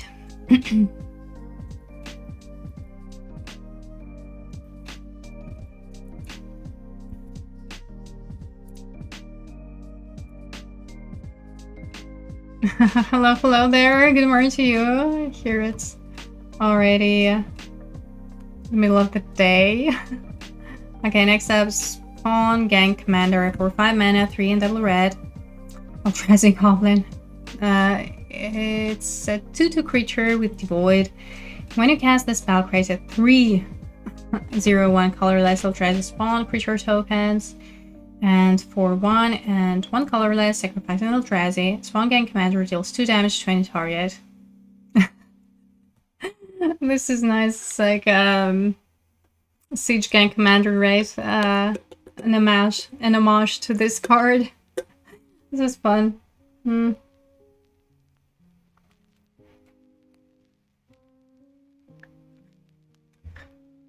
This is good.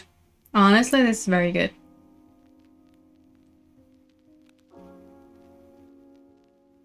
Is it me being sentimental, or I don't know? I feel like this it's an excellent card, to be honest. It tramps you. It does all those things that Siege Commander does. Nice. So that it's Pawn Gang Commander. Love it.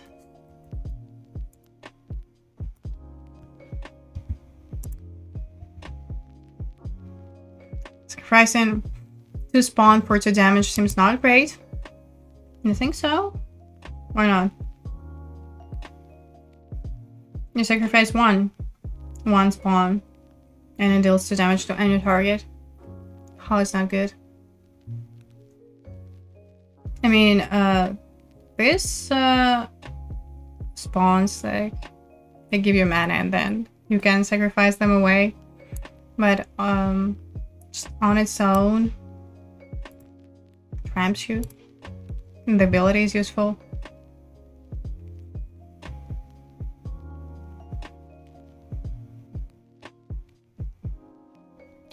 You could play this with spawn, but it seems like you shouldn't. Really? I don't know, I like this card. I think it's reasonable, and also it's gonna fit this archetype. Like, we've already seen some payoffs for casting this plus 5+ mana spells. I think it's good. Next up, a Thriving Skyclaw for 4 mana, 2 and double red. Creature, cat dragon. It's a cat. Hello, Johnny. Flying 3/2. When it enters the battlefield, you get 3 energy counters. And whenever it attacks, you may pay 3 energy. If you do, put a +1/+1 counter on it. Great. Honestly, this is awesome. This is very good. I like it. Very good creature.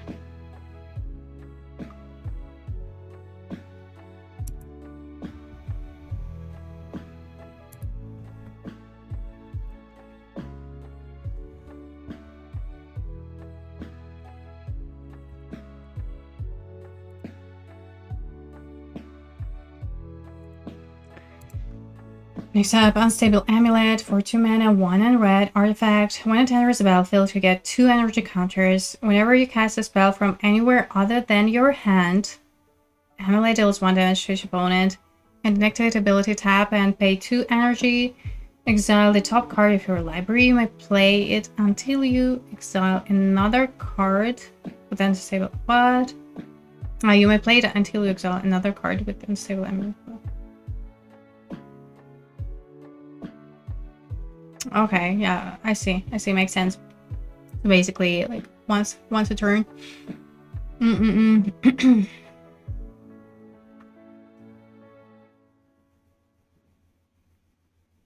I don't know. This is an interesting card. Like,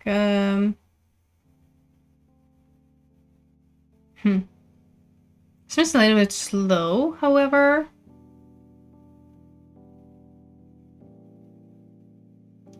But like in an energy deck, it's definitely like a card advantage, right?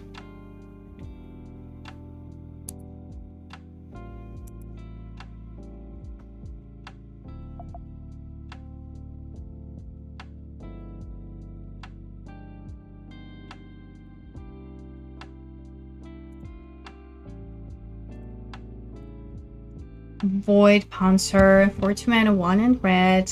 Eldrazi 3/1 with Devoid. Test kicker 2 and 1 colorless. If it was kicked, it enters the battlefield with 2+1/+1 counters and a trample counter on it, and with haste. Okay. I mean, as your 2 drop, like 3/1 is okay, right? And then when you already have these spawn tokens and, you know, access to colorless mana, then yeah, why not? So for 5 mana, you get 5/3 Trampler and a creature with haste. Yes, it's alright. Not great, not terrible. Just like on its own.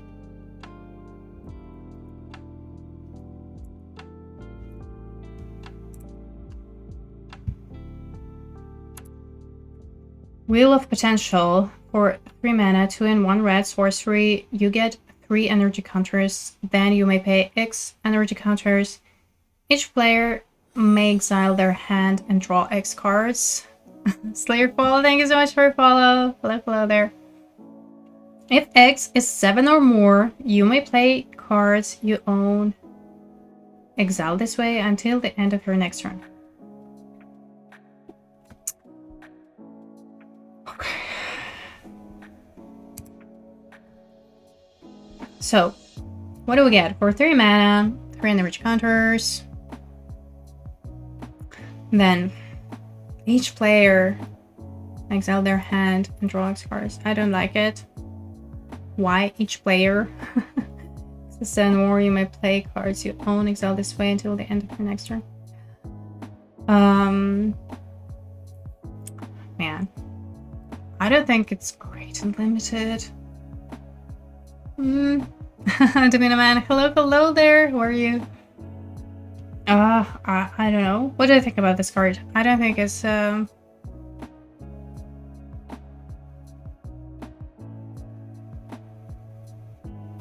think it's great and limited.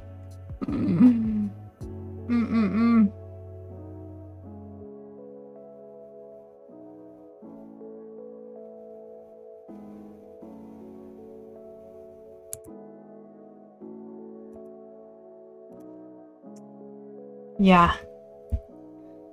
Like, I was trying to come up with the situation or with scenario where, you know, this card can be good.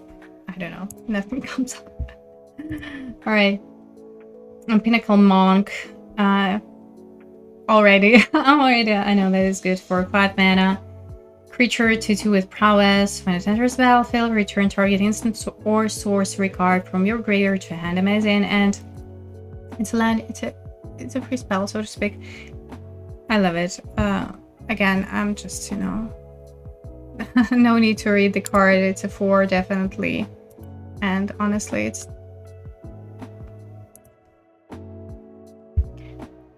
as a spell, it's really not bad.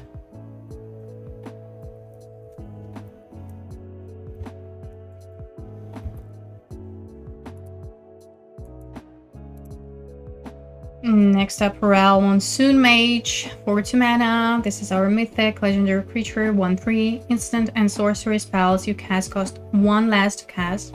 Whenever you cast an instant or sorcery spell during your turn, flip a coin. If you lose the flip, a Ral Monsoon Mage deals 1 damage to you. If you win the flip, you may exile Ral. If you do, return him to the battlefield transformed under his owner's control. Wow, this is kind of random, but this is fun. And to flip this, and transformed, it becomes a Planeswalker Ral Leyline Prodigy with a starting loyalty of 2. It enters the battlefield with an additional loyalty counter on him for each instant and sorcery spell you've cast this turn. Okay, 4+1 until your next turn. Instant sorcery spells you control, you cast cost 1 less to cast. For -2. Ral deals 2 damage divided as you choose among 1 or 2 targets. Draw a card if you control a blue permanent other than Ral. And -8, exile the top 8 cards of your library. You may cast instant and sorcery spells from among them this turn without paying their mana costs. Okay, this is quite specific. So compared to the previous creatures / planeswalkers, this is, you know, this definitely more of a build around. You have to have quite a significant amount of instant sorcery spells, right? So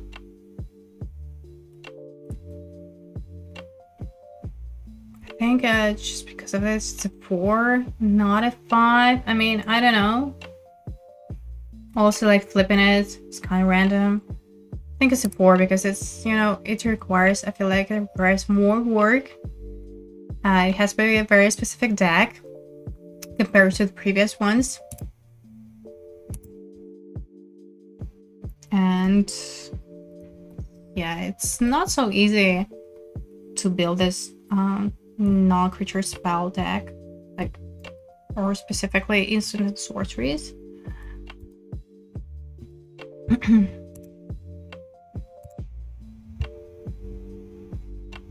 Agreed. Yeah, seems hard to flip and the payoff doesn't seem huge. Yeah. Next up, Sundering Eruption. For 3 mana sorcery, destroy target land. Its controller may search their library for a basic land card, put it in the battlefield tab, and shuffle. Creatures with that land can block this turn. Okay, listen, this is worse than the previous one, but it's a land. Destroying lands, like, honestly, the chip's nothing. But the fact that creatures without land can block this turn, you know, you can... It may be your win condition. One way or another, yeah, it's a land, but in this one, you know, 3.5 because when you draft, you have to pick a card, sell, right?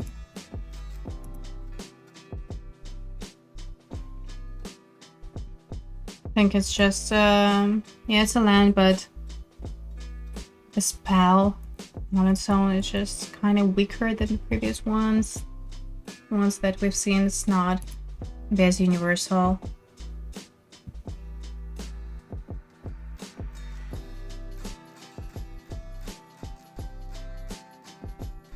I can see myself casting this spell, yes. Like in an aggro deck, like this creatures without flank and block. Like, honestly, you can win with this effect. Anyway, moving on. because I'm running out of time. Cursed Mirror for 3 mana, 2 and 1 red artifact. It's a rare. You add red mana, or it adds red mana. As it enters the battlefield, you may have it become a copy of any creature on the battlefield until end of turn, except it has haste. Okay, interesting. So it becomes a creature, right? Or it still stays an artifact? Hmm?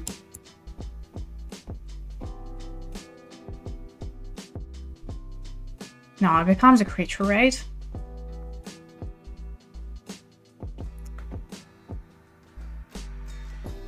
Until end of turn, though. Until end of turn, huh?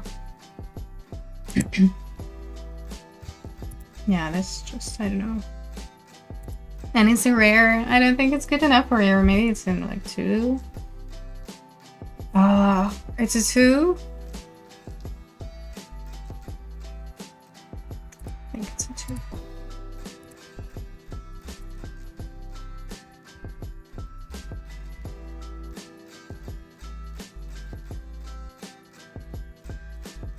Alright, next up, Fledgling Dragon for 4 mana, 2 and double red. Creature 2/2 with flying. It has a threshold. As long as 7 or more cards are in your graveyard, it gets +3/+3 and has, for 1 red mana, it gets +1/+0 until end of turn. It is alright.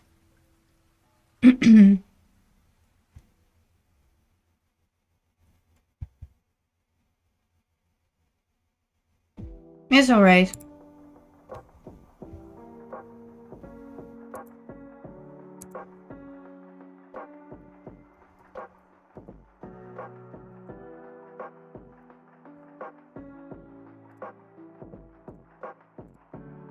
Imagine if it has haste. Oh, Lelia, the Blade Reforged, it's a reprint. Wow, nice. For 3 mana, 2 and red. We have a creature 2/2 with haste. When it attacks, it exiles the top card of your library. You may play that card this turn. Whenever 1 or more cards are put into exile from your library and or your graveyard with a +1/+1 counter. I mean, listen, this is great. Definitely 4, not a 5, but I mean, definitely a 4 unlimited.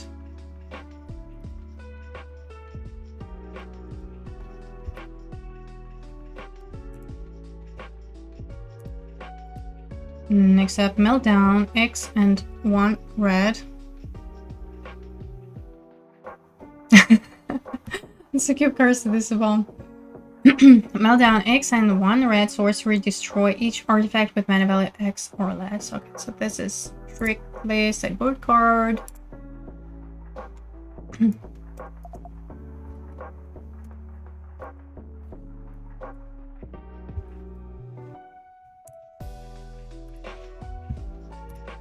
Next up, the last red card, Meteoric Mace for 6 mana, 4 and double red, artifact equipment. Equipped creature gets +4/+0 and has trample equipped 4, and it has Cascade. What?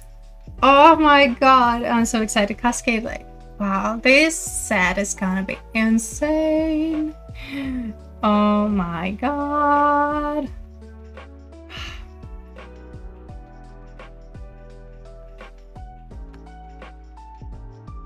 It's a 4. Honestly, I don't know. Do you remember this limited with Cascade? Like, any spell with Cascade was great and everybody played it. I get it, equipment, but honestly, Cascade? Still like +4/+0, trample. I want to give it a 4. Is it like 3.5? Equip 4 though. Okay, this card, yeah, is not great, but Cascade 6? Hello?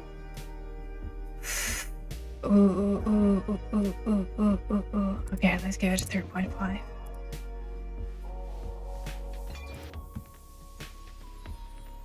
Yeah, not the biggest fan of the equipment itself, but spell's good.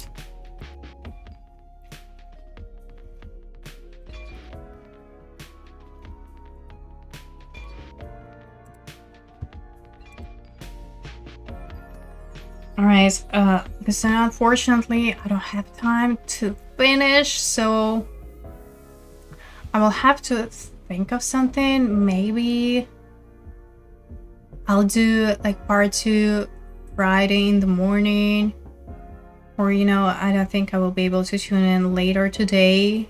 Maybe I'll do this extra stream in the morning on Friday, and then Friday evening I'll stream the early access. I think yeah, I'm gonna do that. But stay tuned for the updates on my Twitter or my Discord. And yeah, I unfortunately I don't have time to finish today. Anyway, thank you so much for watching. Stay tuned for part 2.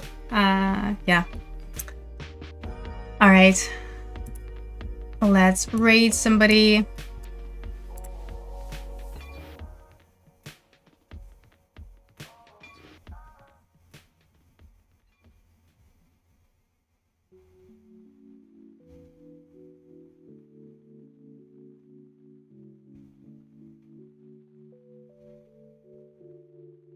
Oh, let's go to Philippa. All right.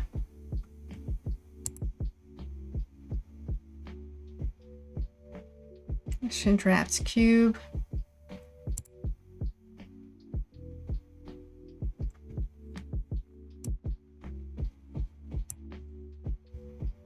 Oh, thank you so much. Thank you, Zafri. Appreciate it. One.